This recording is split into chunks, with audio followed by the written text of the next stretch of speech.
for the announcements. Yeah. So, all right. Looks like we are running live from Tech Alley, June 2024 edition. We're back with you here. We were here last month. We had so much fun. And Josh Levitt, the founder of Tech Alley, liked what we did so much. They invited us to come back again.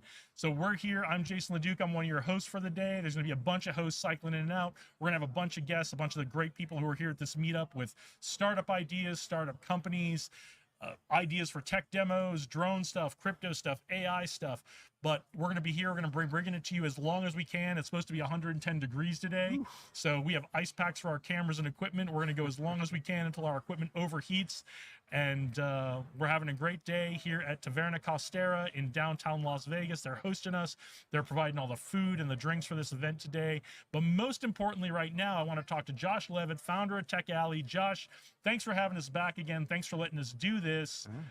What's going on today? What's Tech Alley all about, and what do we have coming up today? And while you're vamping on that, I'll pull up the agenda a little bit, and we'll get into some specifics. Yeah, sounds good. And you always have a spot here at Tech Alley. Anytime. I love what you're doing here. If you want to pull up the agenda, this happens to be right here. I had it on my phone, but yeah, let's take a look at this guy. Look at this. Always prepared. I'll tell you what's happened this morning. What are you excited about? So, you know what? I'm always excited about. I say this. The morning is always full. I know, we're old guys. We got to put on our glasses. I know. To read. I know. If I got to look at this computer, I got to put on my glasses. I hate it. Well, actually, we got a packed agenda, like we always do. Yeah. And a couple new folks though on this one. So, Kurt Walker, who's got my money. You know, it's always one of the fan favorites. Always a crowd pleaser. And I think they're talking about. They have a gentleman that's coming in that as a guest speaker. And he's going to talk about go-to-market strategies. Okay, great. Which is always, the hardest part of it. It's the hardest part for a startup. It's the ones we always give the advice to startups about is go ask those 100 potential customers, get that feedback, develop that go-to-market strategy, and nobody ever does it. Yeah, and I think it's also how to sell your go-to-market strategy for even investments. And I think that might even be where it goes. But the gentleman is, Kurt's really excited about him coming down. I'm really excited, as well. Of course, you got Innovation Essentials, which is hosted by Rachel. Okay. And that's with UNLV. They got Agile NV, one of the original. That was one of the original meetups here. One of the OG meetups, like the very first one 3 years ago, right? Yeah. And that's Will Wang. He's one of my favorite. He does something called Agile Coffee. So it's he talks about how to create on-demand agendas. Yep. It's just so super cool. You got the AI meetup with Timothy May, and that one is getting a lot of. That's the one that is in Suite 150, very popular, very, very packed. And then, of course, you got Caleb Green. He's a startup attorney. He comes down here at Taverna, and he gives startup advice. It's just a fireside chat. If you have questions, he it's great. I'd love to get Caleb up here after he's done this morning. Get him up here talking 100%. about stuff. Let's get him on our list. And one thing I want to emphasize, like we're talking about things like Agile and AI and that kind of stuff. Yeah. If you don't have any experience with these things, that's okay. These talks are geared for levels from very beginner at stuff to just curious about what's going on with stuff, all the way up to technical. So if you're interested in AI, if you're interested in Agile software development, if you're interested in Agile techniques, and we're going to get into what the rest of the agenda is, don't be afraid to come on down and come to these talks and learn from people. Oh, yeah. Come down, absorb it, ask your questions, and everyone's really good about before or after the meetups, going one-on-one with folks and helping explain things to them. And I think that's the beauty of Tech Alley, right? It's that introduction in some ways, or just to get engaged with that scene, and then afterwards it's the networking and who you meet, and it's who you meet, and then realize, all right, how can I advance this to whatever that next level is, whatever you're going. Best networking event in Las Vegas. I tell people every time I talk to people about a best networking event in Las Vegas. So after the morning, we're gonna do some lunch. Chef's gonna have a great lunch for everybody. That's all paid for. Lunch is free if you come down to visit us. We're at Taverna Costera at the corner of Charleston and Main in downtown in the Arts District in Las Vegas. What are you excited about this afternoon? So we got a couple, again, it's the same stuff. Josh Copeland does a great job with the demo time where startups can go up and explain for, I think, 15 minutes a pop what their startup is, and then get some feedback from the audience. It's a really good way to practice your pitches and get your product out there. A lot of people say this. They say the first-time startup founders, they're too scared to share what their idea is. But that's the opposite of what you need to do. You need to share it. There's a risk someone's going to take that idea, but only you have the vision and the heart. And if someone brings it to market before you do, either they're going to fail or you aren't going to bring the marketing. Well, and the business reality is, if you're looking for investment, or if you're trying to get traction, looking for customers, you're going to have to tell people what your idea is so they get interested in buying it from you. 100%. And Las Vegas Drones, you got Victory. That's a great one. That's a good one. Yeah. User Experience Product Design by Valerie Kanya. She does a great job. That's a really popular one when you're looking at how to design your products. And then a new one is Social Marketing by Jackson Wright. He used to do a while ago, and he's fantastic at talking to people how to sell your product online, through social media that doesn't cost you any money. Yep. Just really those strategies. And then so that starts at 1:15, and then it goes 2:45. We have our third round, and you have Lee Jackson doing the Tech Alley Youth Hour. Always great. Always great to see those kids she's working with. 100% Vegas programmers with Josh Copeland, and then Rosalie Bingham's doing one that says who wants to be a problem solver. So it's like they invite people to come in and just talk about these problems, so she can gather, who are these intellects out there. Okay. They're trying to solve some problems here in Las Vegas and in Nevada, and maybe they can engage them in other things. Awesome. Yeah. Awesome. So Tech Alley's been great. It's great to be back with you here today. I know we're getting ready to go down and do the announcements. I'm gonna come down and explain to people what we're doing up here. And if you're out there, please, anyone who's cool that we want to tell their story out to a wider audience than just the folks who are here at the meetup today, please send them up. So please spread the word around that we want to talk to everybody. So, and if you are watching and you're interested in Tech Alley, or you want to come down and tell people about your startup idea, your tech idea, the things you're interested in, if you have a tech event to promote in Las Vegas coming up in the next couple weeks, come on down to Tech Alley. We're at Taverna Costera at the corner of Main and Charleston in downtown Las Vegas. Come on down. We'll put you on the live stream. Like I said, we're gonna do this until our cameras kick out from the heat today. So as long as we can keep things cool, we're gonna keep going. Josh, thanks for being with us this morning. I hope we'll get you back at lunchtime to give us a progress update. I hope we'll get a lot of people up here talking about all the great things that are happening, the great talks. And right now we are at 10:26. Our good friend Dave Berlin is down in the courtyard with all the good folks circulating about networking. So I'm going to kick it down to Dave Berlin so we can go get set up for the announcements. And then we will be back up here. Dave Berlin, Ben Lafsky, some folks from the community here. We're going to be alternating hosting duties throughout the day. So you may see some different faces sitting in this chair. You will certainly see some different faces sitting in that chair throughout the day. But if you come back and it's not me, don't worry about it. We're still going. We haven't been taken over. It's all part of the plan. So and I always say you gotta have a plan before you can deviate from it. So thanks, Josh. Let's get downstairs and do the announcements, and let's get going. All right. And I hope my good friend Dave Berlin is ready for me, because I am going to kick it to him. Okay. I can put something out to my network, but if there's any here that I see today, I'll let you know. Yeah. Please. You all right? Right. Yeah. Text Dave Berlin, let him know that we are kicking it to him right now. He's talking to someone. This is exactly what we want him doing down there. But we are kicking to you, Dave Berlin, down live from Tech Alley, down in the courtyard. Can you hear me, Dave? Oh, shit. Hold on. I don't know. He put in a little caption here. So this is the first time we're doing this. So that's in tech level. There's my good friend Dave Berlin. How are you doing, Dave? I don't know if this is working, but I feel like it might be. I realized that. Hold on 1 second. Bear with me, friends. Whoa. Like I said, folks, this is the first time we're doing this with the kicking it down to a guest, or they call it a guest on StreamYard, but Dave is going to be our roving correspondent for a while and going to fill us in as we're doing the announcements. He's putting his headphones in. I don't know why I'm telling you this. You guys can all see it. So. Do you hear me, Mr. Berlin? No. You can't hear me? I can hear you. Can you hear me? I don't think. Can you hear me now? I can hear you. Yeah, I can. Okay. Good. You can hear me. I can hear you. Awesome. All right, Dave, we're kicking it down to you. But before we kick it down to you, tell us what you're doing down there, what you're seeing, who you're talking to. Tell us what's going on down in the courtyard. Yeah. Hold on 1 second. So much fun with the technical stuff. So I am here at Tech Alley. This is where everybody gathers for the first hour, give or take.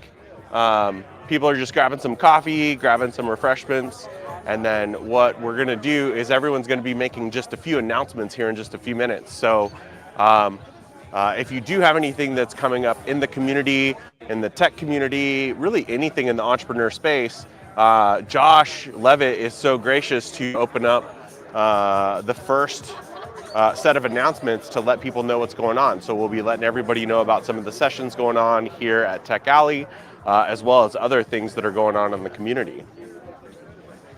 Awesome. So here's well, the we here's did the do people. a little rundown of the schedule, but I know we're going to get through that again, and we're going to get to hear directly from the folks who are doing the meetups. So what I'm going to do, Dave, is I'm going to kick it to you completely. I'm going to step off of here, and I will see you down in the courtyard in just a couple minutes. Roger that. That sounds great. This is pretty cool. You are number one in the flight right now. Number one in the flight. I don't know what that means. Right now, I will be right down to the courtyard. All right, see everybody in just a bit. We will be back up here after the announcements are done about 11 a.m. Perfect. All right, welcome everyone to Tech Alley. And we're super tech right now because we've got the mobile live stream and all that stuff going on. I'm still just a little blown away by how all of this works. But let's see if we can't get set up for what's going on. Let's see if I can switch this camera around. Ooh, there we go. So we'll do just a little walkthrough. 2 days, Monday and Tuesday. Let's see who everybody is, what everybody's talking about. Yeah, even though it's already probably like 100 degrees, we have always have a great turnout of people that are collaborating. We got Josh the Man right here.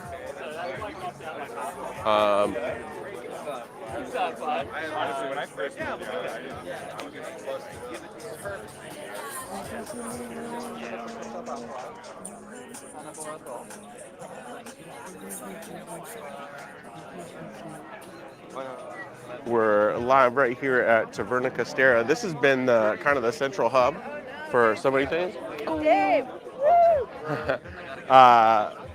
Taverna Castera has been kind of the central hub for a lot of stuff here since Tech Alley started. I was at the very first event, I think, that was in the little building across the way. So we'll see if we can't switch back over here. But yeah, so this is generally, this is a great turnout for July. Normally when it starts getting a little bit hotter, you see a few less people, but because there's a lot of cool stuff going on in the community right now, there's lots of great people that are showing up despite the weather. So we'll see if Jason makes it down here. I can't see if anybody's typing anything in the chat. It looks like we've got... If you can see me, I guess, let me know. If you guys have any questions or anything, we will have those announcements coming up in just a few minutes. So this will be a good thing. There's Jason right there.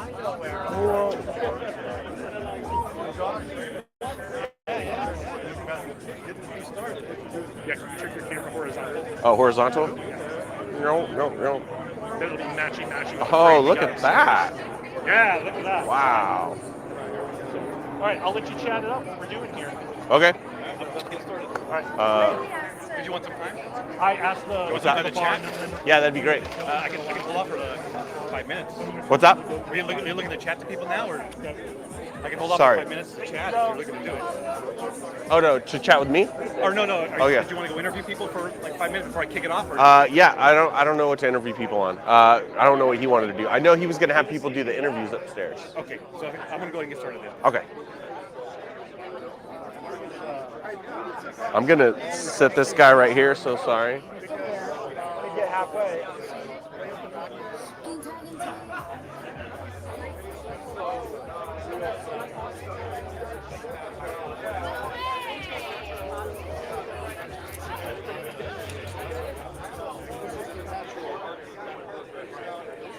All right, everybody, let's get this thing started. My microphone doesn't break. All right, well, thanks for coming to Tech Alley.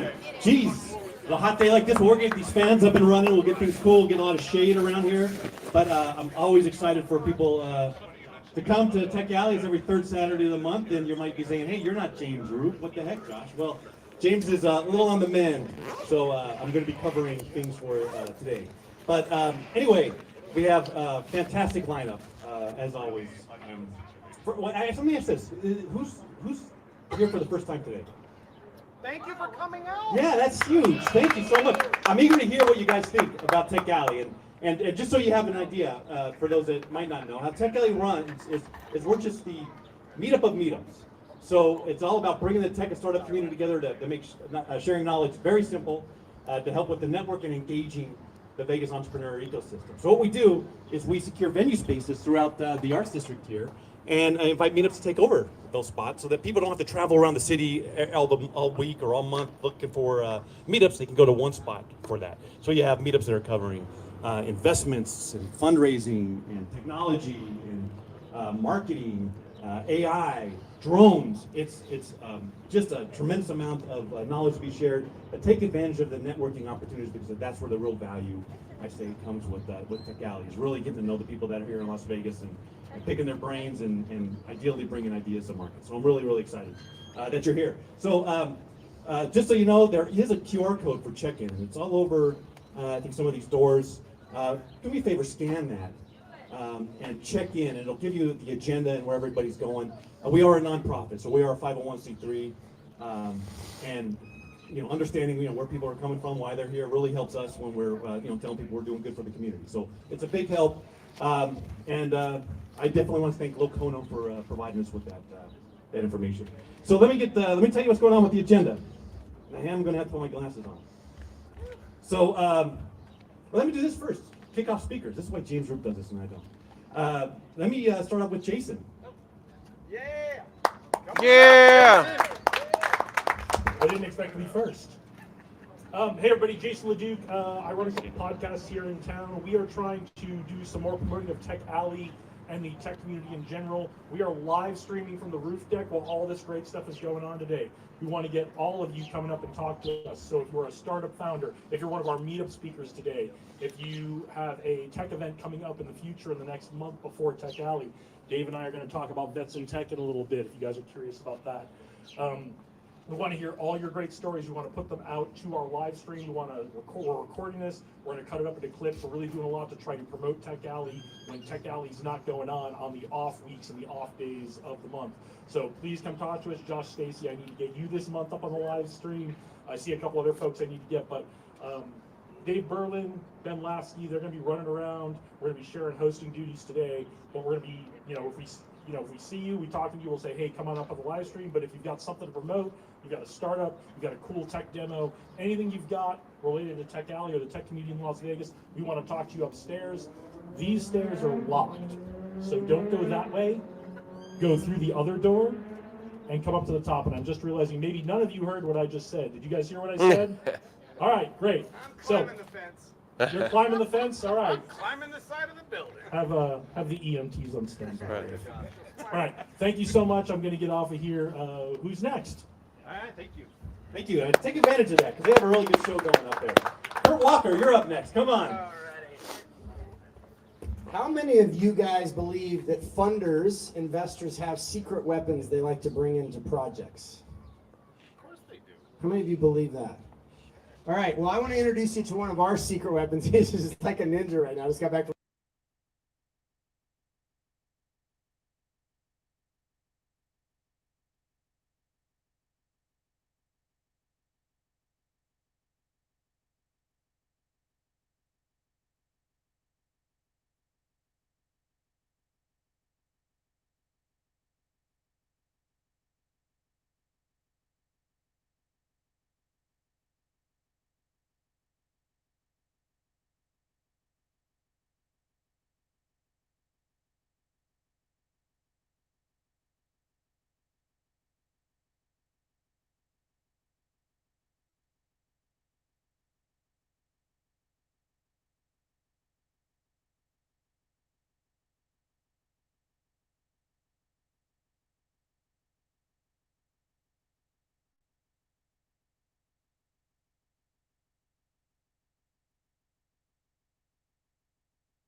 Dave Berlin.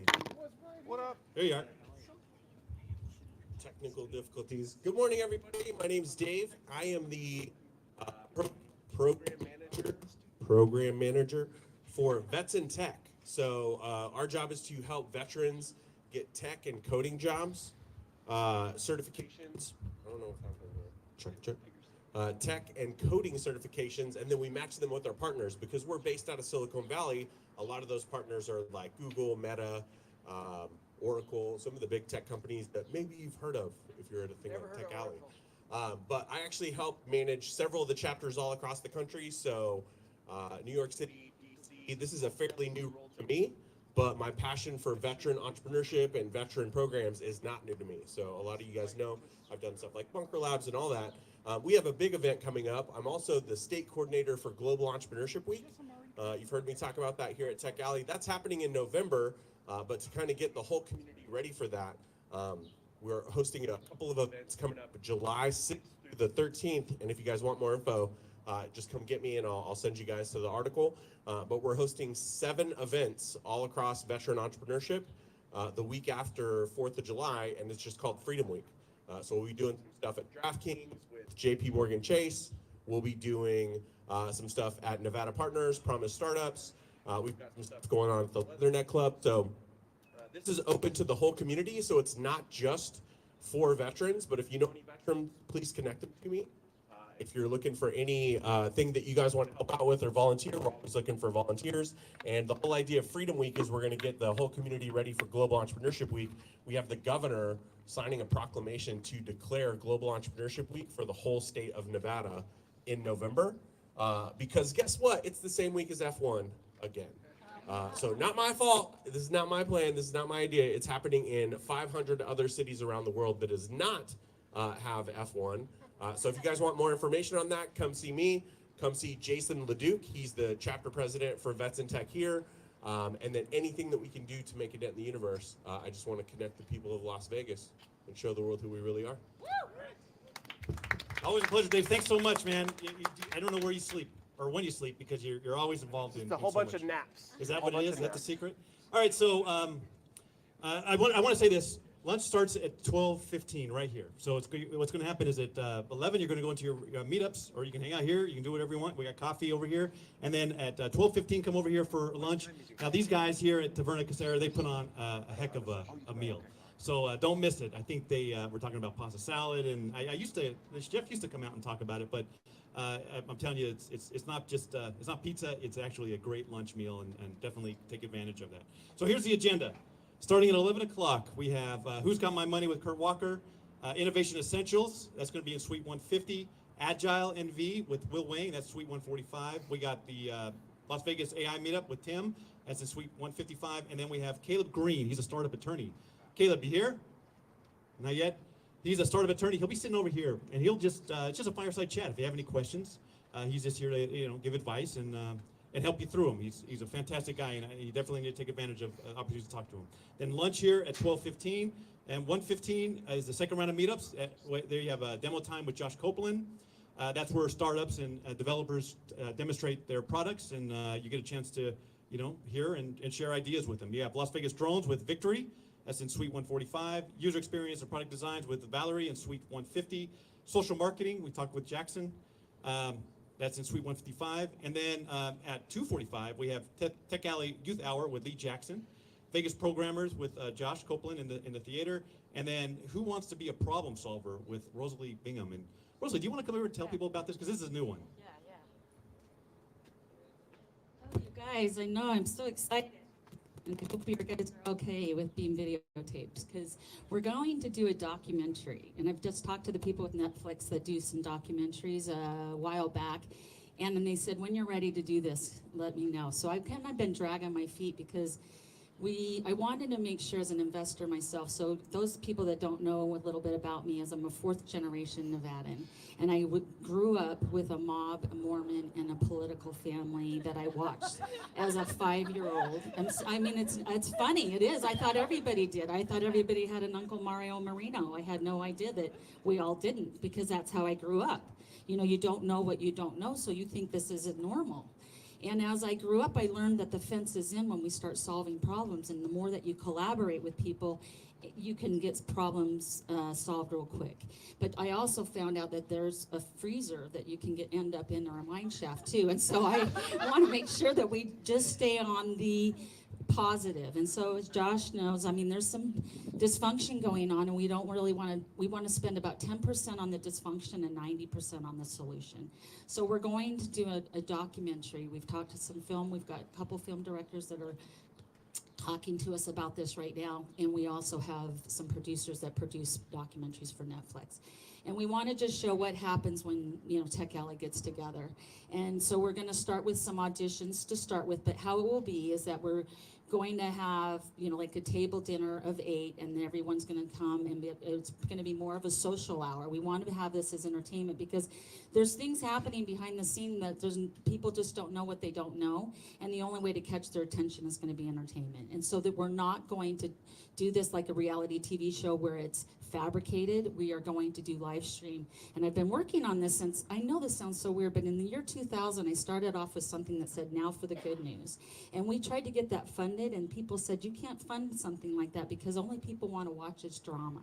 But I'm telling you, I think it's time for people to see that we can solve problems and we can help our elected officials when they're elected to help them do the right thing and help the greater good when we have support from the community, and we can show that it has an economic and an environmentally friendly solution, because they have to have both of those.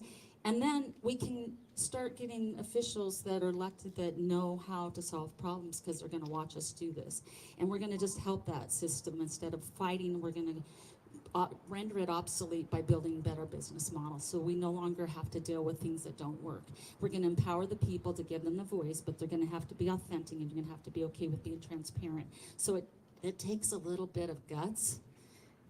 Yeah, some guts to do this, and being very clear that we're just staying on positive, because if we stay on the positive, I don't think we can get quashed. But if we go to blaming, then we will get quashed. So we're going to stay believing, thinking of the positive, using what we learned in our life and when we found dysfunction, and how to use it in our business models against the dysfunction that has already kind of showed itself. And that's why it's taken me so long, because I've been doing like on a recon mission to figure out who's with us and who's not, and what's the problem, so we can avoid those pitfalls. So I'm speaking at 2:45, and I'd like you guys to all come and give me your input. And there's 2 things real quick. 2 field trips. One's going to be local here. It'll be local in Nevada, field trip that we're going to do. And another one is up at Tahoe, Reno. And so all you got to do is get a plane ticket for $39 up to Spirit, $39 back. Don't just bring a backpack full of a swimsuit and some sunscreen, and I'll take you on a field trip where I grew up my kids for 20 years and show you what Reno and Tahoe is like, okay? And then from there, we'll come back down here in September, because I'm gonna be up there all of July and August. So I'll be doing like little come see me, and I've got a house up there in Tahoe. I'll see if how many people can stay in it, and we'll have a really fun time. And then we'll come back down here in September and get to work before it gets messy. Thank you. Very cool. I'm glad you're doing this. Thank you so much. And for someone who just ran for state senate, I think there's a lot of things you can fix as a community when it comes to getting the right people in to office. So I think it's great that you're doing this, and accountability is definitely something that we want to see. Hey, I want to invite Angela up here, if you're still around, from Taverna. Well, she was here a second ago. She was going to give us a menu, but she probably went in towards a little cooler. Well, that being said, if you scan the QR and you check in, I want to make sure you guys know that there's about $1 million worth of discounts for startups that we have there. They're free. They're just basically an aggregate of all of these discounts that all these companies give or have. Make sure that you do that. Check them out. You can also check our website, techalley.org. It's on there as well, and you can learn a little bit more about the people that are speaking, what's happening in the community, and so on. But without further ado, I say let's get this thing started. Thank you all for being here. I'm really excited to come. Take advantage of speaking up there with Jason, and I can't wait to see you at lunchtime. All right, guys. Thanks so much. Hey. So what was your name? Oh, and those that are new, it's going to be in the arts, which is right next to us. I'll guide you if you need help getting to this. So, Go that way for the meetup. Hey, she's doing a great job. I mean, we need more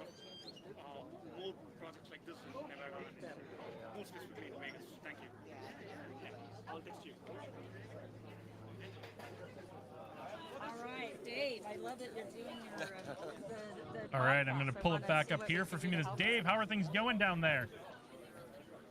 Hey, what's up, man? Can you hear me? I can hear you okay. Okay, I'm going to bump up my volume a little bit, but No, you're good. Yeah, everything is going great down here. I think everyone's going to the breakouts now. So, back to you, Craig. I'm just kidding. yeah, no, awesome. This Back is to you, Jason. this worked out way better than I had, like, beyond my wildest dreams. How kicking it down for the announcements and kicking it back up here worked. This is super easy on this StreamYard platform. So all right. Well, I am gonna pull back up here and I'm gonna vamp a little bit, but send folks up here. We'd love to talk to you. And why don't you come on up here and we will talk more about Vets in Tech and VetCap and some of the good things coming up in the veterans and entrepreneur and the intersection of the tech community coming up. So I'm gonna pull it back up here and you come on up here and we'll chat when you get back up here. Sounds good. All right, man. See you in a bit. All right. Well, we are doing okay on our live stream. So we we got the announcements in. I think Josh told everybody what was going on for lunch, what's going on for the first round of meetups. So we are just waiting to grab some guests up here and bring you more of what's happening here live from Tech Alley. So I gotta remember to look in the camera here and not look down at my computer screen while we're doing that. So Sophia, any feedback on how things are going? Good. Yeah, great crowd. Could you hear me down there when I was doing the announcement? I didn't realize it was not coming out of the speaker until like the very end. Yeah, that's working great. Those little mics we have connected to Dave's phone are working fantastic. So I was listening. I was checking out some of the stream up here while the announcements were going on. So, but we got 2 viewers right now. If you feel like we need ice packs for the equipment, they are all in that cooler. So they've been in the freezer for like 2 weeks. So they're as cold as they're gonna get. So okay, well let's try to stay ahead of that. Yeah, so good stuff. I hope we get some folks up here. But Tech Alley, let me fill in a little more of the blanks on Tech Alley while we're hanging out, waiting for some guests to come up and talk to us. Josh started Tech Alley 3 years ago. If you watched our chat with Josh last month when we were live here from Tech Alley, we talked a little bit about the origins. We talked about how folks would come to town. One of the big goals for Las Vegas is to try to diversify its economy and to try to, while hospitality and gaming and entertainment are always going to be important to us, the community wants to diversify, not just do those things, always do those things really well, but not just be known for doing those things. And so we're trying to build up the tech community here. We've always had a small one here in Las Vegas, trying to build it up and get people outside of Las Vegas to know about our tech community here in Las Vegas. And so we often get, over the last decade, we've often gotten these visitors in from around the country and around the world who come in and they're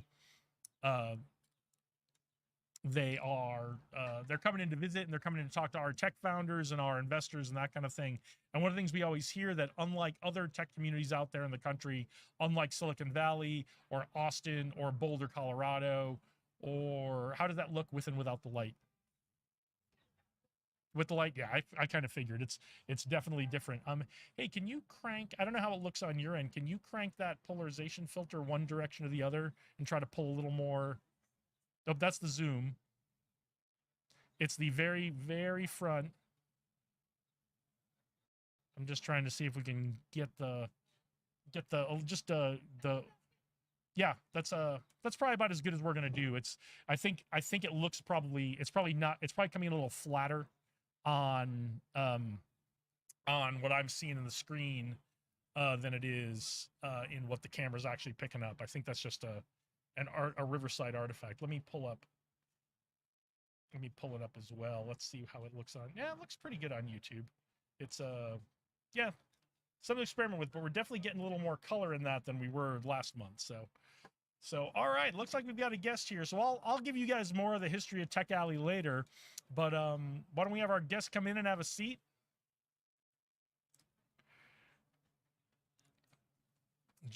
jump in, pull close to the table. Welcome. It's Chris, right? It is Chris. So, Chris. Yeah. So tell us what brought you to Tech Alley today, and what's going on, and what your business is, and all that. Okay. Well, let's see. Came to the first Tech Alley randomly at the very first Tech Alley, actually. The very first Tech The very Alley, a first little more than 3 years ago. A little bit more than 3 years ago. Yeah, I was. I guess a little bit of background. Born and raised Vegas. Right? Okay. So, I've seen how the city has changed over the last, I guess, 34 years at this point. And yeah, you know, I was always been interested in technology, and I always kind of felt a little bit like a lone wolf, and I was keeping an eye out for opportunities to kind of network and, you know, make some new relationships. And I think that it's in business, relationships is such a critical part to success, right?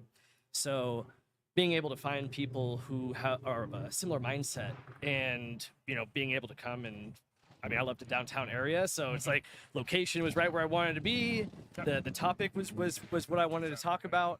And so, yeah, I stumbled upon the city of Las Vegas, had a little post, and I came down to the first Tech Alley, and it's been an amazing journey to see how much it's changed over these last 3 years, and the support. Is this your first time back since the first one you attended? No.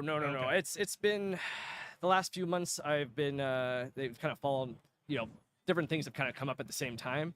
But I've been, I mean, at this point, I'd probably say 10 to 15 of these. Okay. Yeah, probably. You've been to a lot of them. I've been to a lot of them. I mean, there's always something new to learn. I think that's the beauty of this, right? Is that you have the people that are consistently present, and, you know, and I think that's a big part of this, is coming in and being consistent, right? You don't come to an event like this and start throwing out business cards and thinking that that's going to change your life, right? It's about consistency and coming and becoming friends, right? It's about building that relationship at a personal level before you even start to talk about the business side. Absolutely, and Tech Alley is great at that. That's one of the real strengths of Tech Alley, is we just caught the tail end of it on the stream. We caught the announcements part, but for the hour before the first talk starts, we have a whole networking coffee and water thing down in the courtyard here at Taverna Costera. They're our hosts for the day here in downtown Las Vegas. We have this whole thing where, you know, it's all about networking. It's all about, before we get into the tech stuff, we get to know each other as people a little bit. And I always tell Josh, it's the best networking event in town every month is to come down to Tech Alley. So 100%. I think that's you know, a different event. So I'm in the architecture engineering space, right? And so I'm a tech nerd inside of that space, which makes me even more rare, right? Because, you know, most people, when they think of architecture and engineering, they're thinking of specifically engineers or architects or designers. And as someone who, you know, ever since I was young, I've always loved technology, and I've always, you know, I've gravitated towards it.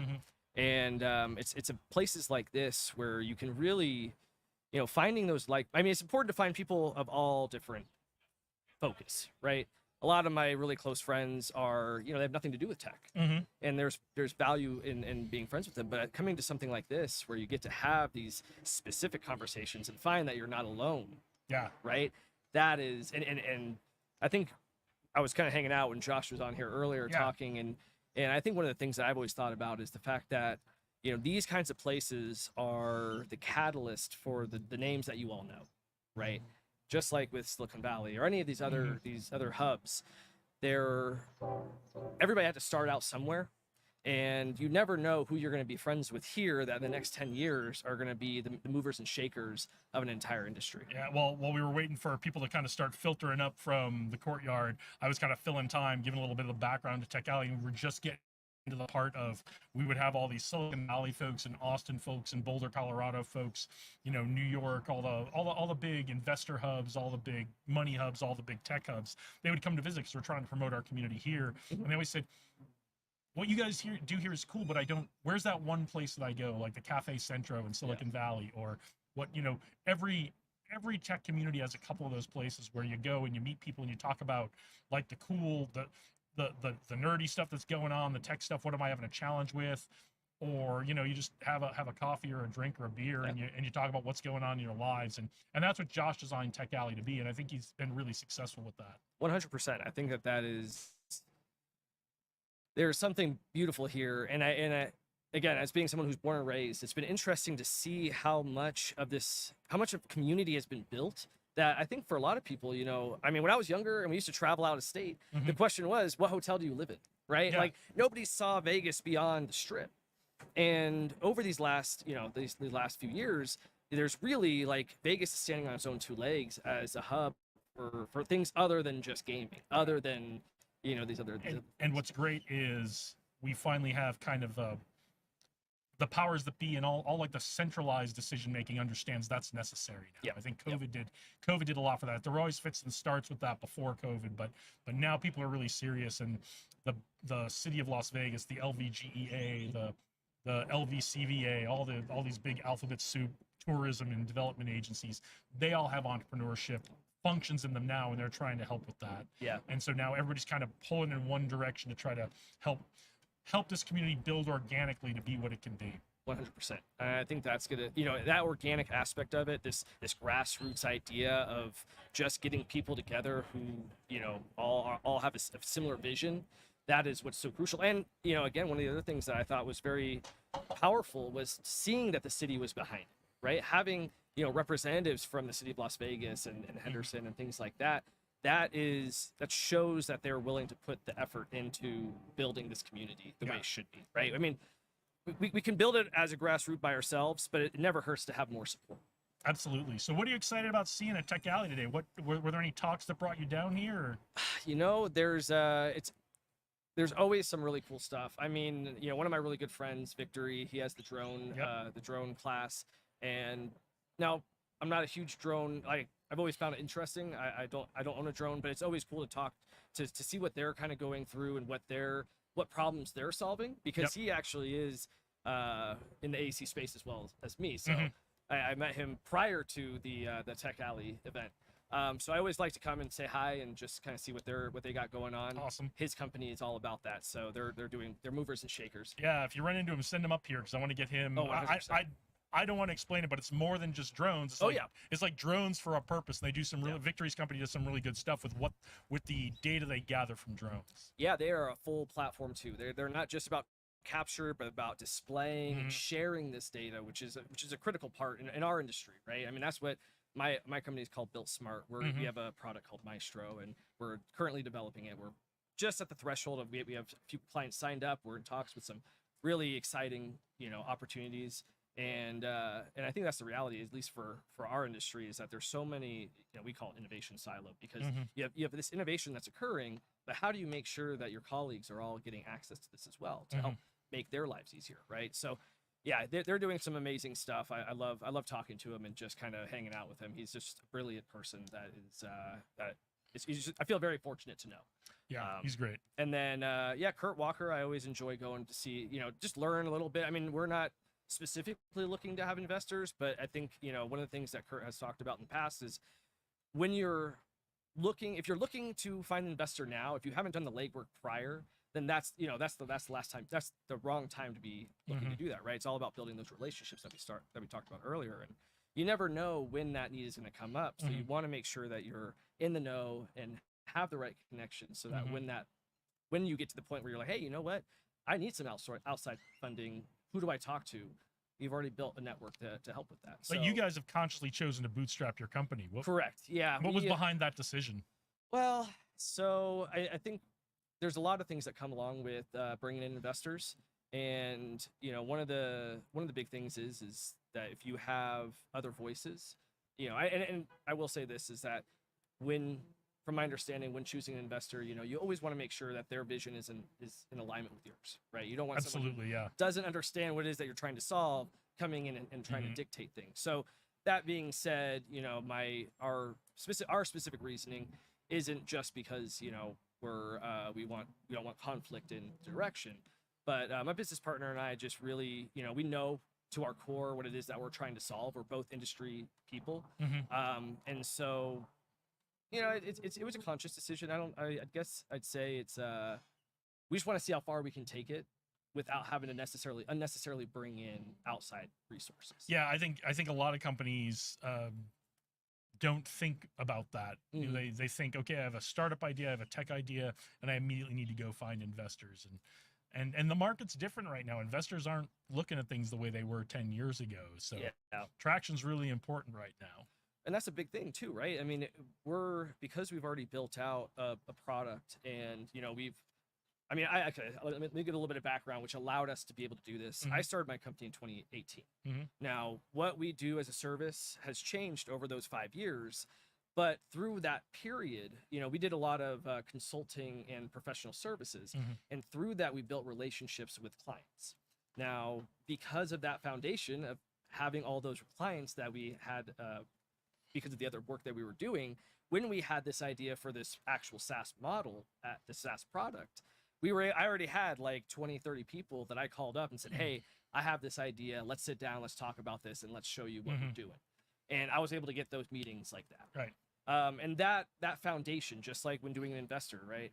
That foundation of having those people that I could call on and they were willing to drop what they were doing to listen to what we had to say was crucial. And on top of that, we also did a post in December on LinkedIn that ended up getting, it was the right message at the right time, and it got a lot of traction. And we had a whole bunch of signups from, talking about global companies, right? Representatives from global companies. And that helped significantly because we're no longer doing like all these cold outreach, right? We had warm contacts because they had signed up to learn. Yeah, it helps if you dig your well before you're thirsty. 100%. And you have those relationships. You have those relationships when you go do your market research, when you show it to 100 people. And so now you guys have taken a bunch of pre-sign-ups. And are you guys live now? Is your platform live, ready to go? What's the status? We are about 2 months away from being live, and really it's early access. It's not a public release yet. Our motto is direction over speed. So we want to make sure that what we're building is going to be the most useful to our clients before just kind of trying to scale it as much as possible. So we're not in a rush to try to get to the market. We're also, again, with our industry, we're talking about a few hundred players in the world, right? So because of the fact that we are very unique in our offering, it's not something that we're expecting necessarily a whole bunch of copycats to pop up. And that does give us a little bit of that leeway to, it's not about just being the first to market. It's about making sure that we do it right, because there are other products that are not the same as ours, but they are similar. And so we're building what we feel they're missing, and our clients agree. Our clients are seeing our vision and they want to get behind us, and that's a big thing, right? I mean, people can say I support this, but until you put the ink, the ink is on the paper and money trades hands. That's the true indication. Yeah, it's not real until the money's in the bank. So, But that's great. It sounds like you're kind of somewhere between a beta and your full operational capabilities. We would have called it in the Air Force, and you're going to do a little early access stuff. So some of your closest pals get to try it out. You get some feedback, and then you can be ready to scale servers and all that kind of stuff before you really go live with it. So. Exactly. Awesome. Well, awesome. I mean, if there's anything else you want to talk about, I'm more than happy to. I don't know if we have anybody else. I saw somebody else. I thought we got. Well, we've always got Dave. We can always bring Dave, and someday I'm going to get Sophia sitting in that chair. I'm going to get you. She says no. She's shaking her head no at me right now, but I'm going to get you, Sophia. I think it's one of those things where everybody has something to contribute, and everybody has something to say. And Rosalie, I think, really brought it to point downstairs. Is everyone experiences things from their perspective, and I struggle with this as well. Is that I'm like, oh, my story isn't worth mentioning, right? But I tend to forget that there's so much that I know that feels like everybody else, that feels like common knowledge, that actually isn't necessarily common knowledge, right? And so, once you get to actually start talking, it's funny how all of a sudden somebody's like, wow, that's really interesting. You're like, oh, I guess that kind of is interesting. I never really even put 2 and 2 together. It felt like just the day to day. So that's the beauty of Tech Alley, where we're all down in the courtyard talking, and it's not like we're doing this live so we can share it with people outside of Tech Alley and get them to come down here to Taverna Costera, corner of Charleston and Main, downtown Las Vegas. Amazing food, amazing experience. Really good food. You guys, if you guys are coming down, you should come down in the next hour, because lunch is going to start. Lunch is going to start, and it's going to be amazing. I don't know what we're having today, but it's always amazing. So no, thanks for joining us today. Yeah, of course. As you're meeting people who have cool stories, send them our way. We want to tell as many cool stories that, we want to tell as many people's stories as we can while we're doing this today, and get these out live on the internet, get these recorded so we can chop them up and put them out there and tell more stories on the internet. So I'm going to go pester Victory. I have his phone number. I'm just gonna, just be like, text hey, him. hey, I won't even tell him. Just be like, hey, you should come and hang out. I have a beer for you. And then all of a sudden, I'll put it right here, so that put he it, has put to it come right sit down. here, so he has to kind of come around to reach for it, and we don't you can't sneak in. Yep, no, we're not gonna allow that to happen. No, we're gonna put it right here. Yep, so. yep. So, all right, man. Well, thanks for joining us. Thanks for telling me. us a little bit about you and your company. Best wishes. Good luck to everything you have going on. It sounds like you don't need it, but.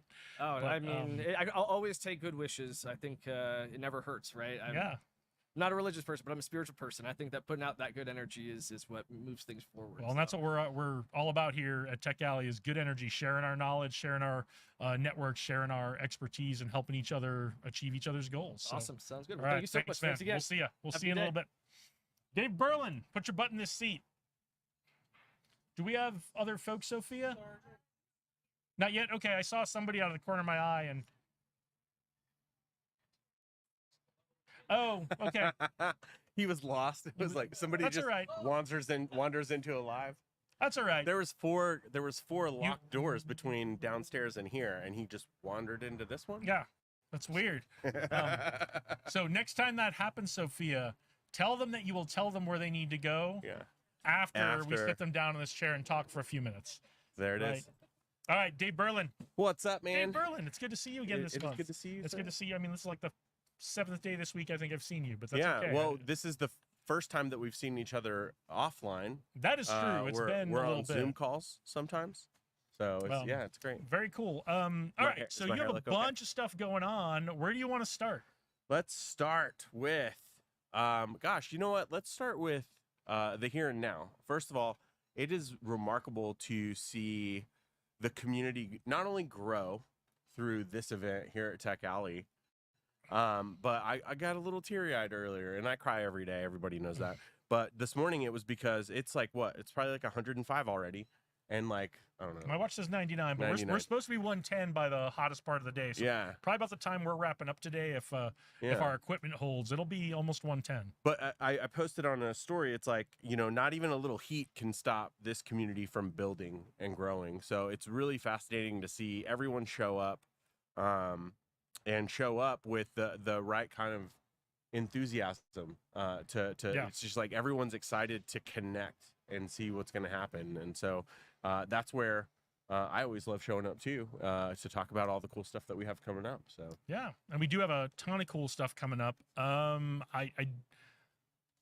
Do you want to talk about vets and tech in general, and then let's get into what's coming up? I know we're going to try to do a thing on Tuesday. Do you want to talk about like where do we want to go? So, what's coming up for us? This is good, right? Because I think this is kind of the first official time I've really got to sit down and talk about my passion.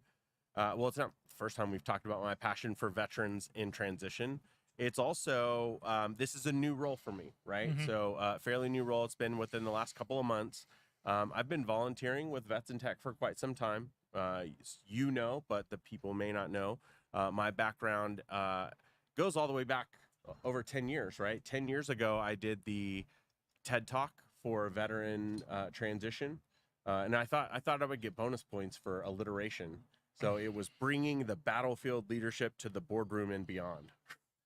You would think that a TED Talk crowd would have carried you out of their shoulders right? just for doing that, right? Yeah, it was good, but I honestly like that was 10 years ago. Like the term veteran entrepreneurship wasn't even there wasn't a thing for it. It wasn't what the conversation about veterans was around. Yeah, and to be fair, outside of the entrepreneur community, I don't think there's a ton of conversation.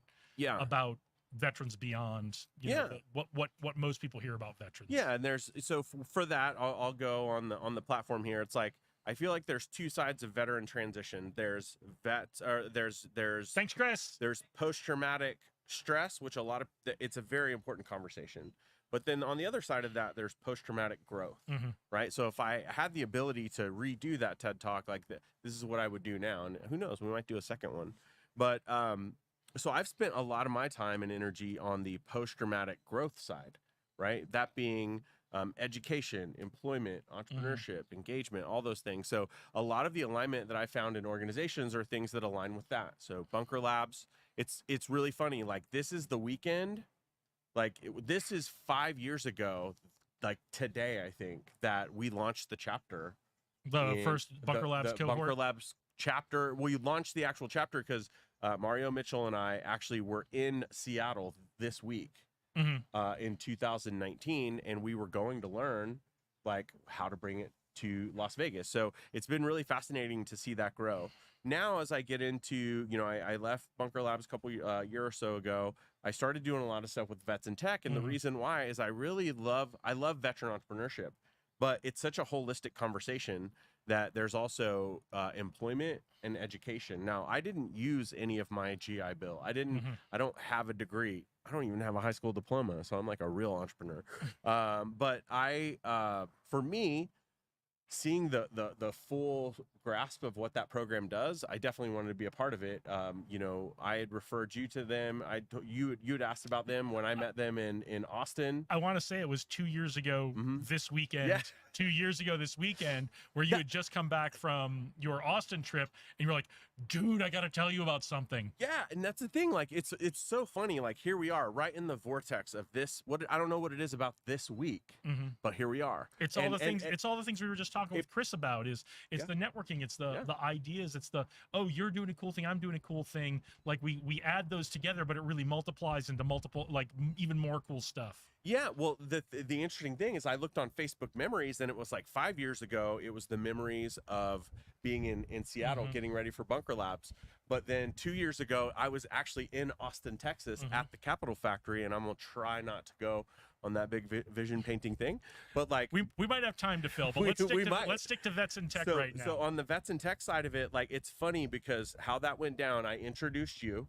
Right. And then you were very proactive in starting that chapter because, as always, I was wearing too many hats to try and do another one. Well, and let me be honest, it was restarting the chapter. Which is basically calling Vets in Tech and saying, can we restart this? Like, what do we do to restart this chapter? And like, if you want to do stuff, stuff. You're good. We didn't have to go through. They were excited to restart too because they'd gone completely virtual with all their events with COVID, and this was 2022, and they were like, "Yes, please start doing stuff." Yeah. So what was powerful about that is then if we take it really full circle, right, and we go to 2 years ago, 2022, at the Military Influencer Conference. And hold on one second. Sophia, could you do me a huge favor? My blue bag is over there somewhere. Could you pass that to me? It's got my water in it. Thank you so much. And by the way, I have been sober since January 1, so this is just a really fancy canteen with water. True story. I know it's true. You don't have to tell me. So hot. I think the internet believes you. Right. So with that being said, 2 years ago at the Military Influencer Conference, you did like an official chapter launch. Now, again, I was part of the team with the Military Influencer Conference, and I was DJing all the time. Shout out to Rob Riggle. I got to play his walkout music. That was cool. It was a fun week. But here's what's interesting is after the event was over, it was like a day and a half later, I had some friends in from Oklahoma City. Shout out to Travis Johnson and Mike Nash, who was Travis is great. From Mike Dallas. is great. And they were like, "Hey, we're going to dinner." And I'll be honest, it was like, "Hey, we're going to dinner with all these ladies." And I was like, "Okay, I'll go to dinner." But we went to Benihana. And the funniest thing is Ikram had sat right next to me. And as she sat down, the lady was walking. Ikram, super shout out to Ikram.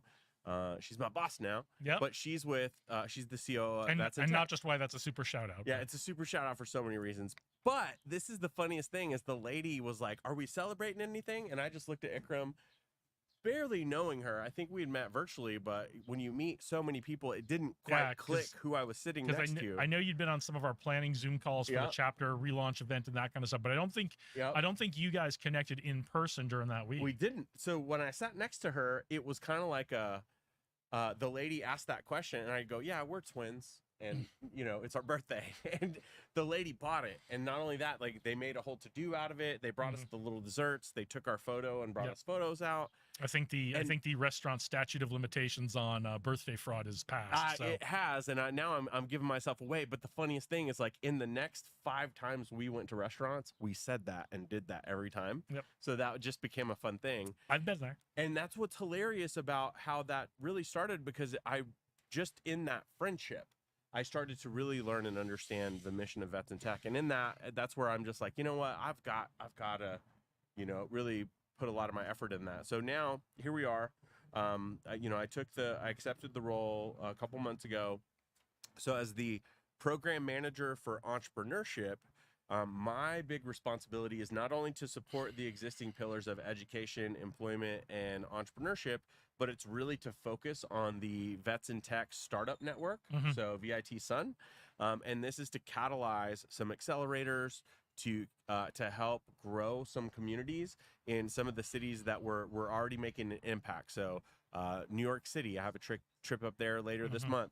DC, Miami, Austin, which I'm really excited to go back to Austin. That'll be a really full circle thing. I've already started some big conversations to launch a chapter in Tulsa. That's exciting. So I get to build that bridge back, and I'm so excited about that. If you're watching and you don't know, Tulsa has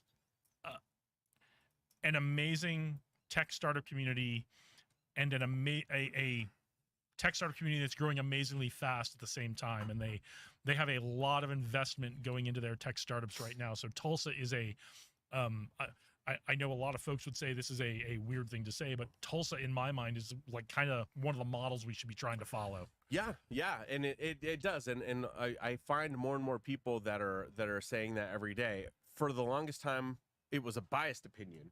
But now, when other people start reinforcing that, you're not from Tulsa. You're from Pryor Creek. So, man, you remember that? Well, because I'm always rewatching the episodes to make clips out of them. But a little bitty town. But I wanna dig into VIT Sun a little bit because you guys just had like the first boot camp out of that, right? So we had the big virtual boot camp, and I'm still really learning and understanding the full reach. There was like 300 or 400 people on that live stream throughout the day. But so this is the. I'm glad we're in this setting because now I can say these things like, I did not invent Vets in Tech, and maybe I should have said this like the whole time I was with Bunker Labs. When I put a brand on, like I do everything just shy of getting a tattoo, like on my neck. I might get like shout out to Monica Fullerton. She still has the real estate on the direct back of my neck. I will get the Spousely logo there as soon as I get wifed up. By somebody in the military and become a military spouse myself. Monica, that one's for you. Okay, we're talking about all kinds of goals that I didn't know were life goals for you. I know. So. But with that, so I did not create Vets in Tech Sun. I did not create Vets in Tech. Why I say that. But you sat through the boot camp. I did sit through the boot camp, and we had some incredible people on there, like Steve Blank. Steve Blank is basically he's like the founder of the whole idea of the lean startup methods and the way that investments happen. That's him, and he's on our board, right? So he was part of that. It was founded by none other than Craig Newmark, Craig from Craigslist. It's easier to say that because everybody's like that Craig. Yeah, that Craig. And somebody's like, I didn't even know that was a real person. Like, yeah, he's friends with Tom from he's a veteran too. But yeah, so with that. There's so much of a support system, and since it was born out of Silicon Valley, you can imagine all of our partners are things, like Oracle, Uber, all of these big tech companies. And then it's funny because it's also everybody that wants to run with all those big tech companies. So our goal is to find those partners and find other partners like that in communities like Las Vegas, in Tulsa, in Miami. So the Veteran Startup Network.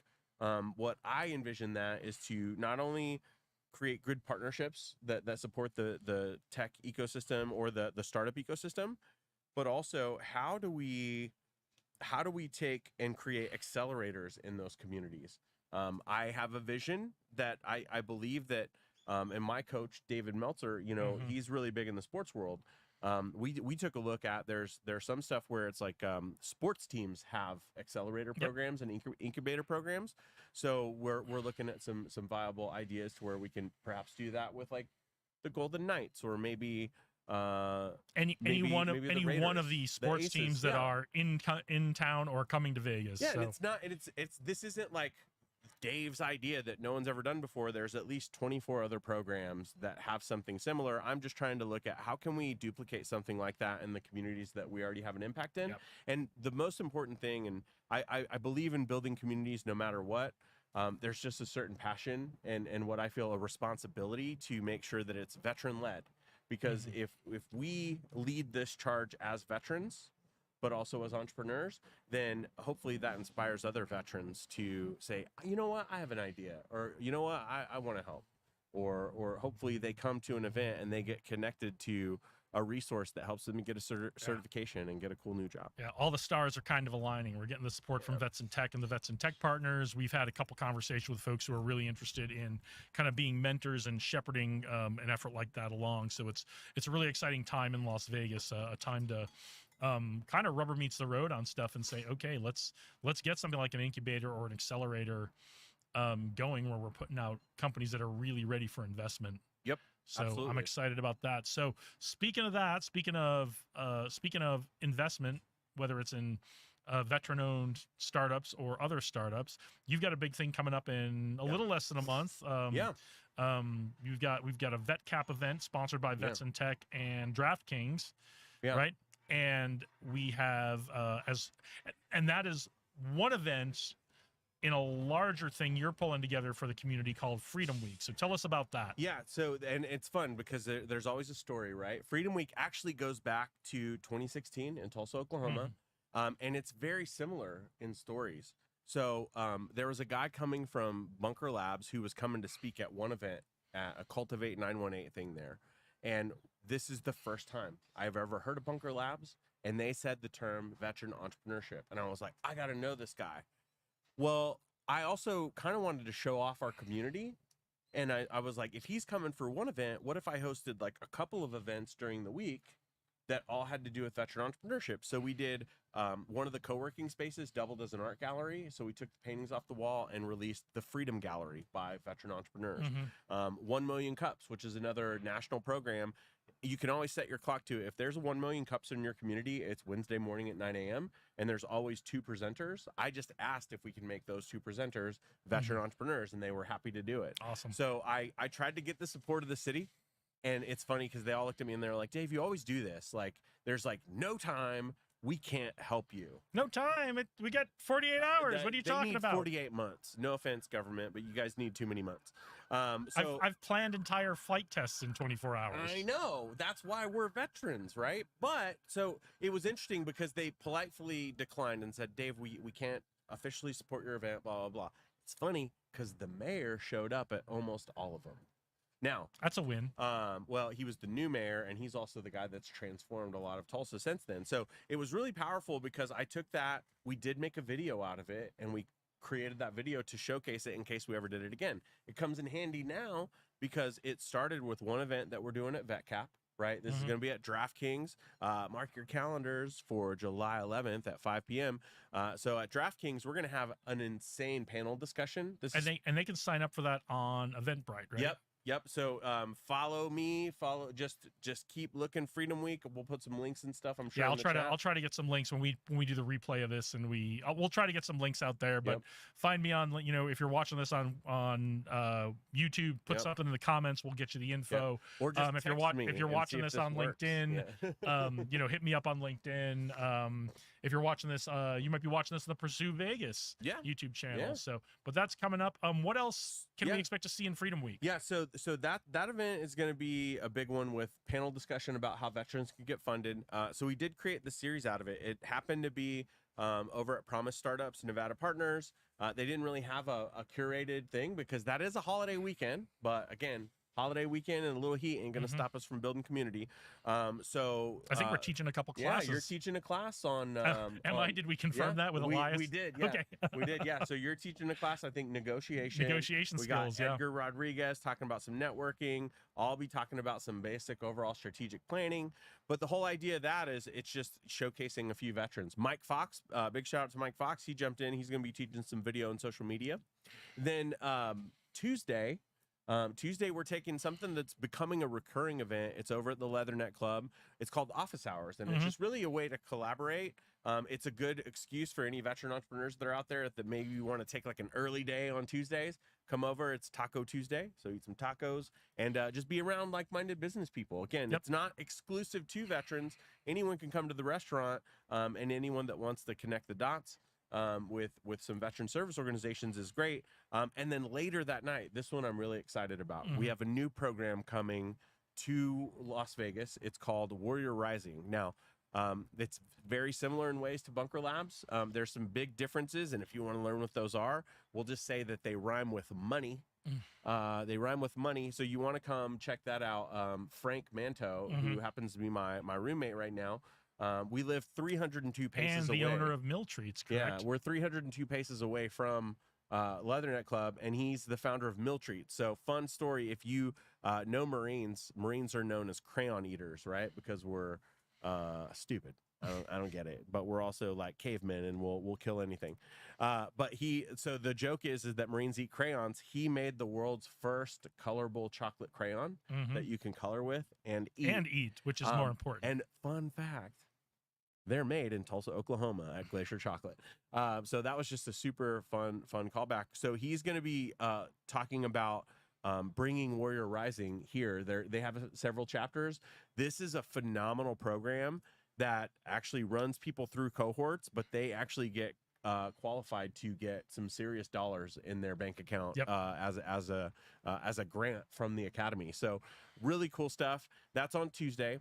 Thursday, we've got the two events. VetCap is in the evening, and this is one thing I can't wait for. We are launching we're launching the Veteran Entrepreneurship Library. Now, this is going to be named after two incredible veterans in the community. It's part of the historic West Side project, and it's going to be over at the home base at Nevada Partners, and that's going to double in time as a little bit of like a studio space for us. And we're going to be interviewing so people the whole week is designed for people to donate books for the library. And then we're going to be inviting people, veterans from the community, to come tell their story. And a lot of these are going to get archived in the library at UNLV. So this is a big, big community project in a way that it gives a physical space that we get to dedicate to some veterans in the community. And I'm so excited to see this happen. And we're going to capture the whole week as well. And if I could just wave a magic wand, as I often do sitting in this seat talking to you, I really believe, I forgot the number one thing, that at one of those events on that Thursday, the governor is going to be signing a proclamation to declare Global Entrepreneurship Week for the state of Nevada in November. Now, I don't know if you know how proclamations work. That's not a normal thing. It's normally like at the event, during the event, but I went to them and basically begged them to say, last year was overshadowed by F1. Is there anything that we can do to get ahead of that? So we've been working with the Lieutenant Governor's Office. We've been working with the Governor's Office of Economic Development. They have put in the request, and it's been granted that we're going to get that proclamation signed. So this is a big way to raise awareness for Global Entrepreneurship Week. So really excited about that. But if we get to capture this, if I could just wave that magic wand, every community that Vets in Tech is in will launch a Freedom Week in the years to come, in that week right after 4th of July, all to raise awareness for all the veteran service organizations, but also to get the community ready for what global entrepreneurship will be in their communities. So I see this as like a scalable thing that everyone can look forward to and really make a dent. Fantastic. And we're going to be bringing you as much of that from these kind of live streams in just like this, with that Freedom Week and that Global Entrepreneurship Week stuff as it comes. So I've got a proposition for you. Let's do it. We've got a guest who's waiting to come on and talk. Yeah. You want to switch hosting duties? You can interview this next guest coming up. Absolutely. And I'm going to go round us up some more guests. I will get you some water too. All right. So I'm going to step out and going to round us up some more guests and get some water for all of us and take care of those things. You're a hero. But go ahead and. Yeah, right? Well, you didn't bring me a copy. I'm just kidding. All right. Let me get some of this stuff out of the way for you. Thanks.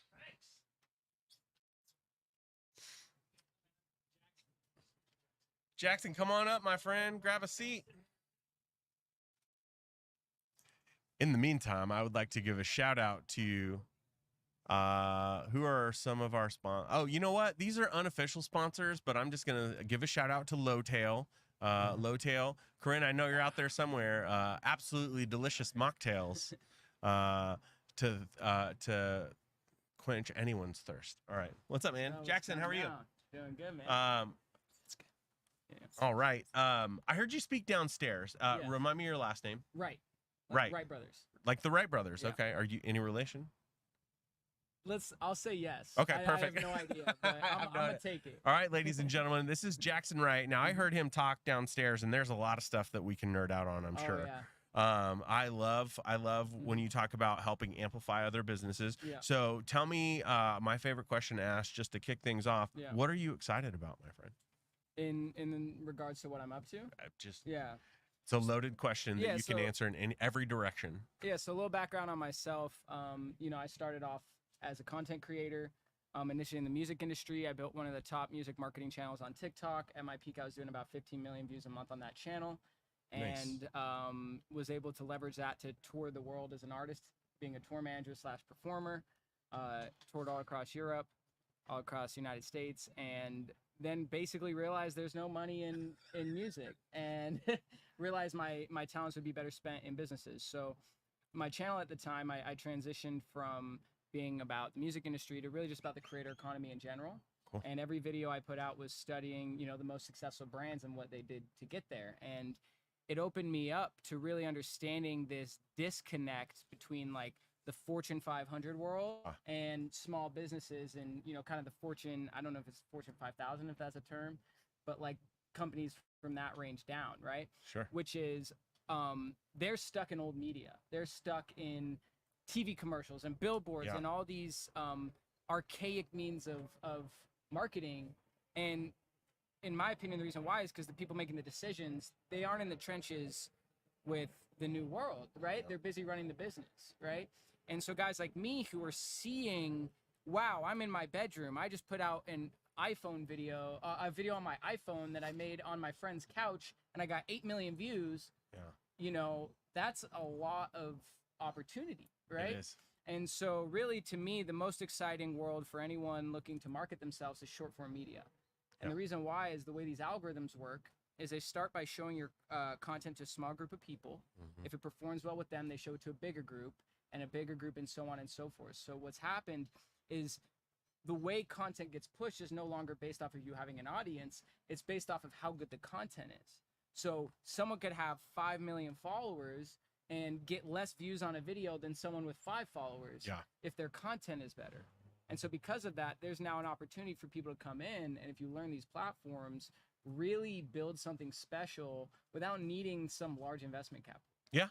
No, you're 100% right. And I feel like a lot of people overthink it, right? Because a lot of people see that, they try to script everything, and it's like the world of algorithms is ever changing. It's always evolving. But I've always had that blind faith that sometimes the algorithms have our back. There's been so many connections that I've made just because of cross content where it's like, and I connect that I'm just like, this is happening for a reason. So what are your thoughts on how people leverage it, not just for views, but for actual like content, for actual connection, conversion, and things like that? Yeah, so the biggest epiphany I had from creating content, or I'll just take it back. When I was doing 15 million views a month on my channel, I could barely pay my rent.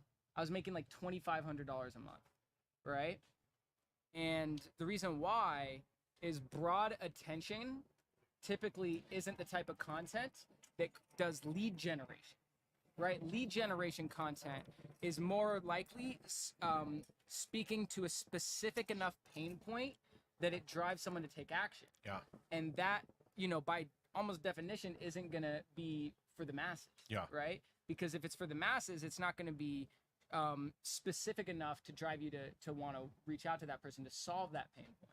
Yeah. Right. And so what I learned with my channel was, I was going for broad mass appeal volume. So because of that, my products weren't more than $50 to $150, and I wasn't making any money. Yeah. Right. And what I did is I switched from that to more high ticket services, 2,500, 5K, 10K, these types of services, because, if I get attention on a video, I can say, hey, DM me for more help.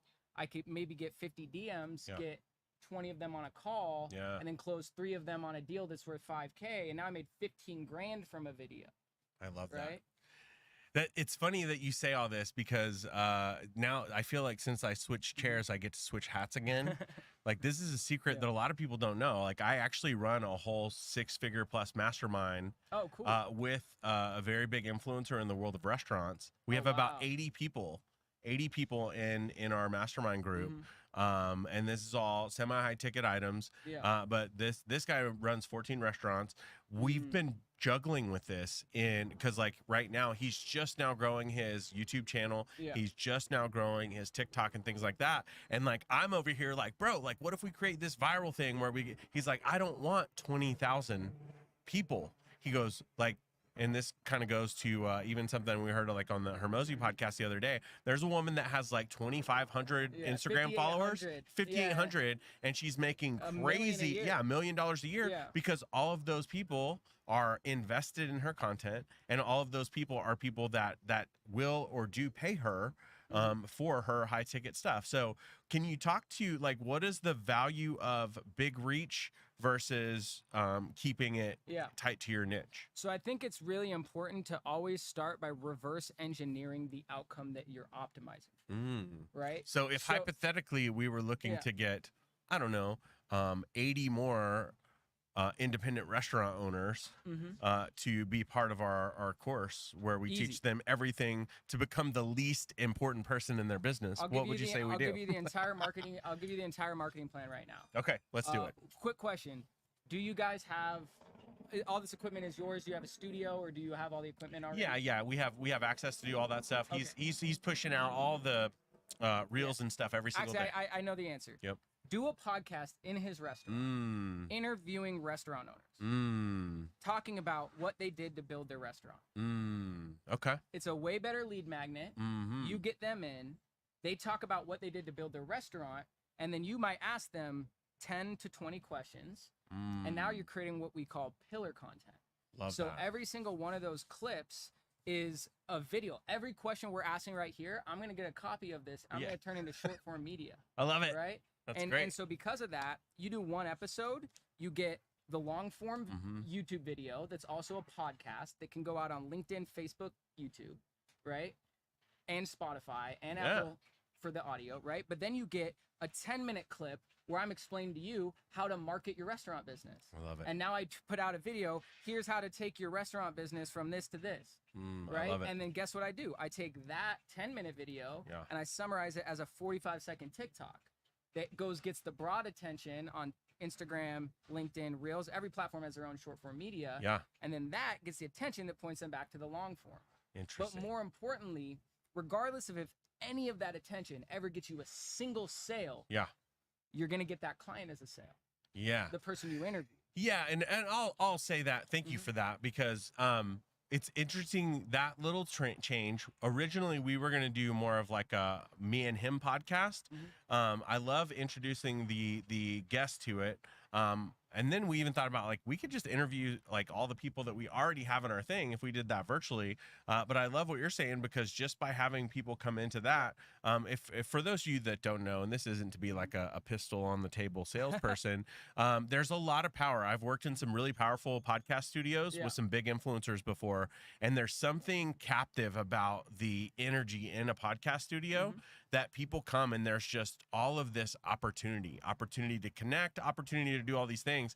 And I'm not saying that you use every single guest to be a client, but sometimes it's just a natural thing that happens. A lot of times when you interview somebody that doesn't really know what you do, you don't know really what they do. It's when you hit stop record that the magic really happens, because then they're like, dude, I had no idea you do this. You got to meet Sophia, Jason, you got to meet like 14 people. Like there's one person you got to meet, and that one person connection can just take their whole life and their whole world into the stratosphere. This is how you structure it to be organic.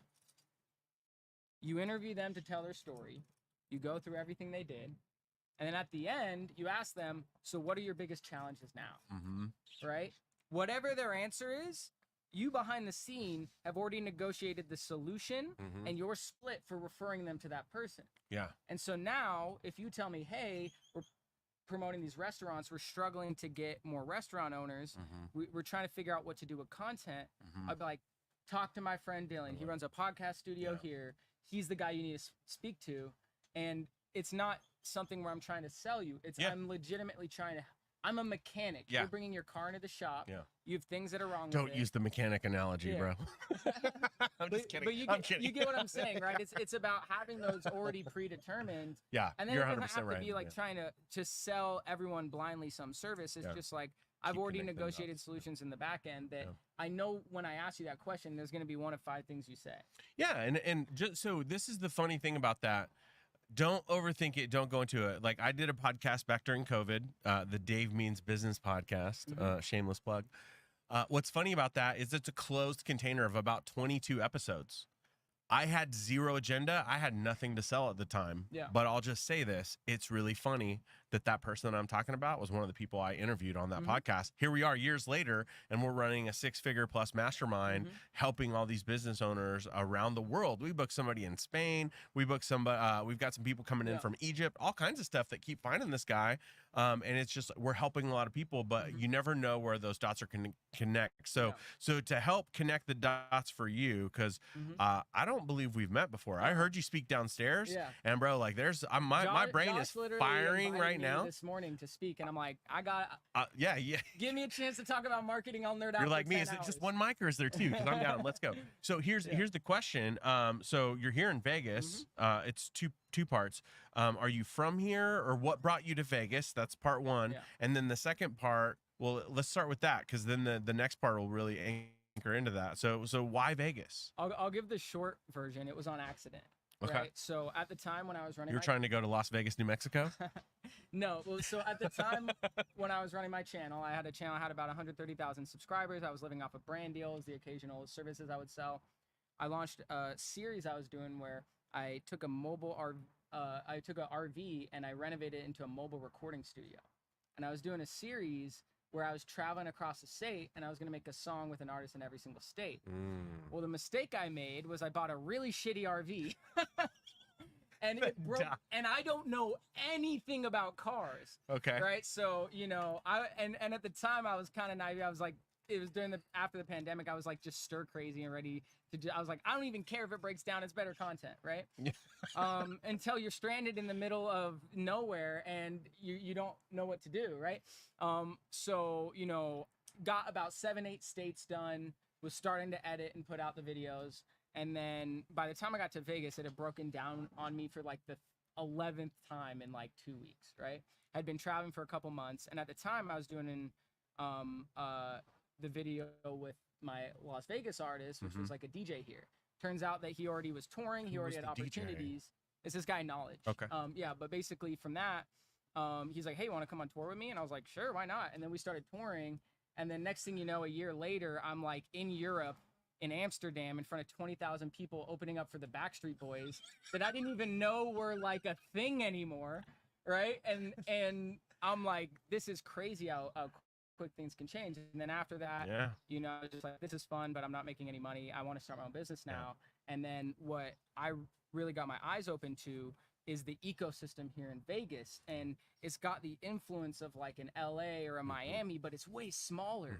And so it's much easier, especially at an event like this, to come out and connect with real high level players. Yeah. And on top of that, everyone comes to Vegas too. Yeah. So even if that person isn't here, everyone's looking for an excuse to come to Vegas.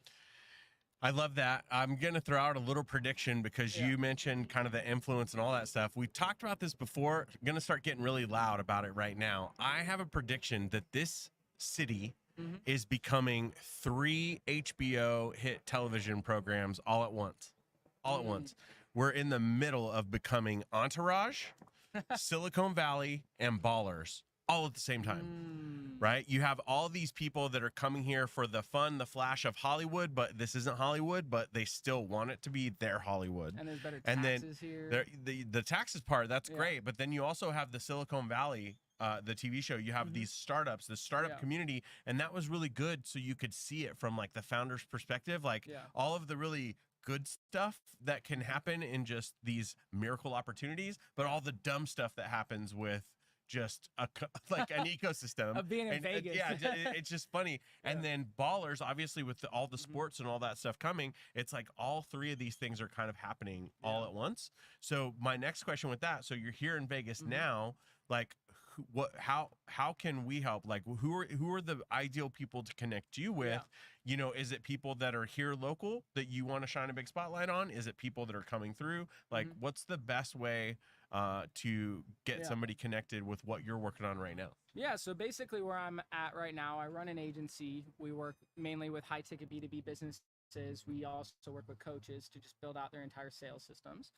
And recently we launched our own podcast around our brand called Coach With Us, which is interviewing, people like you guys that run a mastermind or just high ticket service providers, anyone running a successful high ticket service based business. Cool. And so what I'm looking for is people that have interesting stories I can tell, right? So anyone that I could bring on my podcast in a professional studio, get them 10 to 20 high level clips, but people that really have like something like that would be a great example, right? Okay. We're running a mastermind with restaurant owners. It's doing 6 figures. Yeah.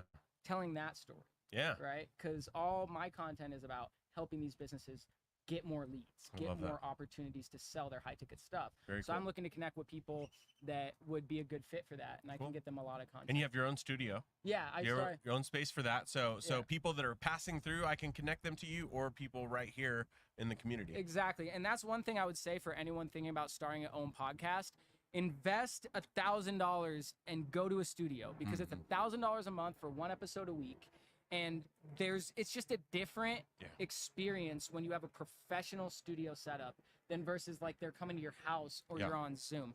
It's just there's a level of professionalism that allows you to attract much higher people, and the opportunities those will present will drastically give you more than $1,000 that it's worth. I love that. That's great. Yeah. Very cool. Awesome. So where can people find you? Drop us with the website, contact info, any of that stuff. Yeah, so if you you can show a find QR me- code, we can't. I don't know. Oh, I don't got a QR code, but you can just go and message me. The easiest place to reach me is Instagram. It's just Jackson Miles Wright, JAXON MILES WRIGHT. That's JAXON, not like the Jackson 5. And just reach out to me. I'd love to help anyone I can help in any ways. Even if it's not working with me, I can at least point you in the right direction. And I appreciate you for having me. Love it. Are you here for a while? Yeah, I'm speaking actually. Okay, right cool. after this. Nice. Yeah. We have to connect. So, Yeah, man. yeah. What was that? Yeah, tell them what time you're talking. Are we live right now? Yeah. Oh, We've been live this whole time, I bro. didn't even know. I'm speaking at 1:15 in Suite 155. I'm going over basically every single marketing strategy you have available and what the pros and cons to each for whether you're a B2B or B2C business. So if you want to learn what marketing strategy makes the most sense for you, stop by. Boom. I love it. Thank you so much, my friend. We got lots to talk about. Yeah, let me get your info. So that's the power of just showing up and coming down and being part of something like Tech Alley. So for any of you that are out there that are listening in all of the channels where we're at, show up. I mean, it's so powerful if you connect with people. And up next we have Sophia. I'm just kidding. That's my yeah. Well, was it sorry, Matt Damon, we ran out of time. Yeah, that was good. I was trying to send one more text, but that was gonna be my joke. Is like, no, Sophia, get out of the way. You can't be on TV. I'm gonna get you. You're gonna be in this chair. I'm gonna get you. Oh. Oh. All right. So that was a little impromptu. That was fantastic. Hopefully that was good. He carried it. He carried the whole thing. He didn't even know we were live, which is funny. And that's great because, like, yeah, the other part too is like if you've been on podcasts before, if you've ever been interviewed, like I'm gonna be a little preachy here, if I may. No, absolutely. Do you know what is this? Hey, Sophia, is this mic coming through loud and clear back here? It was all right. I'm gonna sit back and lean. Lean back and strut. Oh, Sophia's on the live. We're just kidding. Yeah, we got. Did we get Sophia's hand? Yeah. Did you know that I was a hand model for a cigar thing the other day? You have to see that photo too. It's hilarious. This is yeah. I did like a whole little thing. Anyways, this is where you come to learn these secrets about the Las Vegas entrepreneur communities. You come to these live streams and You find out Dave Berlin was a cigar hand model. Yeah, a cigar hand model. I'll let you go further into that. I have nothing to add. Well, so here's what's interesting is when you show up at things like this, like you never know. So going back to keep talking. Yeah. So I'm gonna go off on marketing right now because do you know what the best marketing is? Nope. The truth. So thank you for sharing your truth with us today, Jackson.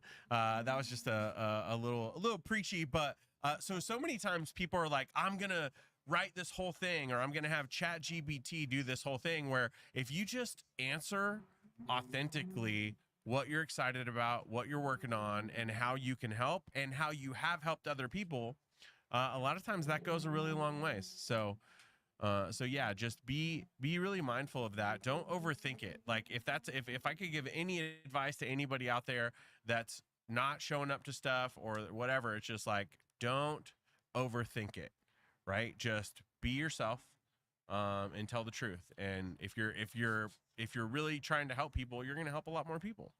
I really want to give a shout out to Jason as he's coming back. You've slowly taken your production game like up a notch. So we had the mobile live earlier. What's kind of your vision for how you see this kind of operation playing out over time? We've kind of hit phase one, right? I mean, ultimately where I want to go, and I don't think of myself as a content creator by any means. All of this is like marketing for what I do for my business. It's about promoting the events and the causes we're passionate about in the community. That's all what this is. And this started out, and again, we talk a lot about Sophia, but Sophia's our amazing producer who helps with all kinds of video and audio and promoting events and that kind of stuff. And we're going to get her on this camera one day. I'm going to get you. But one of the things that was really important to me when I started working with Sophia and Zeke and her team at Daymaker Productions was I knew that to be successful in marketing with video content, you need to be able to, as you're building your audience, you need to be able to generate lots of content. Yeah. And Sophia and her team do beautiful content, amazing high quality content. And one of the things that was really important to me was to learn from them. Yeah. To be able to do things on my own, whether it's with a phone and a couple of Rode microphones, like a little lavalier wireless mic. The Rodecaster now. I got the Rodecaster. But over the last year and a half since I've been working with them, as I've been gradually building up the equipment I've got to be able to do things from my house, and we've got that, like you and I talked about almost a year ago about like someone should be building this mobile setup to go to events, to go.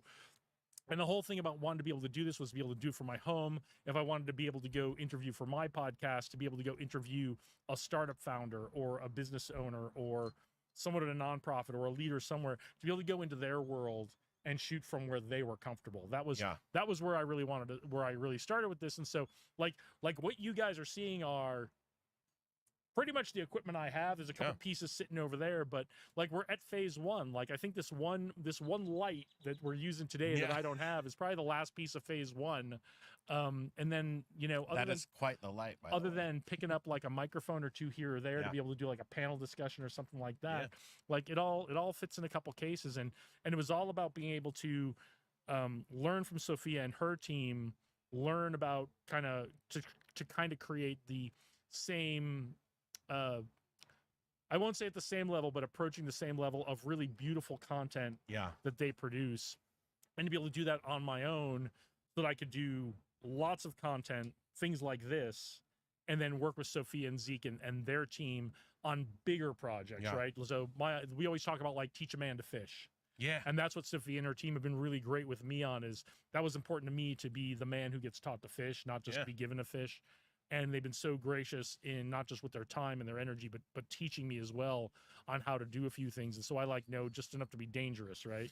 Yeah, well, I'm excited because we talked about this the other day. There's lots of cool stuff that I've been looking at doing, and I think we can both come into the fold and do this at more events. Yeah, and really capture what people I really are like doing. it because it's a win-win, right? It's content for your channel, it's content for my channel, it's content that we can record the videos and share it with Josh for Tech Alley, and they can use it for promotional purposes, and we can share it with these folks who've been guests on, and they can use it however they want to use it. We can cut things up, we can build montages, we can build B-roll for other things, and so it's fantastic. It's just getting the messages out about all the Yeah. great things happening, like specifically today at Tech Alley. And I think we're going to try to do something Tuesday for office hour at Leatherneck Club, right? Are we still going to try to do that? That'll be, yeah, we'll do another shout out for that. So if you're just tuning in, we got Freedom Week coming up here on July 6th through the 13th. That'll be a series of events, and to raise awareness for that, that's one of the things that you and I talked about. So the office hours event is open to veteran entrepreneurs. It's an opportunity for them to come down to the Leatherneck Club. Sometimes you might have a wall you're trying to get past. You might have something you want to share. You might have anything. It's really just community around that veteran entrepreneur group. But we're gonna do a live stream from that, and I've got some cool people. I talked to Kate Duffy. She might come through Okay, cool. and talk about some of the stuff she's got going on. She's big in the mortgage space. Frank, I think, will be back in time. He might not be back in time. We'll get him too. Yeah. We're gonna get him. Yeah, we'll get him eventually. But yeah, so anybody that is interested to come share about what you're working on, we're gonna live stream test that guy. Also to help promote Freedom Week, Global Entrepreneurship Week, and things as well. And to put a button on all the like building the mobile setup, right? This all is an unintended consequence opportunity, right? Yeah. Of now we can pack this, like we'll pack it all up today when we're done here. Yep. It'll all be packed up, and then Tuesday we'll go down. We'll get set up a little early, and you'll have the stick on getting that kicked off at 2 p.m. on Tuesday, and I'll roll in when I can. And super we'll, excited for that. We'll tag team host that a little bit, and again, it's just about telling people stories. And again, the veteran office hours don't. I'm going to lean forward and speak for you a little bit. If you're a veteran and you're not an entrepreneur, come on down. Yeah, like it's hard. The restaurant's open to everyone. We're just kind of off on the side, a couple tables, just trying to build that community. Yeah, and that's not to say if you're not a veteran, come on down if you're a veteran. If you're not a veteran as well, right? You want to meet some veterans. You want to see what this is all about. Come on down. But you and I both know how hard it is for some veterans to get out, and sometimes they just want to be around other veterans. So you don't need to be a veteran entrepreneur to come down to this on Tuesday or ever at the Leatherneck Club. But if you're a veteran who wants to connect with some other veterans and see what other people have going on, I'm gonna let you go solo for one second. Okay, I'll roll over. Actually, are you coming back? Oh, what did we do? That's the power cable. We're fine. We're fine. We're all fine. We're fine. We're fine. Don't come down here. Boring conversation anyway. So let's while we're waiting for Dave to swing back, they're exchanging contact information over there. Veterans, we talked a little bit about there's a conversation around veterans, and a lot of the conversation revolves around PTSD and veterans and isolation. And, it's hard in general for men of a certain age to kind of make new friends and get out and build social circles. And so if you are a veteran and you are looking to connect with other veterans, and you understandably are spending a lot of time alone, have a hard time connecting with other people, these are events you can come down to. I'm a veteran. Dave's a veteran. There's lots of other veterans that are down to these events. And we're always happy to hear from you. We're always happy to talk to you when you come out to these events. And Leatherneck Club is a really kind of cool and intimate space where if you want to come down and meet some other veterans, even if you're not an entrepreneur, that event's going to be great. And Dave does that every week from 2 p.m. to 4 p.m. at the Leatherneck Club here in Las Vegas. I don't remember the address off the top of my head, but when he comes back, we'll get the address. But that's going on every week. And there's always a mix of folks who are entrepreneurs of different kinds. And often at the bar, they're just veterans who are sitting there. So if you're a veteran looking to connect with other veterans, please come on down to office hours. You can come on down to Tech Alley today. We're here. Tech Alley's going on till probably the last talks end around 3:45. But I don't remember if they're doing like a happy hour thing afterwards. Sometimes they do that, sometimes they don't. But Tech Alley is going on. We're coming up on the lunch hour here. They'll probably start serving lunch here in the next 10 minutes or so.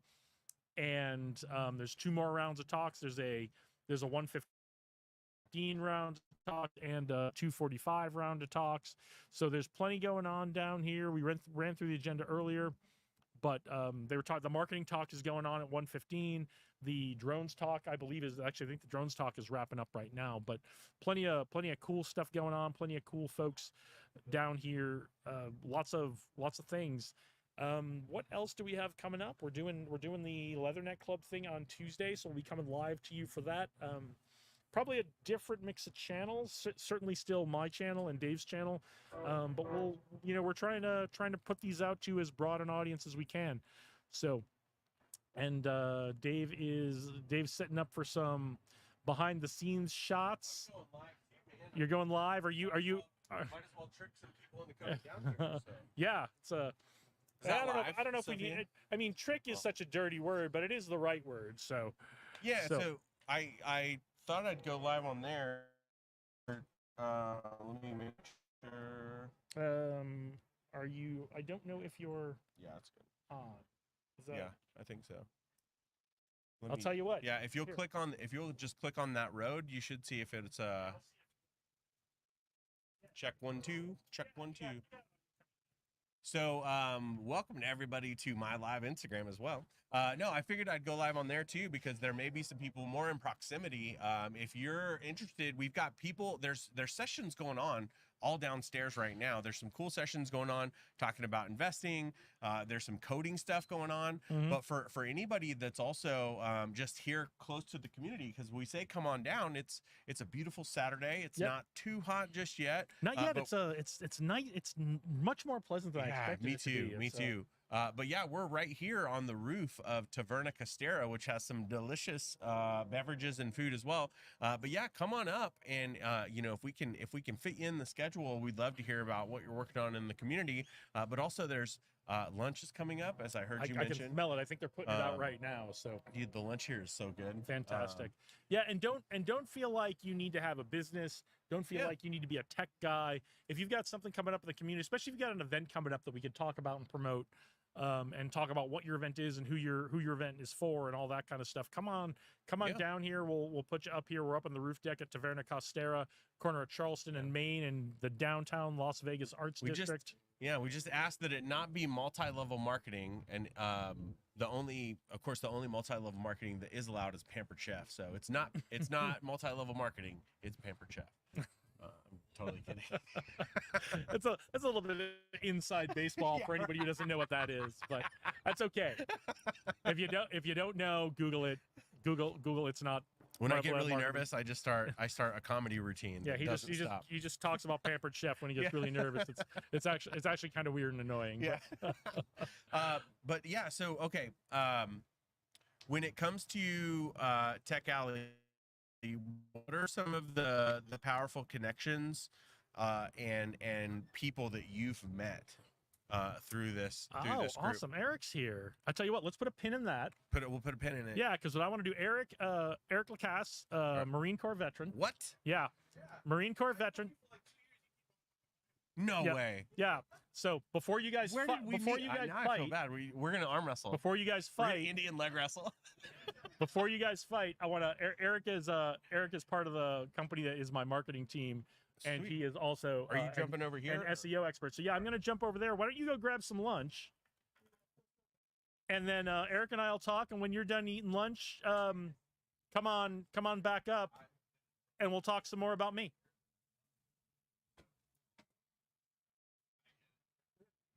So yeah, why don't you go grab some lunch, and then if you see Kurt, if you see Josh Stacy, you know Josh Stacy, right?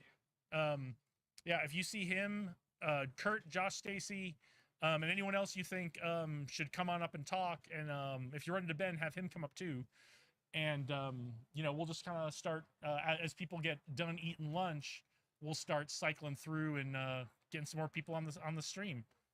And if you want to, are you using the green one? Which, do you have the? Oh, okay, cool. You got it. So you don't need this one. All right. Yeah. Are you gonna go? You want to go live with some folks down there? Or are you leaving it here? Okay, you leave that there. All right, Eric, come on, jump in this seat here. Jump in this seat. Long time no see. It's been roughly 24 hours, right? So as I said, Eric is one half of the amazing team at Neon Appeal. They do all of my social media marketing. They do my website. They do my SEO. They do many things for me that I could never do on my own. They do a great job at it. Appreciate that. But I'm glad you're here today. So Yeah. what's bringing you out to Tech Alley today? I know that I've heard a lot about it over the maybe 2-3 years. I've been trying to get you here to come for like 2 years. I know it's been too long, and I decided just to see what it's like. You know, I was like, okay, I knew that you were going to be here. I knew that there would probably be other people I've seen from Startup Nevada that were here. It's quite crowded. I was not expecting this. It's a big It's a big event, yeah. I just did the AI sit down where I'm bad with names, but they were talking about building specific agents for a AI web browser program. Okay, cool. And it was really good. I mean, it's much more programming than I'm used to, but I understand the syntax. I understand the language. They do a really good job here at Tech Alley of they will get into the tech details, and that's part of what Tech Alley is about. Is if you want to have a real technical talk with people, you can do that. Oh, yeah. But what I have found is a lot of the meetup hosts are really good at also like tying it back to if you're a beginner or if you're trying to tie this to your business, of helping you understand big picture in addition to the really technical discussion they're having. They do a really good job with that. I'm impressed with that one. I'll probably do the marketing strategy one.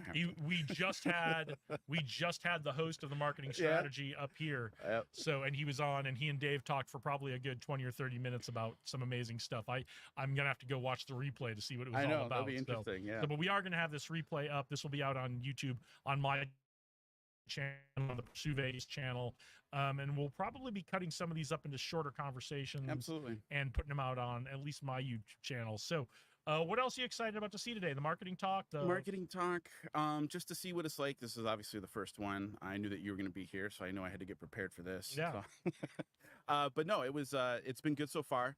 And it's a nice day, and it's hot, but it's actually not too. Actually, we were just saying how much more pleasant it is than we expected it to be. So you're relieved for 101 for some reason. Yeah. Well, that's life in Las Vegas. Once you hit that it's an adjustment for me every summer. And we had, what was it, 2 weeks ago? We had like 110-degree days. I'm like, all right, I'm adjusted. Anything under 110, I'm fine. So we vampire up all day. Yeah, it's great. So lunch is just getting started here at Taverna Costera, corner of Charleston and Main in downtown Las Vegas Arts District. If you're interested in AI, if you're interested in marketing strategy, if you're interested in drones, if you're interested in crypto, if you're interested in coding, if you're interested in robotics, if you're interested in software, or you are in a business that wants to work with those kinds of businesses, come on down, get to know some folks at Tech Alley. Best networking event in town, I believe. Still, 2.5 years later since I've been coming to these. It's fantastic. So come on down. Lunch is just getting started. It's all free. Go to the Tech Alley website. According to Josh, there's over $1 million worth of discounts on the Tech Alley website. So if you're gonna, if you're gonna buy something, order something, check that Tech Alley website if you're in Las Vegas before you do that. So your bread and butter, the thing you mostly contribute to the team at Neon Appeal, is you are the SEO guy. Yes. And you are also the AI guy. Yes. So tell us a little bit about SEO. Tell us about how you're using that to help your customers. Right. And then let's mix in how you're using AI to help your clients as well. Okay, so real broad strokes on SEO. My philosophy when it comes to the building and prosperity of a website is research. If you don't know what you're up against, if you don't know what you're trying to do, then you're going to be stuck. You're going to be blindfolded. And I come from a research background, so there's a lot that can be deciphered when you actually just look at what you want to do and who you're up against. Now, SEO incorporates probably 9 different disciplines. I focus on research and data because if I'm going to be able to say this is what we should do, I should have something to back it up. I'm not just going to go off emotions and illogical thinking. Unfortunately, a lot of people in the SEO world still run on emotions. Like they know the algorithm, right? Well, I want to, before you go any further, I want to dive into something I hear a lot. Yep. And that is, I don't need a website. I don't need SEO because I have Facebook or I have Instagram. And so, and I think for certain kinds of businesses that's true. So what's your thoughts on that? Well, it is based upon, there's very few businesses that can just rely on Facebook. You're within their ecosystem, right? So you're not really going to understand the analytics of keyword research when you have a profile on a website. If you have your own website, you can find how many people have been there, how long they were there for, what were the terms that they used to find your web page on. You can't necessarily do that with Facebook. You can check audience, likes, shares, and that's about it. Now, if you can run a business through Meta, and you can do that now. You can do that now. Because remember, there used to be a bunch of metrics on Facebook that that you and I used to look at that are no longer there. You can run through Meta a Facebook business. It's just not going to be competitive. That's the problem. You're not going to be able to understand that who else is in your ecosystem, what they're doing differently you can do to defeat them. Okay. Only within the Facebook groups and only within your friends, only within the people you invite. So it's a very closed closet. With a website, you open yourself up to the world. Okay, so let's dig into that a little bit. How does a website and how broad brushstrokes and how does SEO make you competitive? Because you and I could talk like nerd data stuff all day long.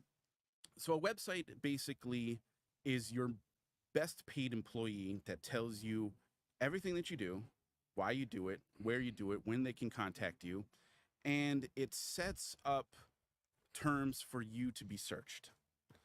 Now, with the broad strokes, keyword development is probably the most important thing in the beginning of a website. You just got to know what it is you want to be looking for. Now, for certain businesses like yours, we have seen in the SEO world using a face for the service helps immensely, other than just a generic one page. Got to have someone, because we're still human beings at the end of the day, and we want to see the person we want to trust with our money. We're in an era where personal branding, and I don't know if it's ever going to change. Maybe it will, maybe it won't. You know, nothing lasts forever. But I mean, personal branding, having a face on something, seems to be so important today. I'll be honest, that's the evolution of SEO. It is not about the small little things. It's about building a brand, because brands sell. You can sell a product on Shopify. You can sell a product on Etsy. But if you want to build a brand, you have to use SEO to build it, you know, and that's the evolution of it, you know, and it's going to get more and more complex as we move forward. Now, you and I talked yesterday about, there was some big news in the SEO world a couple months ago, and a lot of what people thought about SEO got turned on its head. So, like, what is that? What got turned on its head? What's new? What do we need to know? And if you're a business owner, whether you're a tech startup or any kind of entrepreneur, what do they need to know about what's not necessarily what's changed in SEO, but what's the new knowledge about SEO that business owners need to know when they're considering that decision of, is this something I want to spend my time or my money on? Right. So a few weeks ago, there was a huge data dump in which someone was able to grab around 2,000 pieces of documentation and dispelled it to the world about what actually works for ranking on Google. Now, there were theories during the Supreme Court case of Google for the monopoly case. Google had to dispel some things. So they dispelled things from the 90s. And from that, then this was within 3 months ago, SEOs kind of took it apart and said, okay, if this is what they're saying back in the 90s, let's poll and see what it means today. Now that isn't the case. Those 2,000 pieces of documentation actually talk about what Google is using. Now, without going into very specific things, we in the SEO world thought there were 4 things that mattered. 4 things that matter for ranking. Keywords, content, backlinks, and on-page SEO, or which is known as technical SEO. All that got wiped out, and it just became backlinks. Now, there were other people that thought that backlinks in the SEO world, backlinks were becoming irrelevant. They didn't matter anymore because... And can you describe to everybody what a backlink is? Backlink, excellent. Backlink is when on a web page you have a hyperlink that goes to another web page or to a document or to an article, and that person reciprocates back to you. Now, there's also inferring that even if you have a hyperlink on a post, that's considered a backlink, but Facebook has set up their system to where they won't register a backlink on a backlink profile. It's just too big. because everyone would have a Facebook backlink, right? So they said, you're not going to do that, right? So it becomes a social media, which is a referral, right? But if I wrote an article and I gave it to you and I said, just put my link on the bottom, and you said, okay, I'm going to do that. And then I say, read Jason's article on my website, and they click the link, you get the backlink, I get the backlink. So what we want as business owners for our website is we want lots of other websites linking back to our website, because that gives us credibility. That lets a search engine know we've got credibility because people are referencing our website. And the idea back months ago was that backlinks were an old fossilized networking system. They didn't apply anymore because the internet got so big that there was no need for it anymore. Well, not with this data dope. It's more important than ever now because Google isn't going to change what they're going to do. You want backlinks, you're going to have to get them. You want higher backlinks. If you ever get an article posted on the Wall Street Journal, you will see a spike, but you got to keep that spike. Otherwise it drops down. So that's where backlink content is very, very important. It's SEOs. I hated doing backlink research. I hated doing backlink outreach, but now it has to be a part of the system. Because every business that does not have a backlink strategy, they're not going to get any views, and it will be shown. They're just not going to get anything. So again, like with yours, we got to talk about a backlink strategy now. So if you're wondering why you're not getting the website traffic you would like to be getting, it might be that you don't have enough backlinks to highly credible websites out there. So now one of the things you do really well, one of the things you've really embraced over the last couple of years is using AI, generative AI, to help do the work. In the case of backlinks, we're doing that to generate articles and blog posts and that kind of stuff. So how are you using AI to, one, lower your own workload and two, help out your clients? I would say AI has saved me another employee for at least training in my analyst thinking. It can do it for me. It's not perfect, but it's close. AI is going to be the way in which we talk to get more information. It's not conclusive. It's just an idea, right? So say we want to rank for the keyword gardens in Las Vegas. We want to make sure that we find as many gardens in Las Vegas related keywords. Now we're going to build an AI model about talking about gardens in Las Vegas that's engaging to gardeners and to people looking to start a garden. We're going to run that, but the problem is that people can run that prompt, then they post it, and then they get kicked off because it plagiarized. You got to have a contingency plan on the back end to get rid of that plagiarism. So what do you do? Because that's all I like for a lot of us who have done writing, who have done research work, like we understand what a big deal plagiarism is. And you know, in the old days before AI, if you were researching something, you were going to write something you were going to publish in some way, whether it was just on your website or an official publication. We were always very careful about that. So, but one of the things I heard someone describe is that AI always wants to please you. And so what it does, and it does a lot of other things, but in this case, it goes and finds something that it thinks you are going to like to hear, and then it puts that in, right? And what it might be doing is taking somebody else's intellectual property, somebody else's thought work, and handing it to you as if AI did that itself. Exactly. Right? So how do you combat that? What are the checks and balances you put into your workflow to do that? So the one thing that I would do is you want to make sure that you have a very clear and concise prompt before you even hit enter and get a result. Got to know what it is you want the AI to do for you. And you also want to give it multiple options. You don't want just a one and done.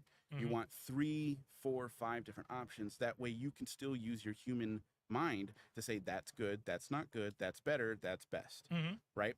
Have it write the program. And as we do with you, get it checked, read it, read over it, right? If you don't know what's being written, then you can't co-sign on it being on your website. Yeah, I know it's super annoying to Eric and his partner Gia, but everything they generate for me, I read all of it. You have to. I wouldn't say that. I don't know. Let's get a reference for that. That's vague. After that's done, it should always go through a plagiarism checker. You do not want to get in trouble with the algorithm theory and other people that have written things like it, right? Generally, you're pretty much good to go if you just run it through an algorithm check, and then you can post it. However, we also want to add an image. people respond to images. Yep. They like an image and then they flow right to the article, right? Also having links outside of the bottom of the blog to go to other blogs or to other products and services, because that's really establishing, like you and I have talked about, the EEAT. It is a bedrock of SEO. It isn't going away. They'll probably add more letters in the next 10 years anyway. So what's EEAT? EAT stands for expertise, experience, authoritativeness, and trustworthiness. It is the absolute needed formula for success. If you want to stand out, you're going to have to talk about why you should be the best at what you do. And that's what you want to remember. Absolutely. EEAT. EEAT. Yep. Experience, expertise, authoritative, and trustworthiness. And you can incorporate that into everything that you post, everything that you have on your website, anything that you do for your videos. EAT is the guaranteed success. But a lot of people, they also have to use other elements to make it more engaging. That's the problem, is that you may be the best, but how are you engaging to be the best? Nowhere in those letters does it say pleasant or fun to be around. No. This is war. This is business. You gotta put yourself out there and put your stake in the sand, you know? So yeah, that's it's very interesting time for SEO. There are the good and the bad and the ugly. There are ones that I see like, I don't think you guys know what you're doing. Then there's ones like, wow, you guys have hundreds of thousands of backlinks, 100 keywords, thousands of people have used, and it's just a content running machine. It's something that, at least in my opinion, SEO is going to be a specific type of occupation that a person's going to want to find. Yeah, I think you know what I mean? So like a mechanic, like an attorney, like an accountant, you know, you're going to say, okay, who's the SEO that I need to talk to? Yep. And then I take a look under the hood and I let you know what's going on. Like, we got to replace that hose. We got to replace this cylinder. This is shot. So what are the trends we should be looking at SEO? What should be to look ahead to the next 6, 12, 18 months? What should we be looking ahead to? Backlinks are going to be the hot buzzword, without a doubt. Everyone's going to want to know how to get quick backlinks, how to pay for expensive backlinks. Content, especially video, that isn't going away anytime soon. However, video for just video's sake is not going to work anymore. It's going to have to be more programmed. There has to be Go on. I'll make my joke in a minute. There has to be an intention with it, right? If you're going to put something on the internet, it better have a reason for its existence and then a flow to something else. That's the way it's so like TV in the 1950s. Telling you. And we're back full circle, I know, folks. you're gonna have a cigarette in your mouth. I will not have a cigarette in my mouth, but this is Jason Leduc here. But I might have a cocktail though. Honestly, yes. If anybody is watching this stream and they want to be on the stream and you want to bring me a beer from downstairs at the bar, into it, absolutely into it. So, that's hilarious. So that's the trend. So this is a lot to keep track of. Of course. What are some of your favorite info sources on learning about SEO? Because a couple of years ago when you and I met, this was new to you too. Yeah, So what are some of your favorite sources for learning about SEO, keeping up with what's going on with SEO, and then helping you predict the trends in SEO? So really, there's two websites out there. Search Engine Journal, SEJ. They are probably the de facto website on any and everything that's going on. There are hundreds of books that break down everything about SEO. They're free to download, but you got to have your own email address for it. You can't use a Gmail. That is where 80%. You can't use a Gmail. Can't use a Gmail. Oh, that's interesting. You know, somebody doesn't like Google. Well, the thing is, they want you to fill out all these prompts, all these texts, like what's your name. You can't be just a regular person. You have to have an agency, or you have to be an owner of an agency. You have to have a website. So it's for pros. It's for the pro people, and obviously they want marketing material below it. But that one website has dispelled so much misinformation about the SEO world, because everything's broken down to a PDF. You can read about what's going on from 2023 this evening if you wanted to. But the thing is that because of all these things that are happening, they're constantly pushing new PDFs, new documentation. Yeah. The other one is Search Engine Land, so SEL. That one is very, very technical. That's the one you go to when there's an algorithm change and you've dipped 35% in your views, and you need to know why. This website will tell you what was that prompt, what was that algorithm change about, and if it affected your business, they'll help you get it back up. Okay. Lots of technical stuff on there. So really technical. So go check out these websites, and then when you don't understand what you're looking at, call Eric, and he will help you. Because I've already read it by the time you go to it. So same question, but for AI. What's your source of info for learning AI stuff? Because again, you're not AI for AI's sake. It's not a technical curiosity to you. You're not trying to push forward the state of the technology. You're trying to use it to run a business. There is a add-on to ChatGPT called AIPRM. That one breaks down prompting into prompting. You tell it what you want it to do, and it'll write the prompt for you. Copy paste. So it's a prompt engineering plugin. Right. That gives you a better idea of the specifics of where you want to go, so that you save more time instead of like, well, I want to be engaging, I want to be professional, I want it to go after, I want this prompt to give me a list of things for kids to do. This helps at least to spell some of it, because you can go right into a kid prompt and write what you need in your language for the prompt. So I haven't really messed around with any websites that are specific to AI. However, AI is bled into those search engine websites as well, because it's so integral to SEO. It's all kind of blurring together. It is. There's a lot of things going on. All right. So before we let you go, best tip for beginners starting with AI, whatever the platform they're using is.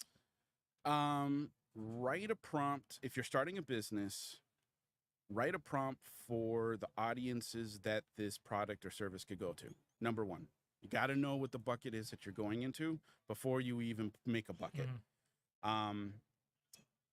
Ask it for Facebook groups, because if we're talking about building an Instagram and a Facebook business page, you're going to want AI to give you a list of what is out there already. And then number three, give it a keyword list and put those keywords into Google and see what shows up. So great tips for training your AI before you even ask it a question. So do these three things first to start training your AI. Absolutely. It sets you up. It saves you probably like 3-4 months of work, and it saves you a lot of headache for figuring out yourself, because you probably don't even know what's out there.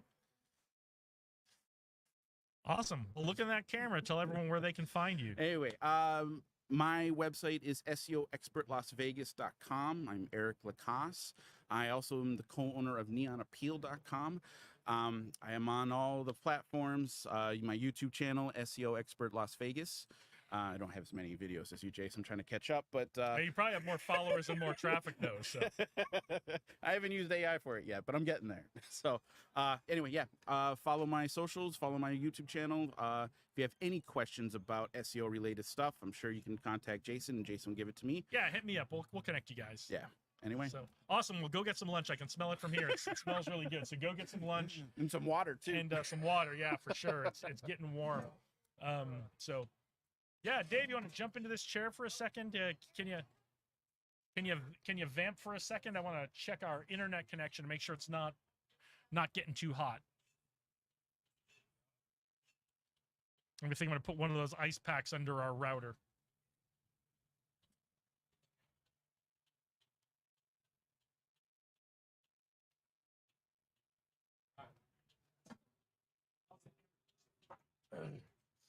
Which seat do you want me to sit in, sir? Are we on this one? Hello. All right. We are live or slightly close to live. Do you want me to take this one? Yeah, go ahead. All right. Can you do me a huge favor, Jason? Can you, if you'll grab that canteen if it's not too much trouble? Yeah, that'd be huge. I just killed it as soon as I got up here. It's getting hot, but not too hot to make a dent in the universe. We are in between. No, man. I'll ask you some questions. I'll make it super easy for you. So welcome everybody. We are back. Can you look on that phone? Does it say that I'm live? Does it? Yeah, we're solid. Oh, I don't know. Hold on.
Oh yeah, it's okay.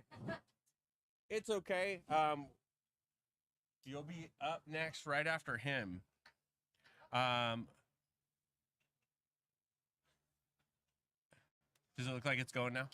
That's live? Okay, you're perfect. Yeah, absolutely. Have a seat. And then I know that we had just briefly met. How's it going? Hey, nice to meet you. If you would just introduce yourself, say who you are and what you do. Sure. Hello, my name is Mithan, and I work as head of engineering at Halo Car, based out of Vegas. Actually, just down the street. We're one block down the street, over by the Snowball the kitten. I love it. Now, so Halo, so you may have seen Halo driving around. So tell us a little bit about Halo for the people that may not really understand what that is. Halo Car, at Halo Car, what we're building is a teleoperation stack. So essentially, what we're the technology that we're building is, I know most people know about like autonomous vehicles, which is basically teaching computers how to drive a car. That's not the problem we're solving. What we're solving is, how do we let a human drive a car but not sit in the vehicle? So kind of like a drone, you know, that's a pretty common analogy, I think, that people are familiar with. So what we're doing that is, right now we are looking for customers who operate fleets of vehicles. So this could be government, this could be enterprise, you know, like rental cars, and that would want to do things like deliver vehicles to customers without having to send 2 people to retrieve the car back, for example. Gotcha. Or, you know, operate in hazardous environments. Like government might want to do something with defense, you know, like operate in hazardous environments. So that's basically the tech that we build, and we do everything: hardware, software, full stack. Very cool. So it's not necessarily, you're not working with the B2C client. You're not trying to find we'll just go, well, since that's it, I'm just going to attack this person, this avatar. So you're not looking for lazy ass people that don't want to drive. Sure. You're looking for people that are looking at efficient ways to incorporate vehicles in their business in a way that may be more cost effective. That's right. And time effective. Yeah. Welcome to downtown Las Vegas, everybody. The ambulance. Yeah, so basically we did actually run a direct to consumer business for a year, basically all of last year. And even then, we weren't operating like a robo-taxi. So one of our drivers would never drive you as a customer somewhere. Yeah. All we were doing was delivering you the car, and we were actually operating as a rental car service. Cool. So you could get a rental car like you're ordering an Uber, and basically, you know, it would be delivered to you at the time and place that you want. Yeah. You drive it around yourself, and then when you're done with it, you could leave it wherever and say, hey, I'm done. And we could connect to it and drive it away. Now that's cool. Yeah, that's what we were operating for a year. Cool. Yeah. And basically what we decided was, you know, we didn't want to, there's so many things that go along with that business, right? We need to figure out where to park those cars, how to charge those cars, who's going to clean them, all those different things. What happens if, you know, a customer takes the car down to Riverside and it runs out of juice on the side of the highway? Like, that was a literal thing that we had to do. And so it, you know, for a very small tech startup, these were like we're not going to be able to compete with Hertz on who can clean 1,000 cars better. Yeah. Right. So we decided, okay, what we're going to do is focus on the thing that we're good at, which is the tech. And so we would, instead of making these people our like Hertz or whatever, our competitors, we could actually make them our customers and say, That's hey, great. you can deliver cars to your customers by utilizing the Halo stack, basically. That brings up a really good point, and I might just riff for a second Sure, here. So many startups are focused on the consumer, and not that that's a bad thing, but a lot of times consumers are very hard to find, right? It's very hard to find a large group of a certain kind of avatar. Right. Of people that A, can afford your service, and B, that also want it. And for people that are founders out there, like, it doesn't matter how cool your idea, like, they have to want it. All and my need friends it. use it, Yeah, and it's like so great, exactly. and it's like Exactly. the customers, the end customer is very fickle, right? Like, it could be part of this wave, and you might just be seeing something because somebody posts something on Instagram or TikTok, and it's like, oh, it's taken off. Wow, my business is so great. But then, like, 2 quarters down the line, it's like, okay, well, was there really a customer need there? Is there a big problem that you were solving, or is it a trend? Yeah. So with that being said, thank you so much for spending Sure, time. yeah. And your role again in Halo is? So I'm head of engineering. Head of engineering. Right. So the big question is what does Halo cars need right now? Are you guys looking to expand your team? Are you guys looking for customers? How can we, or the greater community that might be watching this, how can we help? Yeah, I mean, at Halo Car right now, the big thing we're looking for is where are the real business needs for our product? Okay. And so what we found is we found different niches that we are sort of drilling down on, different enterprise customers, different direct-to-customer customers. And so, like, sort of avenues, if you operate a business and you could see a really strong use case for somebody remotely driving a car somewhere and not having to have a person in it, and then, that would be our biggest sort of, like, you would be our customer. And That's cool. Right now we're really in customer discovery. And that's the biggest thing for us. I love that. Yeah. I love that. Well, thanks so much for jumping thank you, in. Dave. I know it appreciate was a little last minute. Oh, we no, just, that's perfect. we snagged you up here. Yeah. But yeah, so if you guys see Halo cars, now you know a little bit more about what that is, what that means. And then where are you guys at as far as, like, geographically? So right now we're just based in Vegas. Just based in Vegas. I love it. We are, right next to the English Hotel. That's where our office is at. But our cars, we're driving all around Vegas. So Cool. You'll see our cars, say Halo Car on the side of them. And yeah, we're all over Vegas. I love it. Cool. Thanks so Thank you, much, Dave. man. Have I a good appreciate one. it. Thank you, guys. All right, we are going to keep moving everything. Oh, that's okay. That's okay. No worries. Okay.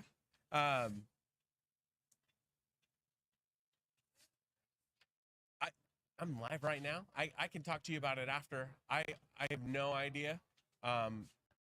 If it's a conflict with any of. Okay, yeah, you'll have to. Yeah, we're just going live for Tech Alley, so it's all good. How's it going, man? You're the guy from the internet.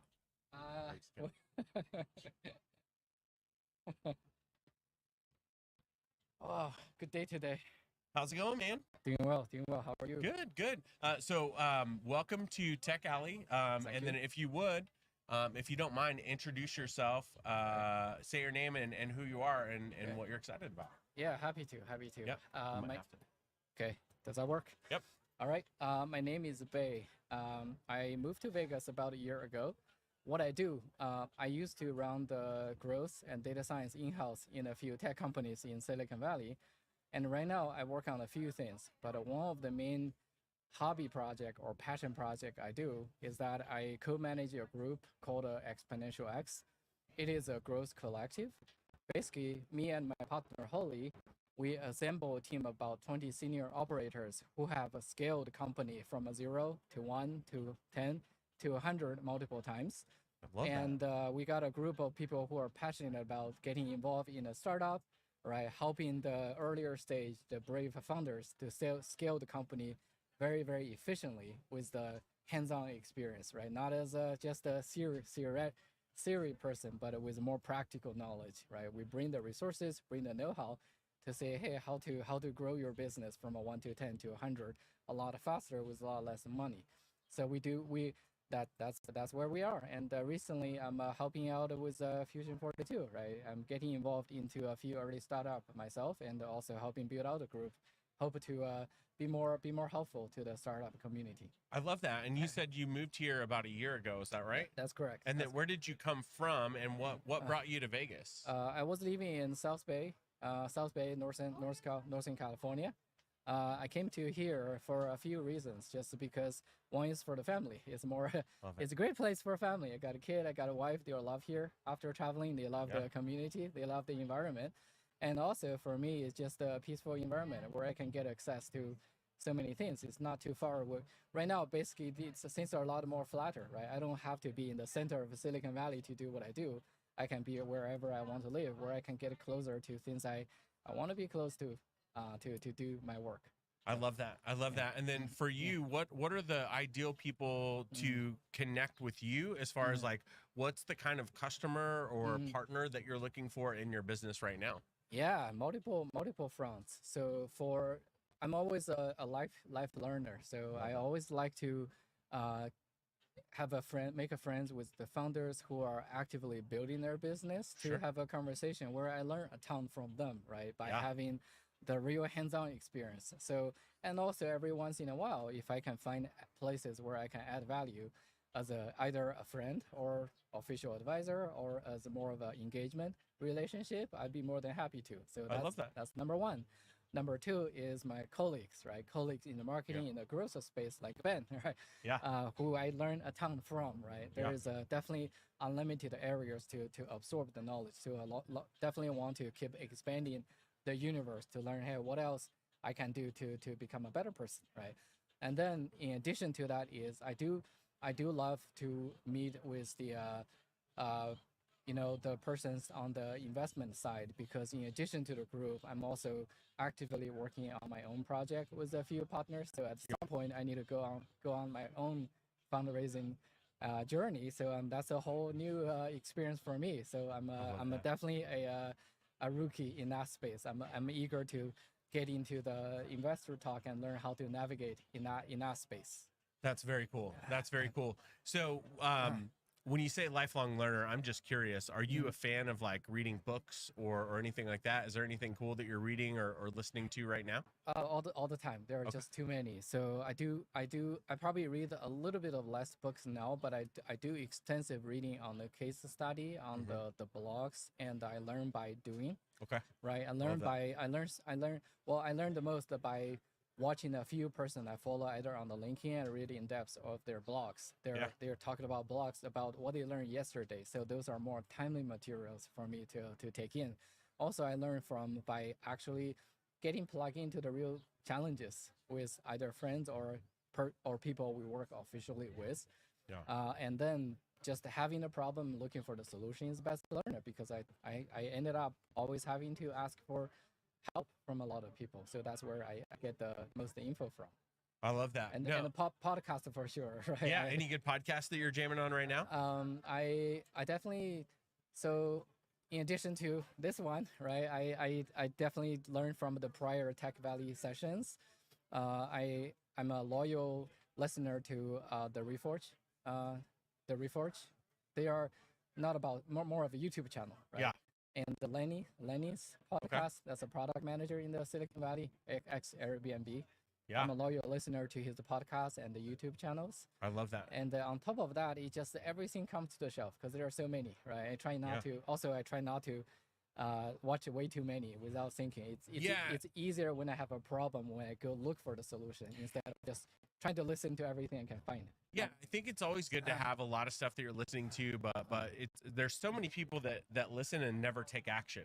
True. Right? I was watching a podcast or something where the whole antithesis was like, hey, like this guy watched a whole keynote, he went to a 2-day thing. Yeah. And then the guy's question at the end was, what made you get started in this? He's like, who cares?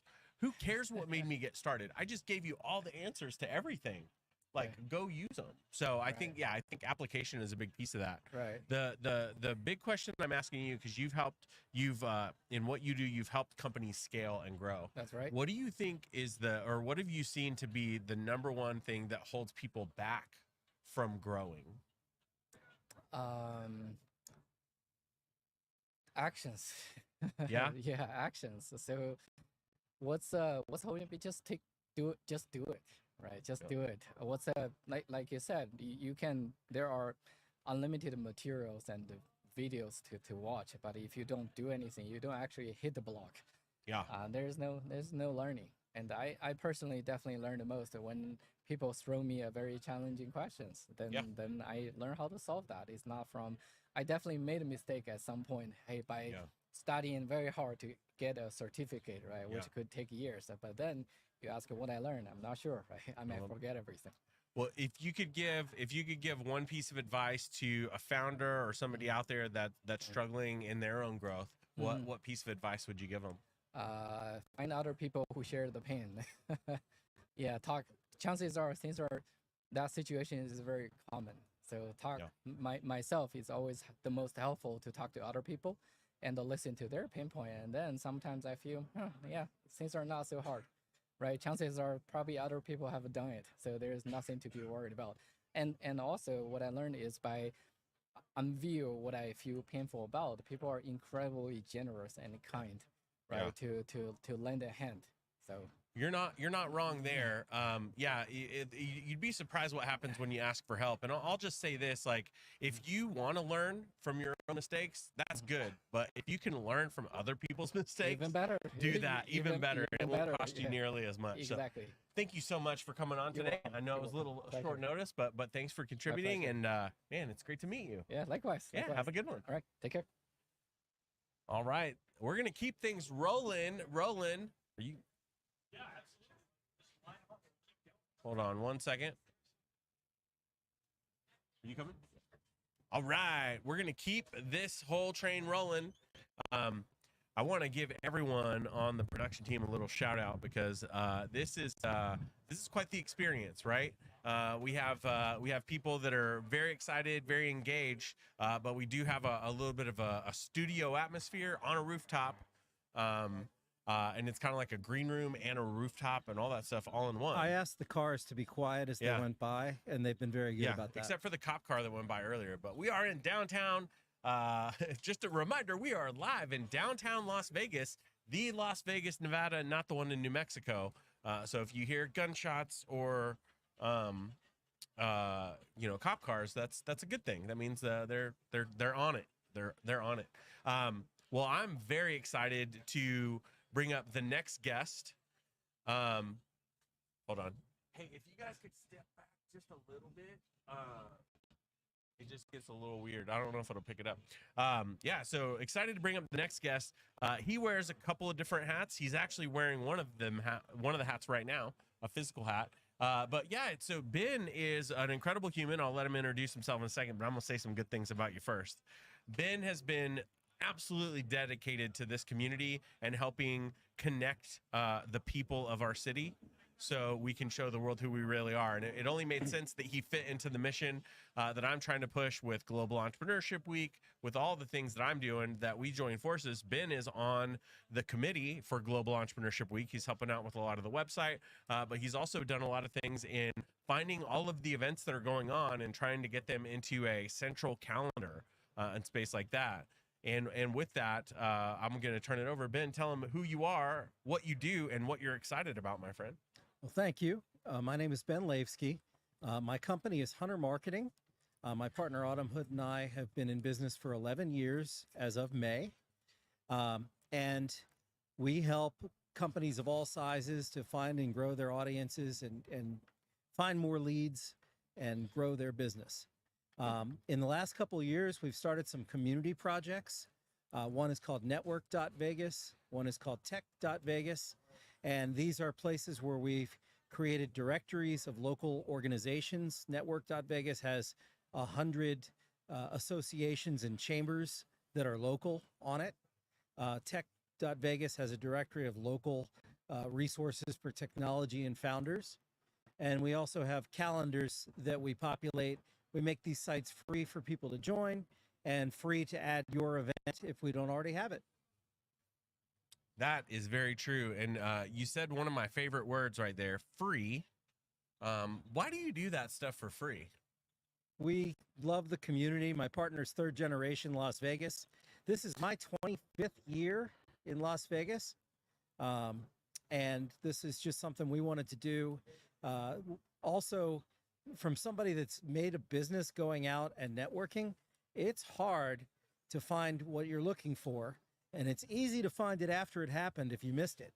Yeah. So I wanted to put things in a place and make it easier for other people to get together, to network, and to know what's going on in town, because there's so much cool stuff going on in Las Vegas. Yeah, and the interesting thing about that is like it's pretty easy, right? He makes it very easy for you to upload events. If you're already posting them in other events, it's pretty easy for you. Can you so if somebody out there is hosting events right now, and that let's say they're hosting on another platform like Eventbrite, or what are some of the other hosting platforms that you work well with? We work very well with Eventbrite and Meetup. There are some ways to automate that, but wherever your event is, it's pretty easy to add. It's just a quick form for members, and again, it's free to add. It's free to join and free to add your event. So it's pretty easy. We give you a little form to fill out, and then it's published on our calendar, and then our newsletters and site visitors will all find it. Now, since we are talking Las Vegas here, I know I can have blinders on sometimes, and I see all the cool networking events. Anytime there's like veteran events going on, entrepreneur stuff.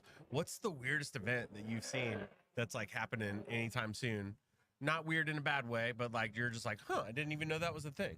I get that feeling all the time. One's not coming to mind, but can I give a shout out to one that I'm excited about? Absolutely. We work with, there's an institute in UNLV called Sports Innovation, and they're working with, to put on the first sports innovation convention here in town at the Virgin Hotel in July. And it's called SEICon, and that's SEI-con.com. And it's bringing together all the people that are in both the business side of sports and the performance and health aspects of it. We have a tremendous organization here in UNLV with over 100 researchers that contribute toward different aspects of sports innovation, research, helping people learn about management. And the goal, as Las Vegas is the sports capital and fun capital of the world, is to become the thought leader of those areas. I love that. No, it's very interesting. I think you were downstairs earlier. I made this joke earlier that this city is becoming 3 HBO television shows all at once. It's Silicon Valley, it's Entourage, and it's Ballers. Right? There you go. All 3 of those are kind of happening. Like there's all of these kind of hierarchies through all of these different industries where people are making this home. Like, but all of a sudden, yeah, it doesn't end there. Yeah, we've become a hub for esports. Right. We are building movie studios here in town. We have virtual studios like Vision Vegas, which is like a Mandalorian style studio by the airport on Greer, where they have events and then they film things like The Mandalorian. Yeah. Like we have every manner of business coming here. We have more manufacturing, more jobs in health and healthcare. Yeah. Like Las Vegas is exploding on so many levels. Yeah. No, I'm very excited about it, and we're kind of right in the middle of it, right? We're leading the charge in a couple different avenues. I want to talk a little bit about Global Entrepreneurship Week because I have the microphone for it. What made you get involved with Global Entrepreneurship Week, and what are you excited about there? Well, we started a site called tech.vegas, and we have network.vegas. This just seemed to fit so perfectly in our mission for those sites. And Global Entrepreneurship Week connects locally entrepreneurs around the world and encourages inclusivity, if I could say the word, diversity, innovation, entrepreneurship, and those are things that we just feel really strongly about. I love So it. helping to grow those values and helping to promote those events is just something we're really excited about. And with that, Ben has done a really good job at helping with the website for all that and kind of bring everything more on the local container to that. So like me, a lot of times people are like, oh my gosh, you do all this stuff for the community, you do all this stuff for free. What is your business? What are the nuts and bolts of that? And who are the ideal people to connect with you? Our business is helping small and large businesses establish and grow their branding, develop a strategy and execute it so that they can grow. We have clients of every shape and size. We have a number of professional associations, contractors, doctors, lawyers, e-commerce, and startups. So we're versatile. Specialization is for insects, and we like the variety and creativity of working with people and helping them. We want people that believe in branding, believe that they can grow their business through digital marketing, and we're just excited to have conversations with people that think that might be them. I love it. And where can people find you and connect? Our core site is hunter.marketing, or you can go to tech.vegas or network.vegas or gewvegas.com. And if you hang around, you'll run into me. So you don't have to do this, but I'm just going to give it to you because I ran into this a long time ago. And that is where davemeansbusiness.com came from. Is now it's just a bullet link for all of those. So I don't know if you want to do Ben Means Business. As far as I know, it's not taken. I'll sell it to you real cheap. What? Ben, thanks so much for coming on. You're doing my great. Friend. All right, quick little studio spot. Okay. Yeah. Right. No, I'm juggling today. I was just and I dropped off some stuff over at Tunnel for better and social club stuff, and then here, and it's going back over there. Nice. So I'm all over. Huh? Was Brandon in a rush? I thought. Oh yeah. I gotta leave in 25 minutes. Is that okay? I'm real quick. Yeah. I wasn't even planning on it. Yeah. It's all done. You know? This is I'm gonna use this to my advantage now. Oh. We're gonna cool. We're gonna close the deal right now. All right. Brandon, I need you to commit to $10,000 right now. There it is. All right, we win.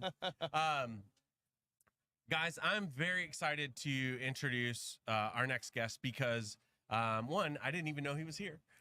Two, you know how much I love entrepreneurs. I have a special heart for veteran entrepreneurs, and I met this guy before he came through, but he came through one of the cohorts at Bunker Labs. And my if I could wave a magic wand, and the vision for everything is for more people to do business with this guy, because he's a good person. His beard is a little threatening, but he has a great business to help people promote their stuff. So, Brandon Mills, tell us about your business, and also tell me, what are you excited about? Sure. Yeah, I'm the owner of Total Promotion Company. We've got a production facility here in Las Vegas. Got about a staff of about 9 people, and we produce physical branding for different organizations that are needing to put their logo onto physical product. We do as much as we can in-house. We brought some new technology to Las Vegas, direct-to-film printing. Just yesterday, we got our new printer up and going with some new technology for UV DTF, which is going to allow us to do raised UV prints on any kind of solid substrates. Wow. So, okay. Yeah. So we're so put that in practical application for somebody who's so when you think promotional products, it's not just keychains and stuff like that. Sure. It's like it's the stuff that you can really create your brand and share it with your clients, with potential partners, Right. if you're doing B2B. So when you talk about this, because I remember when it was you're doing shirts and signs and the basic stuff. We're still doing all and then that. you've Yeah. added so much more. So when you talk about this DTF, like what's something that the coolest thing that somebody can do right now? It allows us to do full color in the CMYK spectrum of on any type of material in small batch. Okay. So whereas before traditionally in the promotional product industry, you would have fairly high MOQs, minimum order quantities. Yeah. Where You'd have to get like 100 things. Right. Otherwise, it was like it cost more money to set up the machines than it was to just make like Sure. 2 T-shirts. What- Which I bought like 4 T-shirts from him one time, and he was like, "Bro, This eliminates a lot of that setup cost, and so it makes it economical for people to be able to purchase smaller quantity runs, or if they're trying to test out the market with designs or products, and they don't want to have 5,000 of whatever it might be because they're not sure if it's going to sell. They can actually test the market with smaller runs. Whereas you're still going to get price breaks, when you reach certain quantities. Yeah. But this really brings the overall cost down to do the low quantity runs. So I want to put that into perspective because I have a couple of ideas for things. One, I came up with this really cool logo for a yoga mat. So if I have the yoga mat, you can print this whole logo like on a yoga mat. We've done yoga mats. Very cool. We've done for several clients actually that are in that space. And now for your business, like, you have a lot of this stuff on hand, or can people bring their own materials, or can they source their own bulk items? So they can, but the problem is a lot of times they're going to end up paying a whole lot more when they purchase it somewhere else rather than purchasing it through us, because we have wholesale vendors that we use. And then just like a bar, if you bring in your own bottle of wine, you're going to have to pay a corking fee. Because we make a little bit off of the products themselves and the printing and those together. So if you got something that you want to bring in, we can print on it. Yeah. But we're gonna have to charge a small carrying fee. Yeah, and you're not trying to rip people off. I know that, and you got to make money, right? So yeah, and it's funny. So you said on any material. So I had these shirts at your spot for a long time. So these are like the recycled bottles, right? Right, So right. it's the Rethink fabric. Sure. So you can print directly on these. Yeah, so with the direct to film technology, which is the latest apparel decorating technology that's out there, and it's taking over the industry by far. I mean, you can put it on anything from denim, leather, polyester, cotton. Whereas, before, if you were to do sublimation printing, you're limited to white polyester. If you're going to do direct to garment, you're limited to pre-treated cotton. Yeah. Whereas this really expands what kind of materials you can put it on. Yeah. And then now with the UV DTF, Yeah. we can put it onto solid substrates as well. I love it. So I do have some yoga mats, and I want to get this logo out. It's pretty cool, man. I'll have to Nice. show it to you. Yeah, I'm excited, man. It's I do those yoga headstands. Yeah. So I'm trying to work just on the design piece, but it's basically inspired by the Michael Jordan logo. Yeah. But it's me doing the headstand. But I want to put that on a yoga mat. And then there's lots of other stuff. And you also have volunteered. A big shout out to Ben and everybody else that's done it. You volunteered to be a lot more involved with Global Entrepreneurship Week this year. And that's where I'm really looking for the opportunity for us to create a really solid brand for all of our partners across the community. So you and I have talked about this a little bit, and we're going to put this into action. But ideally, all the places that partner with us, we're going to have like a small little kiosk that's branded with our stuff, with their stuff, to say that they're part of Global Entrepreneurship Week. It's fantastic being a part of it and just being a part of that ecosystem within Las Vegas. Las Vegas is a hub of economic growth. I mean, and we've experienced that last year during 2023. Where my company 3x the prior year, and we're just trying to keep that growth going. That I feel like Vegas is one of those places that kind of has an economic force field around it, where it's winners and losers of every economy, but the winners of the economy come to Vegas to play. So well, and I want to close with this because one of my core values is to shop local. I'm going to tell you this right now. and I'll say it with Brandon here, you could probably go to Amazon or go to one of these print companies, and yeah, you could probably find it a little cheaper, and you might even get it super fast. But I'll tell you one thing that you can never replace when you shop local is Amazon and all these big places. They don't care if something happens to you in your life. They're not going to be there. They're not going to bring a casserole. They're not going to send a get well card. And also, they might be connected to hundreds of thousands of business owners, but you can never ask them for a connection to one of theirs.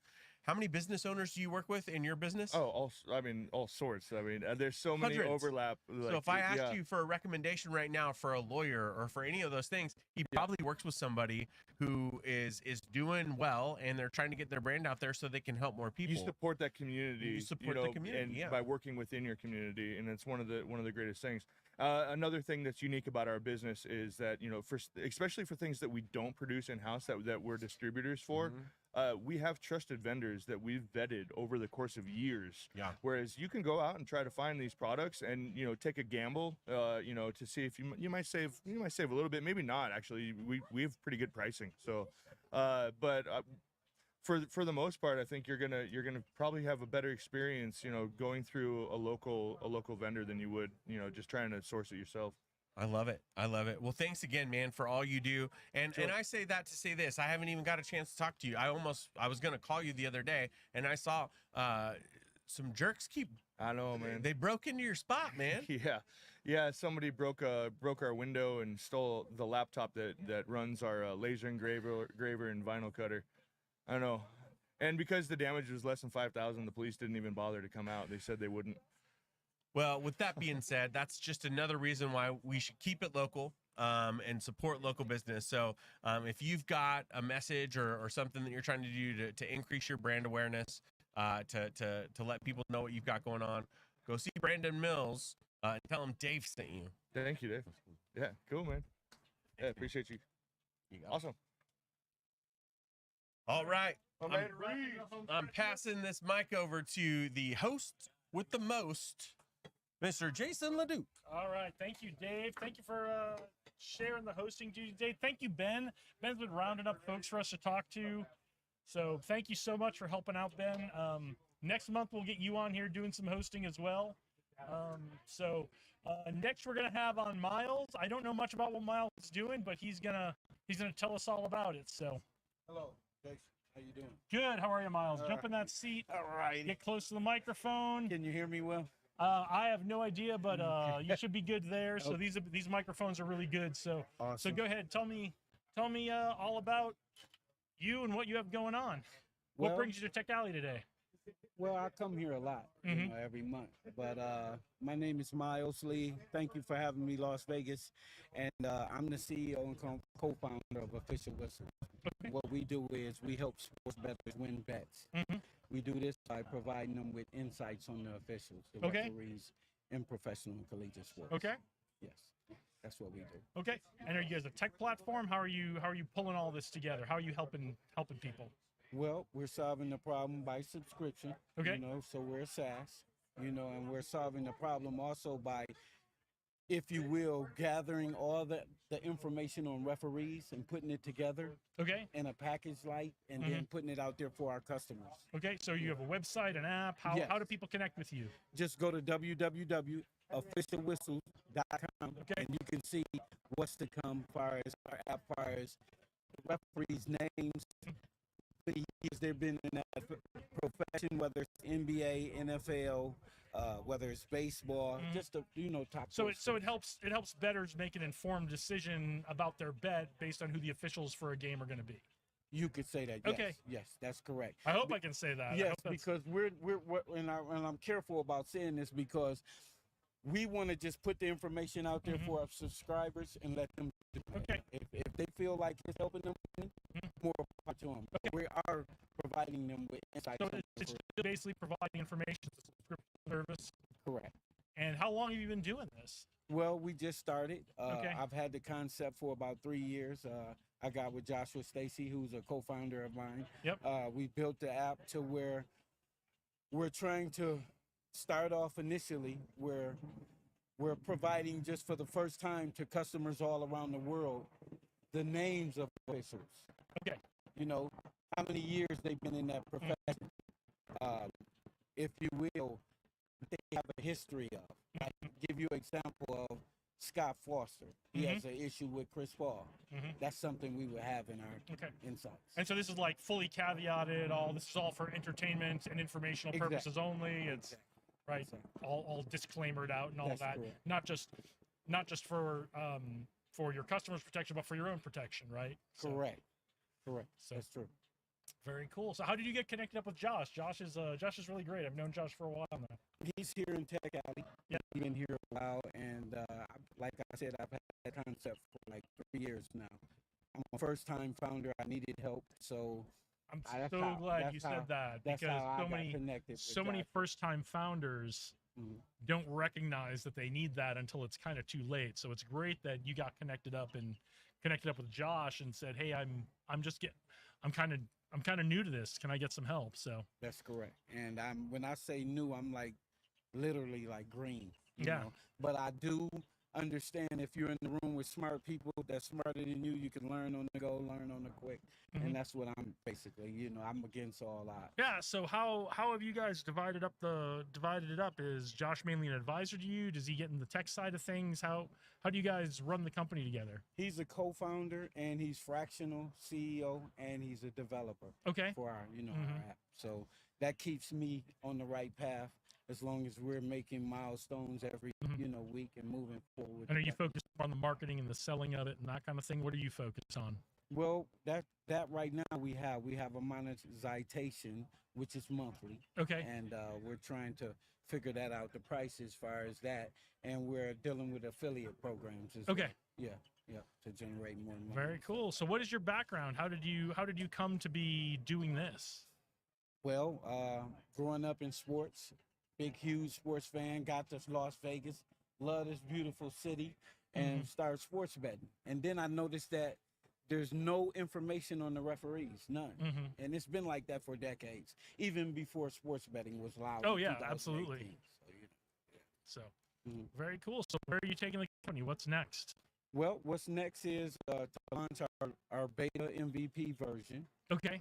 And once we launch that, we want to get our feedback from our customers, okay, see what they're talking about, and double down on that, and then build upon that as well. What's going to be special about the MVP version? Can you tell us? Well, you're going to, for the first time, you're going to be able to log in at your fingertips and see, like tonight's game or Monday's game with Boston and the Mavericks. Right. You'll be able to log in and see the 4 referees who's officiating those games, what they have a history of doing, who are they, and how many years they've been in the NBA. Okay. You hear that on the games that they're broadcasting, but you will really have that experience to just go on the app yourself.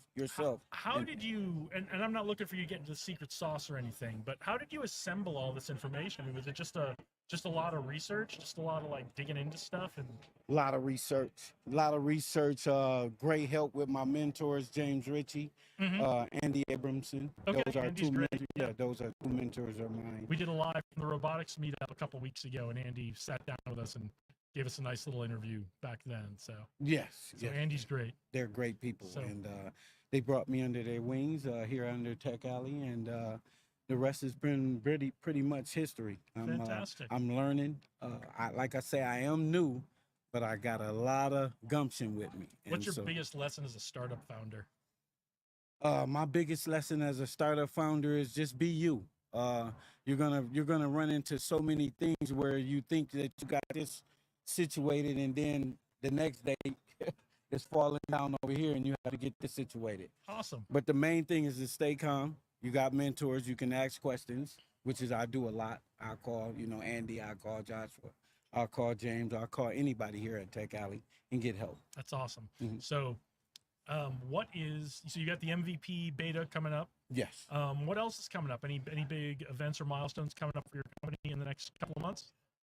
Right now, no. That I see is basically our launch, and our pre-launch, our beta launch, and see what the customers are saying. Okay. And awesome. go and build customer from there. feedback and iterate from there. So. Yeah, because we are young. All right. Well, look in that camera.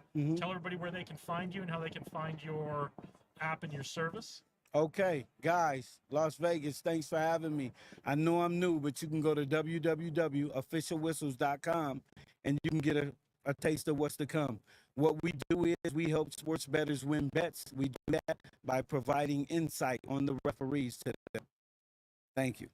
All right. Thanks, Miles. It was great to meet you. I appreciate you. So, yeah, if you send Alicia over. Okay. And we'll get talking with her. But yeah, this is what's great about Tech Alley, right? There's a new startup here in Vegas. It involves a bunch of people that if you've been watching these lives, you already know them. We already know them. And until just now, I had no idea this was going on. So this is what's really great about Tech Alley is you get to find out, you get to meet the people behind these startups, these new companies that are being started here in Las Vegas, and find out what is going on and get the latest. And this is what we're talking about in Vegas. Is this Tech Alley? This is place, the one place where you can find out about all that is. So thank you for tuning us in today and tuning in with us today and finding out right along as we about this new company along with Josh Stacy and Andy Averton and James Ritchie, all folks and names that we certainly know here as part of the Tech Alley crowd in the downtown tech community, and also names you might know if you've been watching along with us and keeping up. So, all right, well, we're gonna have Alicia on next. So she's going to tell us all about what she has going on. Hey, hey. So what's going on? How have you been? Fantastic. How about you? I'm good. You can see we're doing good. We're keeping our equipment cool, and we've managed not to lose the stream yet today. That's so impressive. I like your ice pack too. It's very they're a low tech solution for a tech problem.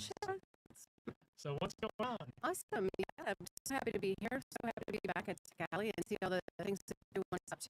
Really appreciate everything that you and your crew are doing to help elevate the story. And I guess we were sort of talking about this off camera, but really appreciate just lifting out the stories. Like so many cool things are happening in Vegas, and there's such an interesting ecosystem that I really appreciate that we're trying. We're doing this all together. And one of the great things about Tech Alley is you get to meet so many people, but you don't get to have necessarily an in-depth conversation with them. And then if you're not coming down to Tech Alley, you certainly don't get to hear the conversations to be part of it. Right. So we're just trying to extend this a little bit and let people know what's coming, what's going on down here. Try to encourage people to come down if they're in Vegas, and if they're not in Vegas, to catch up and get to know all you folks, follow you, and see all the great things that are going on in our tech community here in Vegas. So. Yeah, place. I love Minneapolis originally, but been in Vegas since 2008, and I'm thinking just super special about Velocity and the energy and all the entrepreneurship that's happening here. That I just really appreciate that you're doing this. Very cool. So what do you tell us about today? So I'm going to tell you about what I'm working on today, which is I'm on a mission to raise the vibration of love on the planet. And am I looking at that camera? We only got one, so look at that one.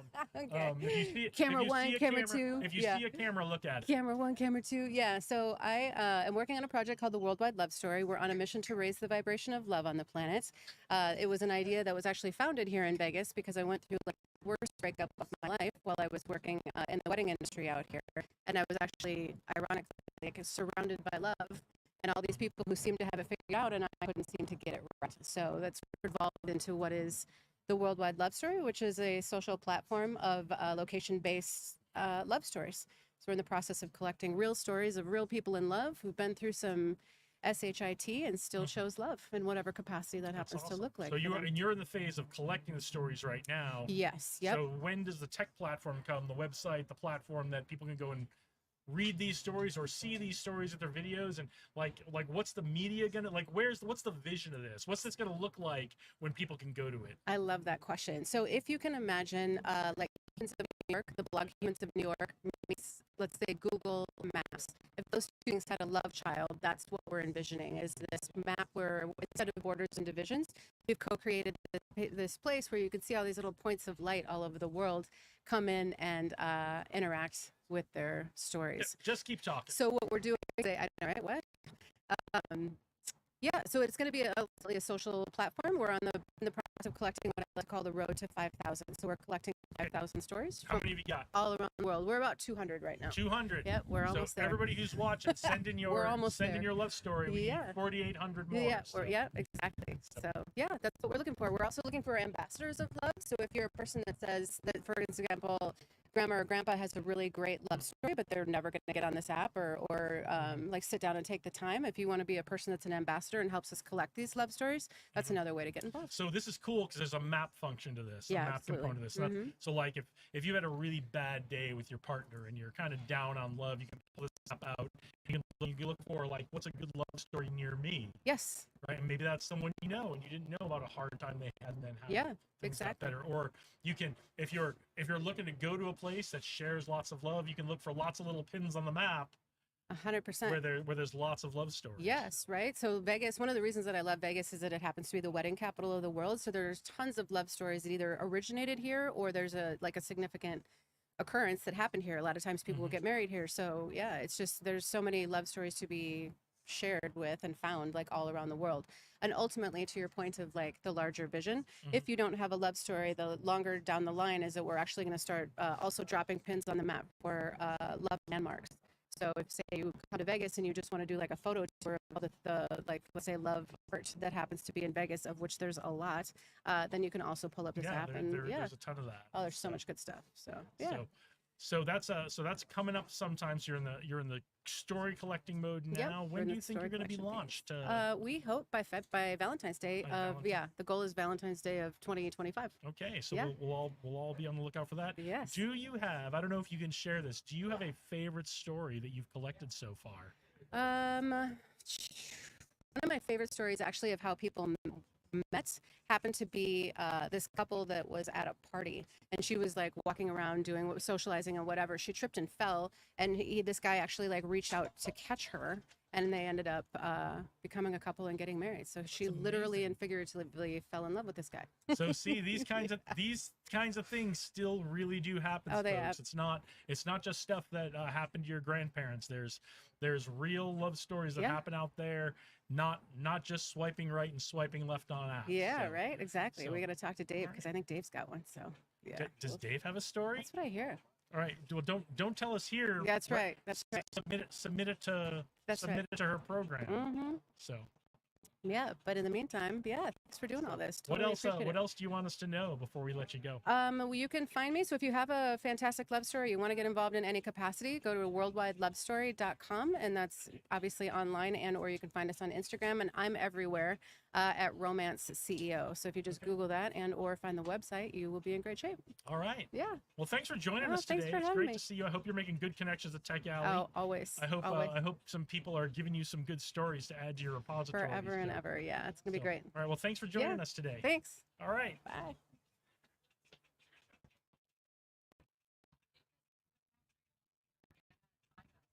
All right. So who we got next, Dave? Oh,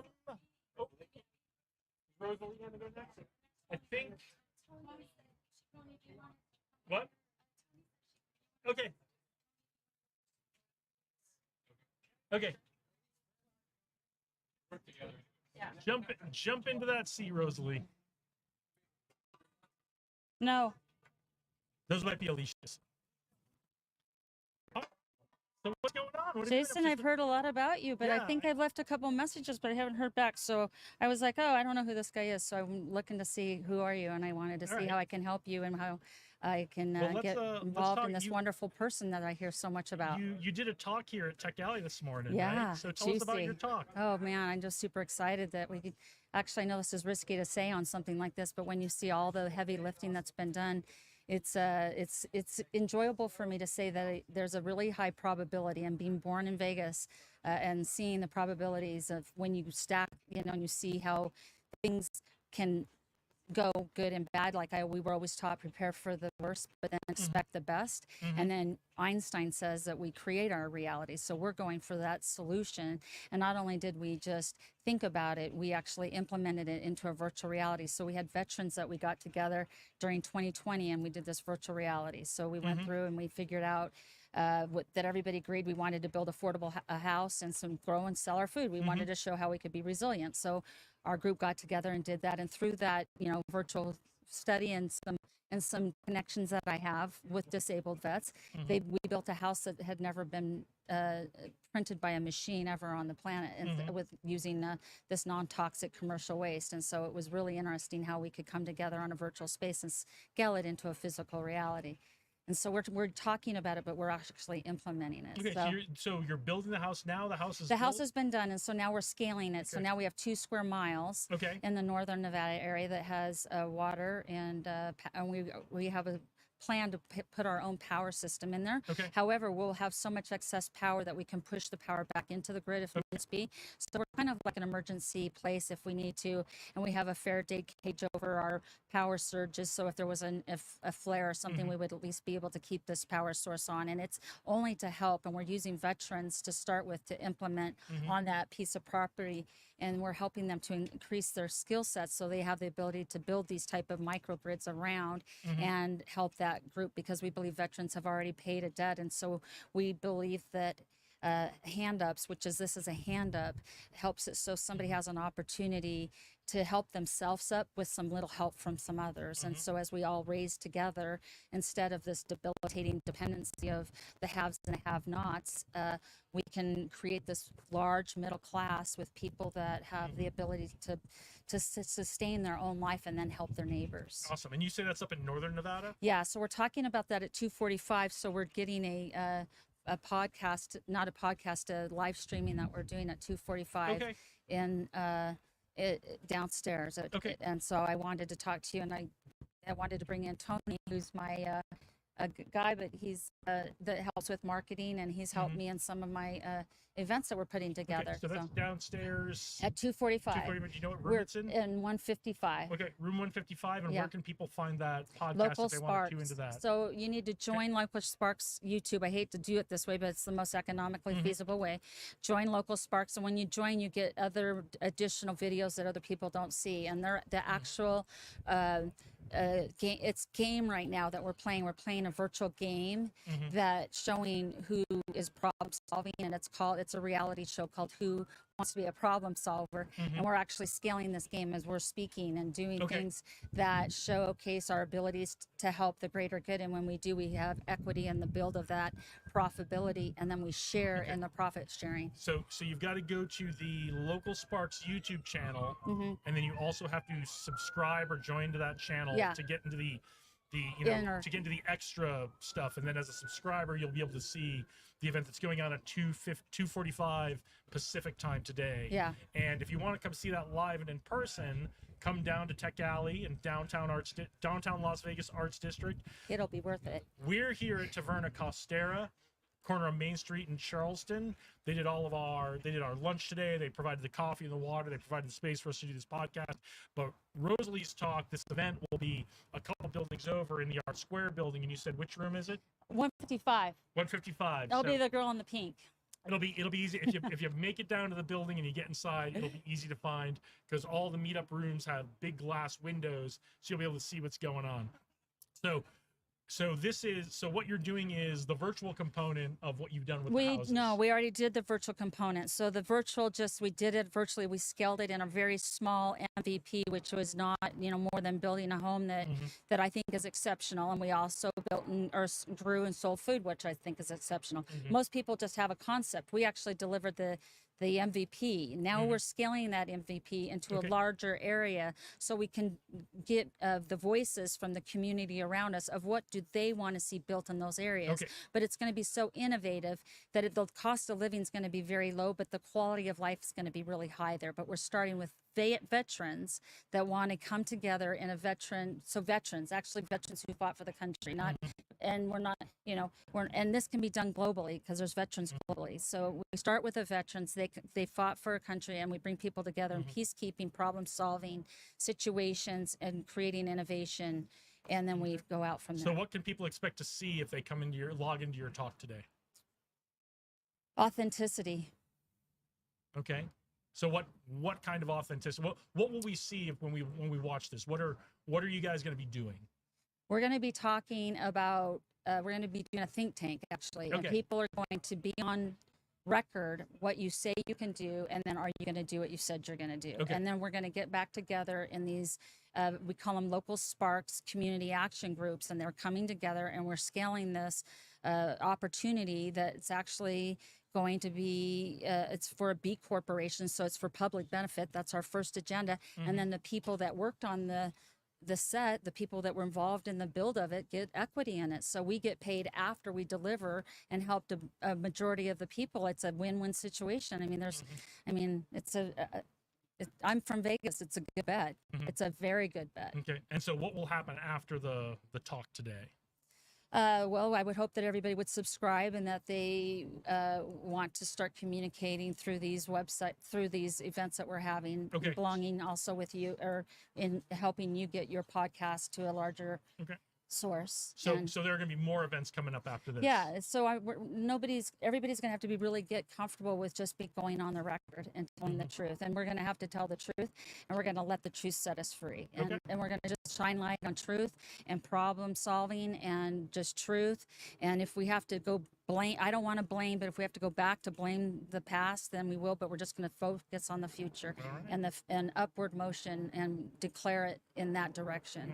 We're not going to go without honest data to help us build better business models. So, and this is all to help build that community in Northern Nevada. it's to start. So we're going to just scale a larger alpha test. These are quality people that have already got skin in the game. So we're selecting a very unique veteran, disabled veteran that has a heart for community and head for business. We're putting them together to help us scale this. So we're bringing those guys together to help in this equity of this build. And we've already got the land and the water rights in Nevada. That's a pretty big, deal. They own it, and it's not taxable because it's on a church piece of property. So it's a beautiful thing. And it's to help benefit the community to how to live regeneratively and sustainably. Awesome. Yeah, high five up top. Well, look in that camera and tell everybody where they can find you and where they can where they can find the talk today and Local Spark and all that. Okay, YouTube Local Sparks. It's spelled out, YouTube Local SPARX. So you just go on and type in Local Sparks, that'll come up, or just YouTube and put Local Sparks in there. Our videos are on there, and then you can go to Rosalie Bingham, and that's a little spicy. So that was what I found out in 2020 when I ran for Congress. So there's some spiciness in that, some dysfunction that we really just need to shine light on some solutions, not the problems, just the solutions, because it's not very pretty. So that's at rosaliebingham.com, and it's ROSALIE, B as in baby, INGHAM as in Mary.com. All right, thanks for joining us today. Good luck with your session later on today. Hope to see you, Jason. We are probably going to be hacking stuff up here. You're going to miss out. I probably will. Yeah, you're going to miss out. I'm telling you. All no, right. hopefully you don't miss out. Okay. I'm telling you, I hope to see you. All right. Thank you. Do you have any other questions? No, I think we're great. Let's get Tony on here because I think he's going to fill in. Is this your bottle here? Okay. Tony, why didn't you come in? I thought you...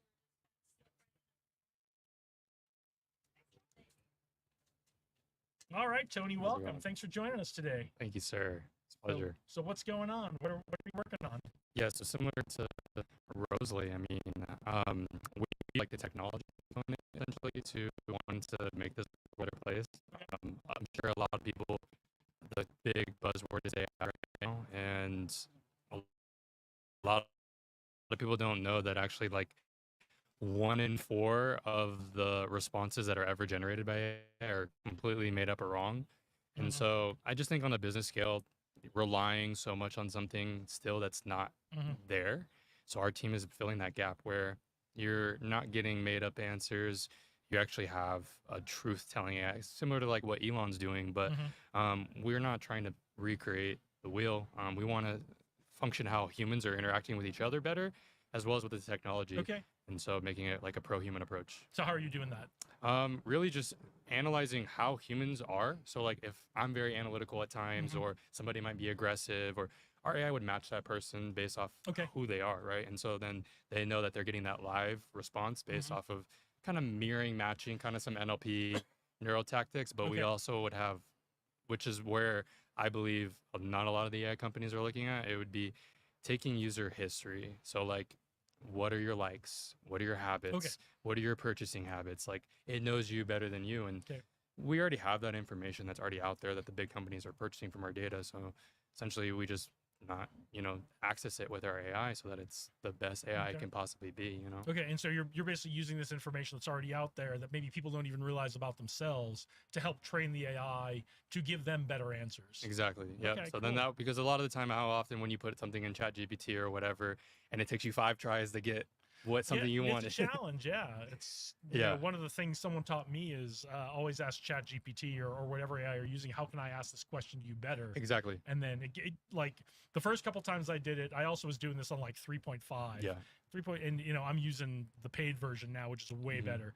And it like really gives you like much more thoughtful answers. So, Yeah. And honestly, like where we want to take this, you know, is there's a lot of controversy with OpenAI right now. So Mhm. we don't see them being the long-term person we want to use just Okay. because of the compliance, the safety Mhm. issues that people are alluding to. But that's why a lot of people are wanting to like go with, they see Elon Musk come in and he's pushing a lot of the innovation where it should be, because he used to be with OpenAI and then he left because he didn't like where they were going Yeah. with it. So I think that's important for us, because me being somebody that's leading the space, Mhm. once it becomes super intelligent, it's a little scary, because how do you control it? How do you, it's going to be better than us at a lot of things. Mhm. So that's where we need to make sure that the foundation that these things are trained on Mhm. are, like what Elon said, are truth seeking. It's not making things up, or it's saying a politically correct term when it's like Yeah. there's absolute truths in this world, and we need to Mhm. make sure that the AI is always seeking that out. Very cool.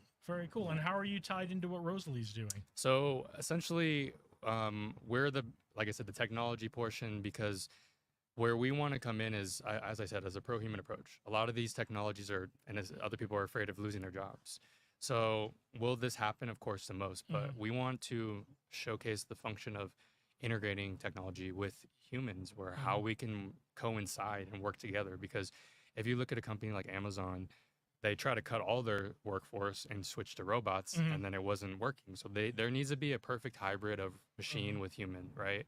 And that's what we want to bring into the masses, because a lot of people are just, this one AI like will rule everything, you know, and do everything you want it to. And I Mhm. just don't see it being there for a very long time. And Yeah. how we can kind of get businesses to help grow an ecosystem around that is what we're doing with Rosalie, and Mhm. teaching on how to make sure this is safe too, because a lot of people are scared of like the Terminator or Mhm. whatever movie, right? And so Mhm. we have to make sure that we have the leaders of this ensuring safety as So well. what are you doing now as you start to put this together to get people confident that this is safe? One of the big things is we're partnering with people on our board that are either military personnel Mhm. or individuals that have been leading the charge as far as like safety, people in like the NSA or whatnot. And those are the individuals that we're seeking to. We already have like generals and other individuals that have shown interest to be on our board, right? And so we're continuing to expand that in a public, a private, and governmental sector, right? Yep. To where we're able to know, okay, that's where a lot of people are seeing OpenAI now, that they're saying, okay, now we have to put all these regulations up, Mhm. but they're already billions of dollars, you know? So Right. we're quickly already alluding to that as we're growing and, you know, continuing to scale on that. Excellent. And what's the name of the company? So our company is called Replicate. Okay. It is an, you know, all-encompassing AI, and we're creating a new product that's going to be specifically geared towards enterprises, and that's going to be called Negotiate, where it's Okay. like live, like Tony Robbins being on the call with Mhm. their sales team as they're Okay. closing. So something like that product as Okay. well, and those two would kind of come to the market. What's your timeline for bringing those to market? So we already have Replicate in the marketplace, so Okay. it can answer like phone calls, handle scheduling appointments, and basic tasks. Obviously, we want to advance that always as on our roadmap. And then the Negotiate product, we can have that finished because we want to get deep with analysis on like I said, the data touch points of the people.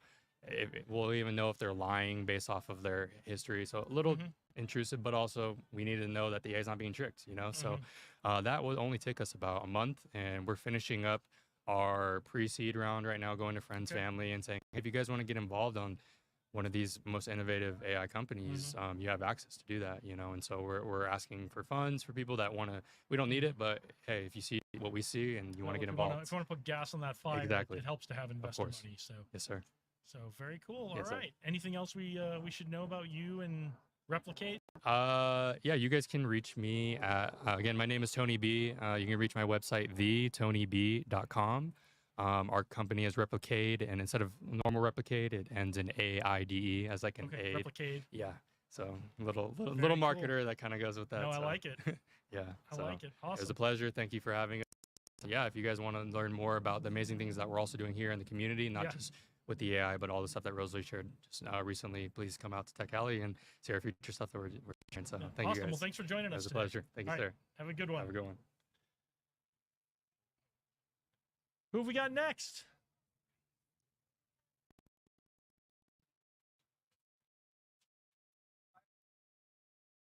All right.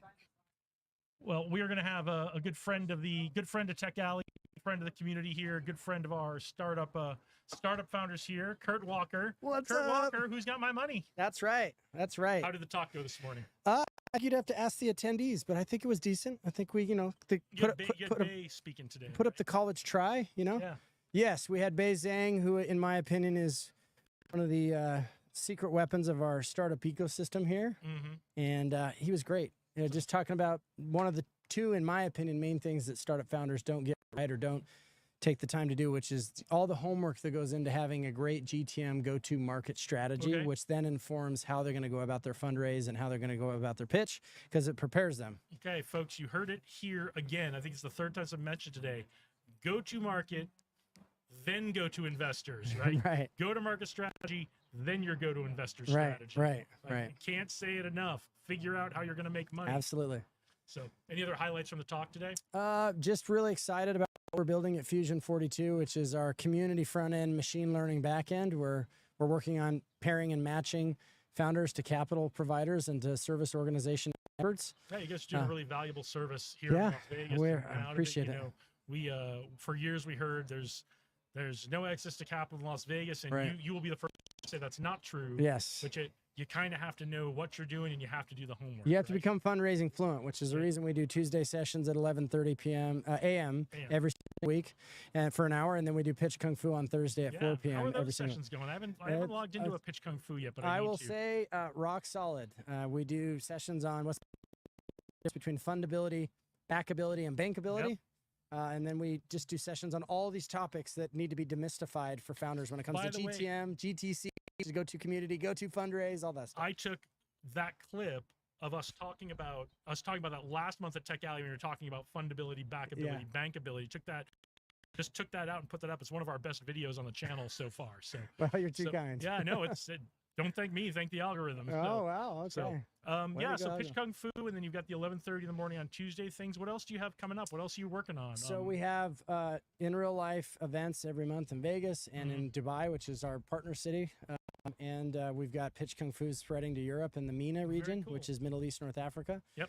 And then there's a lot of stuff I'm not quite at liberty to talk about as far as events at Venture House coming this fall, pitch events, Pitch World Series, all that kind of stuff. How is the content studio coming along? It's great. We have the one in LA. We have the one here on the Strip. We're working on one in Atlanta. Okay. And I have big plans for what we're going to do for like the content machine, where we build a megaphone for the ecosystem. You know, for great founders, for great programs like Tech Alley, like the podcast, those Yeah, kinds I mean of things. that's what we're trying to do here on a small scale is give a little bit of a platform and get it out. And to, we're grateful that you are. Yeah, I really believe in media technology, and it's one of the core 3 pillars of what I'm building: capital technology, community stack. That's where Venture House is, with small business community, founder community, which is Fusion. Then we have Angel X, which is for our angel investors, and then we have Maincell, which is for family offices and ultra high net worths. Let's talk a little bit about Angel X and angel investors. Yeah. And so what is Angel X trying to help develop future angel investors? So Yeah. let's talk about that. Right. Let's talk about how you're trying to get folks who I assume need to be accredited investors or qualified to be accredited investors to enter. Depends into. on what country you're in. So Angel X is definitely not just a United States thing. The idea is that angels write checks before almost anybody else, and they get the least amount of support, and they're probably the ones that need the most education as far as those in the professional investment stack. We really want to love on them. We want to give them opportunities to sharpen their skills, sit in the pitch sessions, and to be able to invest and potentially have opportunities for us to follow them into deals that they find. Angels provide a very important role inside of every venture ecosystem in a region. Mhm. So we want to make sure that we're really supporting them. I believe that there's a trend where if you take, millennials on down and even up, Mhm. all of my millennial friends and even younger, all of them want to angel invest. Yeah. They just know that wealth creation is great, and they know that part of their portfolio, the fun part, gets to Mhm. be devoted to helping to develop startups. And so we're Okay. excited to help usher that in and basically create a community where they get an opportunity to do that and also be introduced to deals that they might be interested in. And I love that part of it too, because so Mhm. many of these things are they're either we kind of do some education with folks, Yeah. or we do some community with folks, Mhm. or we're kind of just like a deal flow machine for Right. folks, right? And I love that you're trying to bring all those three Well, things together. it's funny because we think about founders needing these fundraising fluent sessions, but investors get to become fundraising fluent as well. Yeah. There's almost no investor I've met, family office, whatever, otherwise, that can't learn from what we're learning. As we build a funding platform, we have to learn all the capital types. How do they operate? How do they interact? What's the flow of capital? Where's the capital hiding out? How do we create access to it? How does this type of money move? Mhm. And really, there's 60 different capital types. So it's something where we're always learning. And what I found is most investors understand 2 or 3. Mhm. They don't really know how they all interact. And it's important, especially for the angels, because again, they're going in first. Yeah. So they have to sit in the deal the longest of any of the investors. Yeah, A lot of these big funds don't come in till Series A round. At least, yeah. They're not even doing pre or At least. So the angels, we want to really love on them and support them and help them grow. Even if they're just do one deal a year, or it's like I want to do one deal a month. So what's the one thing you can give us that you'd want potential angel investors to take away that I'm sure they'll get as part of Angel X, but what's the one thing you want someone who's thinking about becoming an angel investor to take away from you today? I would say the one thing is come hang out with us on the Pitch Kung Fu sessions. Come hang out in the Danger Room. We have a specific place in Telegram where founders are uploading their 2-minute video pitches, Mhm. and the angel can literally start to hone their craft by giving feedback in real time to these founders in the Danger Room and then live at the Pitch Kung Fu sessions. And I think that's a great place for them to get their feet wet and then see how we can find out what their goals are, how we can support them. Yeah, there's no substitute for really critically looking at a deal, getting your own take on it, and then talking to other And angel as- investors and sharing your takes with each other and learning from them and seeing where, maybe my take on this was really good and Yeah. maybe I missed something in my As take. time goes on, they'll be able to use the tech platform at Fusion 42 to do follow-on rounds. Maybe they invest in a deal and they want to bring it to the platform and have us do follow-on investment, or they want to use our tools to analyze it from bullets or whatever. So those things are continually being worked on. Machine learning backends are not easy to build. It's pricey and it takes a lot of time. We're very excited to be doing it, and so for our next time, Awesome. When's that going to be?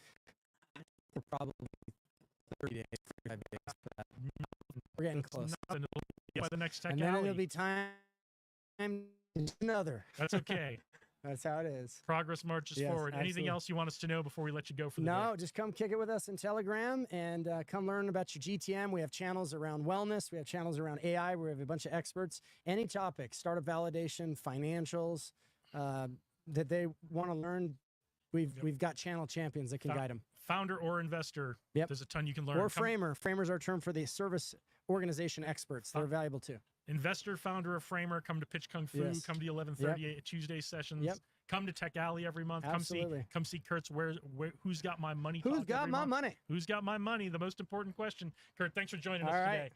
Have a good one. Have we got anybody else? Oh, come on in, Breeze. How are we doing on time? All right, we're doing great. Yeah. Jump on in. I think you're like right Breeze, on what's time. going on? It's been a while. Good, man. Bless. What are you up to? Well, I just got off of. I was helping 4 political candidates here in Nevada with marketing strategy and just helping their campaign managers. So I'm just glad that it's over now. Mhm. For the most part, I don't think I'm gonna re-up on it. It was too much energy, man. It's a lot Okay, of yeah, energy. politics is a whole different world. Actually, the interview won't come out for a couple weeks. A good friend of mine from the Air Force is the Libertarian nominee for U.S. Senate in Maryland. Nice. And so you guys, in a couple weeks, when we do the Mike Scott episode on the podcast, we'll get to see all the things he's learned and how much he's learned about being in politics as well. So Yeah, it's an interesting space. I just explore it because I think I'm a big data person and Mhm. psychology person, so it just allows me to see what people are interested in Mhm. overall through the scope of like politics and sentiment for the state, sentiment for the country, stuff like that. Were you able to find interesting correlations in that data that kind of helped clue you in on the campaigns on your on how to craft your messaging, or was like, because I can see a world where there's all this data, but when it comes to politics, it's like nothing. Yeah, it's not telling us anything. It should tell you a lot. Unfortunately, a lot of them don't listen to kind of the sentiment of what's new. So a lot of them just have older strategies, which is okay. Like the older strategies are more like guerrilla marketing, right? Which still works. It's still hitting the streets, putting the billboards out, things like that. But there's so much data out now, like to the granular level of they actually care about, think they'll actually get up for it to vote for. And I think that's like a more And one of the things you're finding in politics, people don't vote based on their interests are what they say they care about, or what or what they say they care about isn't supported by the data of where they spend their money and their time, right? Yes. So that's why I think it's so interesting. So you want to know something that was more interesting to me here? It was like 4% or less of people that can vote here in Nevada. yeah, primaries are ridiculous. I think it was like 2% or something the past 2 weeks, right? I'm like, damn, and this is the actual stuff that can be kind of changed here as well. And so I'm like, man, if you guys don't hone in on the messaging, which that just leads me to believe the message is wrong. So I think that's just an interesting thing. But Something's got to change. If I could figure it out, I'd be making a ton more money. But I'm sure you've got a good handle, and you'll probably figure it out. So. Yeah, I'm in there doing it. But other than that, man, just marketing stuff overall. Yeah. So now that you're out of the politics game, at least for a little while, what are you working on? What's coming up? Big things for me are just courses. Like I want to give more knowledge as much as possible. I think a lot of stuff that gets charged for doesn't necessarily need to get charged for, especially the information, because there's only a handful of people who are ever going to adopt and do it.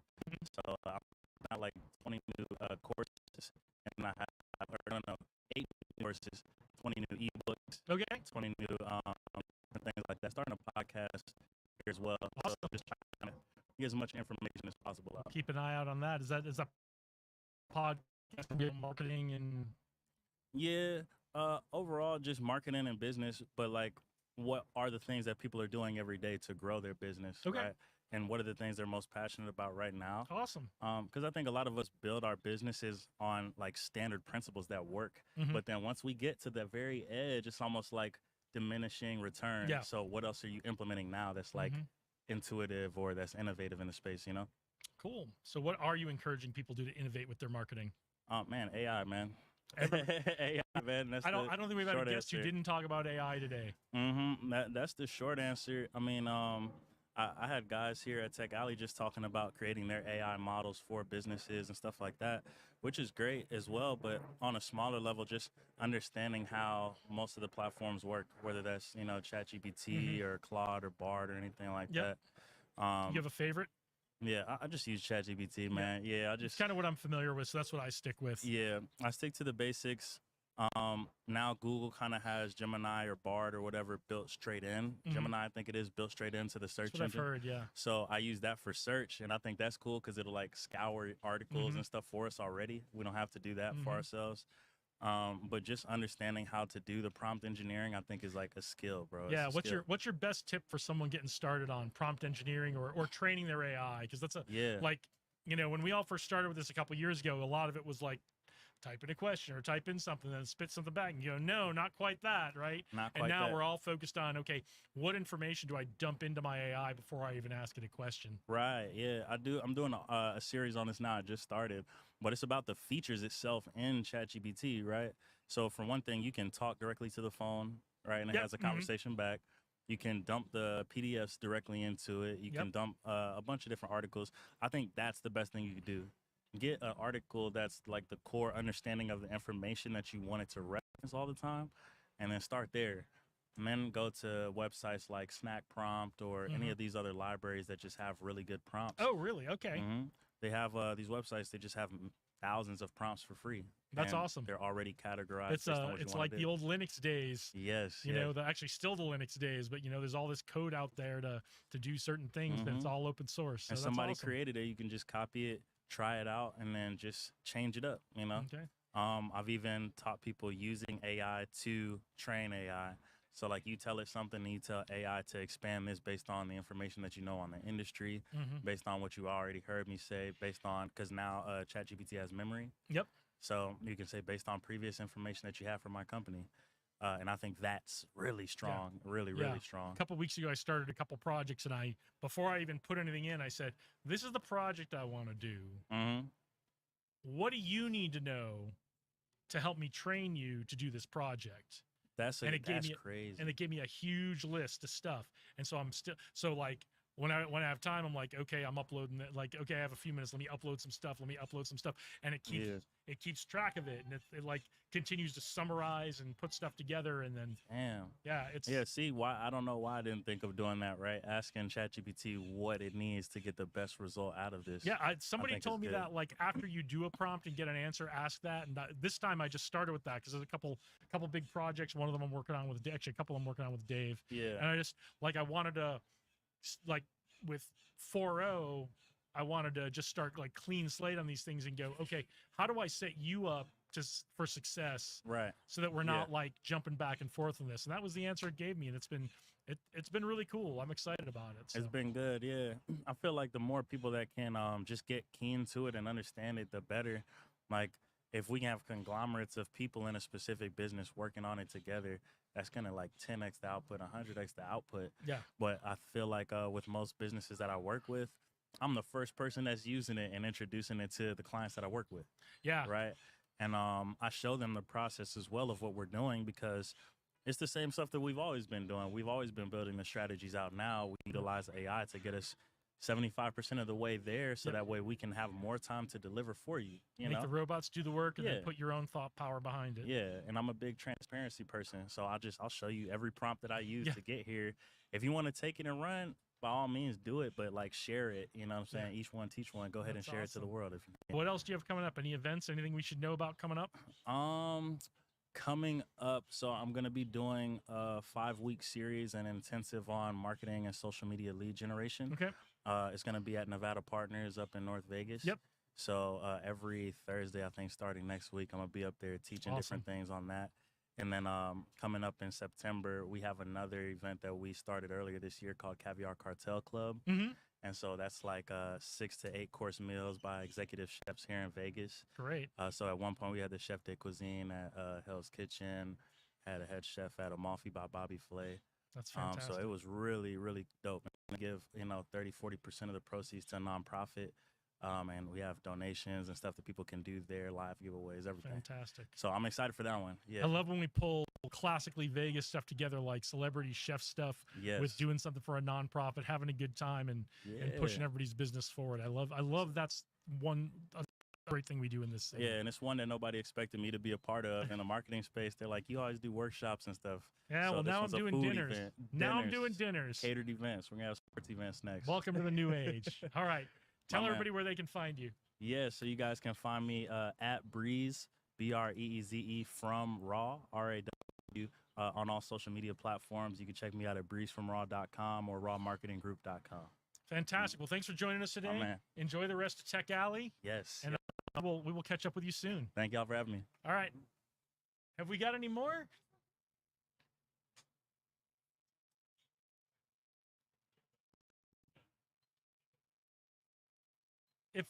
If that's it, Dave, you want to jump on and like do a 50 words or less on GEW and we'll wrap it up? I don't want to. Yeah, I don't know if I didn't know if they were hanging around or wanted to get on, or I don't want to tell them no. I just want to wrap it up if we're. You're a hero. All right. So we've talked about a lot of stuff. I know you filled in a little on GEW when I was off grabbing some lunch and that kind of stuff. Yeah. But so we're going to start it off with Freedom Week. The governor's going to give us a proclamation, like really kind of trying to amp up the attention on Global Entrepreneurship Week in November. Right. So tell us what we can expect over the summer leading up to that and during that week in November. Well, yeah. So I'll pull back and just talk about the marketing. Using events as marketing is to me, it's my favorite thing to do. But it's very strategic, right? I always say there's nothing more powerful than a date on the calendar, except multiple dates on the calendar that people don't know about yet. So the whole reason why we're doing Freedom Week is to one, celebrate all the veteran organizations. There was already a few things happening. We just created it all under one container, but it's also that leap pad going into the greater series of events for global entrepreneurship week. And what I expect is going to happen is we're going to think that we can sort of activate monthly. Leading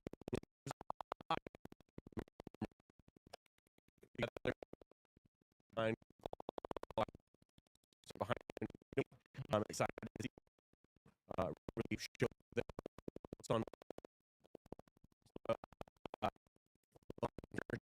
really going to be a big shit. So this big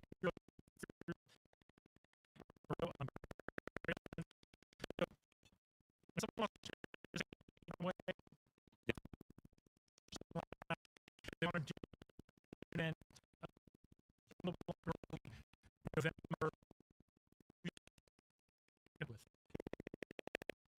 easy ownership as a headquarters organization. I want to give them props. They make it very easy. We have a ton of like PDFs that we can give out to people to show how they can get involved. And the idea isn't to like create the biggest event ever. It's to be part of this event series of events. So like people, when I started to talk to them about getting involved, they would get stressed because they think now I got to spend like $10,000 to go host some event.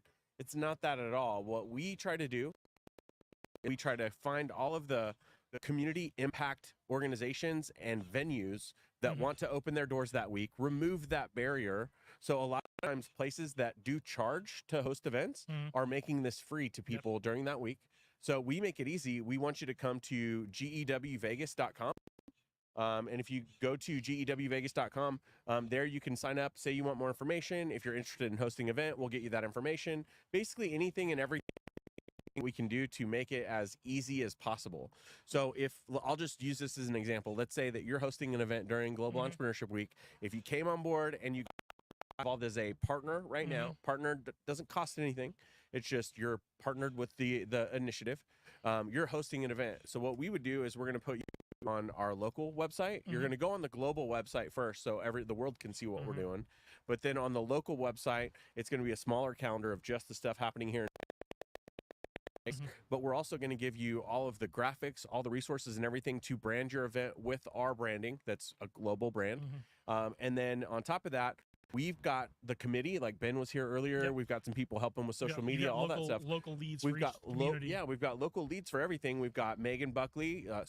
Shout out to Megan. She couldn't be here today, but she's the community organizer for Global Entrepreneurship Week Las Vegas. We've got Elias up at Nevada Partners, who's doing North Las Vegas, and we give you everything that you need. And more than that, we're not only going to promote that event that's happening for Global Entrepreneurship Week in November as we get closer, but if you have anything big between now and then, it only helps us to promote those events as well. So it sounds like people shouldn't worry about having a big event or worry about big marketing or big promotion event. Worry about having a meaningful event that's going to make a difference in the community, even if that's 10 to 15 people. And get it on the GEW calendar and GEW both writ large internationally, and then the local teams as well will help promote that event. And the easiest way, like I said, is just you can go to my website, davemeansbusiness.com. You can find one of the links there about GEW. You've even got a time that you can schedule a call with me on there. And then you could go to gewvegas.com. Those are the key points right there, and then we'll make sure that we get you routed down the. Now I'll say this, like, we're way ahead of the rest of the world. The rest of the world's communities don't really start working on this. They don't really start working on this until what are we in June? They really get involved in July and August. But it's going to ramp up fast. We've been working on this since January. It was in January that the lieutenant governor had a panel discussion and gave us all certificates of recognition for what we did last year, because we want to make sure that we get ahead of it. And since it is the same week as F1 again, hopefully we can shake some trees this year, and maybe they'll help promote us as well. Well, we're certainly shaking the tree early this year. We are. So it's great. All right. Don't run off. We're going to do one more guest here, and then we'll sign off for the day. Sounds good. Awesome. All right. We'll see you in a minute. All right, we got one more guest. We're gonna start wrapping this up and packing up here today. It has been a great day here at Tech Alley. We've had so many great guests. Thank you all for tuning in. Thank you all for coming online and watching us. I hope some of you were inspired to come on down and join us today. If you couldn't make it today, please come on down next month. We'd love to see you down here at Tech Alley. There's so much expertise, so much knowledge, so much community, so much that people are here to share. And we just love sharing this with you. And I'm absolutely shocked that we have not lost that camera yet today. I think we've been going almost 4 hours. I don't know. That might need another ice pack to get us through the next couple of minutes, Sophia. I think there's a couple more in that cooler. So I'd say throw an ice pack on there and let's wrap this up in style, finish strong. Yeah. So it's been a great Tech Alley. You guys probably have heard us say this over and over again, but we are here the third Saturday of every month. We are down at where we're streaming from and where lunch is and where the networking is. It's kind of all centered around Taverna Costera in downtown Las Vegas at Charleston and Main Street, the downtown Las Vegas Arts District. So much fun, so many great things. We get to talk to so many great people. We didn't even get to talk to, I think, half or more of the folks who hosted meetups today. I know we didn't get to talk to Joshua Copeland. We didn't get to talk to Joshua Stacy. We did talk to a couple folks who are working with him, which was interesting and exciting to know that Josh is involved in some of these companies that we got to talk to today. So, but yeah, we're having a great day. I think we managed to not get hit with the heat they were telling us we were going to get today. I think my watch says 106 and it tends to read a little high. So we doesn't feel like the 110 they were promising us. But we'll take one more guest here and then we're going to wrap it up. Thank you all for joining us and stick with us for just a few more minutes and we'll talk to this gentleman here. So yeah, it's a little warm. So have a seat. Black shirt on too. Have a seat. All right. What's your name, sir? Don. Don, I'm Jason. Nice to meet you today. Nice to meet you. What brings you to Tech Alley today? Lee Jackson invited me to come down and speak. Oh, Lee, yeah, she's awesome. She asked me to come down and talk about my new book that's out, I guess. And, okay. I don't know, the movie or whatever. I don't know. All right. Well, tell us about your book. They're filming, aren't you? So I can set it for you. Put it right there. Stick it right close to the camera. All right. This book is historical fiction written 1914, turn of the century, right before World War I. It's about basically a conspiracy theory that happened and then a cover-up that the media and the United States and other people decided to use to cover up the fact that the Germans and the Mexicans had a treaty before World War I. Mm-hmm. And the Americans didn't want the American people to know that we had an enemy on our border. Okay. So they kind of covered it all up and erased it from history. So that's the historical part. Yeah. And then what's the fiction part? Who's this book about? Well, the historical part, this guy was, he kind of ran onto this by accident. This guy became the ghost. He was a Tejano ranch hand, and Texas Rangers, not the same as they are today, back then were thugs. So they were weaponized by the governor. Sound familiar? And this is along the border of the Rio Grande. So there's borders having issues for a long time. And he basically was falsely accused of killing a ranger because they came to hang the owner of the ranch and take the land, as they were doing from many of the Tejano farmers. And he protected his family, and one of the rangers got killed by accident, not by and anyways, they made him like the most wanted man and tried to catch him for 5 years and couldn't catch him. So the media nicknamed him the Ghost because they could never catch him. And he kind of exposed all the corruption and what the Rangers were doing that was wrong. And then he stumbled onto this whole German treaty thing with, so he was just kind of like, I call him the Tejano Forrest Gump. Nice. So he meets all these really cool people and puts together. So the real part about all the events happened. I just make him the centerpiece that kind of weaves it all together. That's cool. And you said there's a movie too that's associated with this? We're in production right now. Okay, that's awesome. Yeah, so they're pre-production. So they're getting all the movie stars signed up. So okay, cool. I don't have much control over that. They just buy the rights for it. That's okay. Are you like you're gonna be part of like being on set and that kind of stuff, or is it just kind of hands off? Yeah, I'll be on set as an advisor to the producer and the sounds director. exciting. Yeah, so they don't know anything about history, so and they would admit that. That's okay. They know about making movies, and that's what they need to know. So. Yeah, and I mean, in Hollywood, of course, it's going to put their own little spin on it. Yeah. The movie's always a little They're different. going to change the ending, so a lot of my fans will be happy about that. Okay. And that'll make a lot of them, I think, really happy. But it's Hollywood; they can do whatever they want to do. Once they pay me, I don't care what they do. I really don't. Well, was it really rewarding writing this book? I mean, like, what was the experience like writing a book? Well, I mean, I've written 25, so I'm I'm a full-time author. This is what I do. I write books, sell them, and sometimes sell the rights to Hollywood. But it's a cool business. It's hard, very hard. It's like a lightning strike. Becoming successful at writing and being paid enough to live off of it is like a lightning strike. Is this your first movie out of your books, or have you done this before? It's the first one in my name.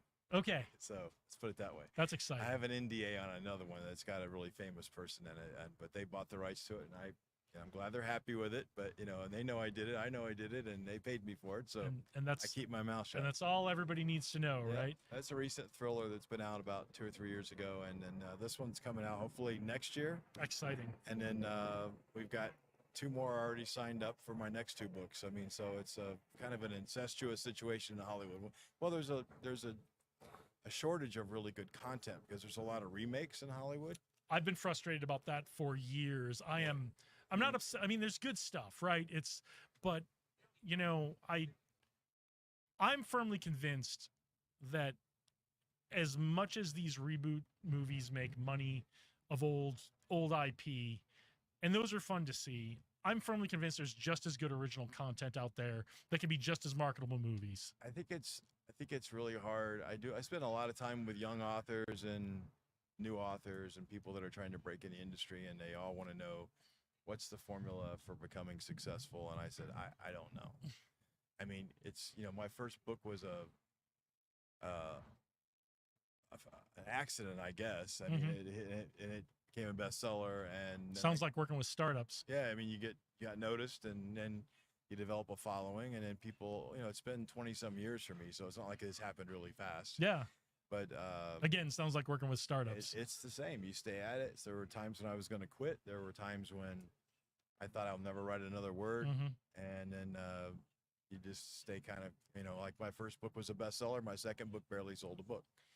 So sounds like working with startups. Yeah, I mean, so I was basically going to starve to death on the next 2 books, and then I finally decided I'll try a 4th one, and that one kind of did okay. And then I was like, okay, I'll kind of get in a rhythm here. So, and now I've developed a system and a formula. It works for me. I don't know that it works for everybody, but I mean, it works for me. I mean, I've listened to a lot of really good writers and authors that. Novelists like myself that have their own form. We all have our own kind of formula. We do certain things that we all do. Like the ones of us that write really deep stories, like my stories are always based on something that really happened and something that's got a mystery behind it, or those are something my that's favorite. Unsolved. I can't wait to read this. Something that's unsolved about it. I mean, there's always something that you do. So I try to keep that as my basis, is that something really did happen that we don't quite know the truth about, and there's a little cover up there. Yeah, it makes and it. I Makes, fictionalize what I think happened. So yeah, they're not going to tell you it's true or false, so you can say whatever you want. Well, that's super fun. All right, well, the book is Ghost of the Rio Grande. The man is Don A. Holbrook. Yep, thank you. Thank you for joining us today. Yeah, thank you. This was a true privilege to get you to be our very last guest today. So, did, but yeah, it's always fun to do stuff local. So I don't do enough of it probably. All right. Well, thanks for joining us today. Enjoy the rest of the day. Enjoy Tech Alley. I hope you don't melt. Oh, we're done. So we're gonna pack up and we're gonna get out of this sun before it comes across this umbrella. Oh, man, I'm telling you. All right. All right. Thank you, if sir. You give me your email or whatever your mailing address, I'll mail you a copy of the book. So. Oh, fantastic. And I'll give you one too, Sophie, if you want one. Is it Sophie? Sophia, I'll send you one too, but you have to put Amazon produces everything, right? You have to have your mailing address and everything. Email, you got to. Otherwise, that's easy. Just I am right up. I give you. It's okay. I can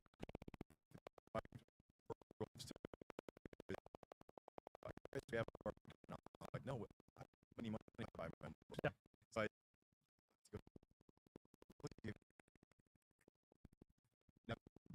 have rock today. Already somebody.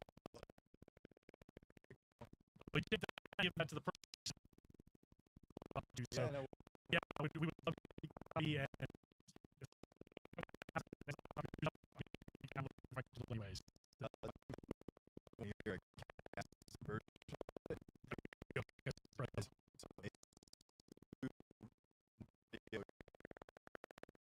The world read the book. They're my readers. I mean, they do every That's major fantastic. adventure story. They read for everybody. That's every awesome. Major guy, and the other three are not slacky either. There's 5, and so it's a multicast, which means it Okay. has sound effects, music, 5 actors in it, and they're all Awesome. the best actors in the audio world. And it's Fantastic. I just heard it this last week for the first time, and it's pretty good. Guys, go download the audiobook, go buy the book, go download it for your Kindle, get it every way you can get it. So Dom, thank you for Jason, joining us today. Thanks. I'll go see if I can get an ice cube. Yeah. All right, guys, thank you so much for joining us, sticking with us through Tech Alley today. We managed to go 4 hours and 33 seconds without losing the camera today, which is about 4+ hours longer than we made it last time. So we are figuring this out as we go. Dave, last thoughts, final thoughts, reattacks, alibis before we sign off for the day. Yes, I just want to give a super shout out to the woman, the myth, the legend behind the cameras who will not come on. Sophia, you are remarkable. Thanks for keeping this whole operation going today, and fending off all the people, getting all the waivers and all that Getting stuff all the signed. releases, It's- getting everybody lined up to join us. There's Yeah. a whole operation that's happening just on the other side of that table. To be we got the mode stuff. We're really practicing not the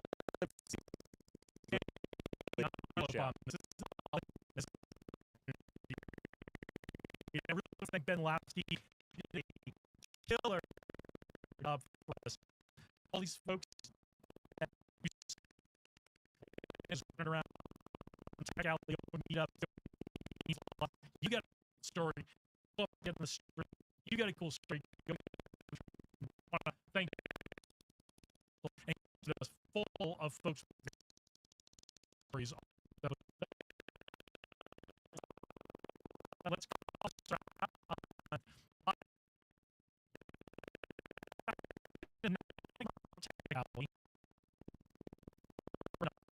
And remember, you don't want to change the world, but together we can change Las Vegas. That's right. All right, we're out, guys. And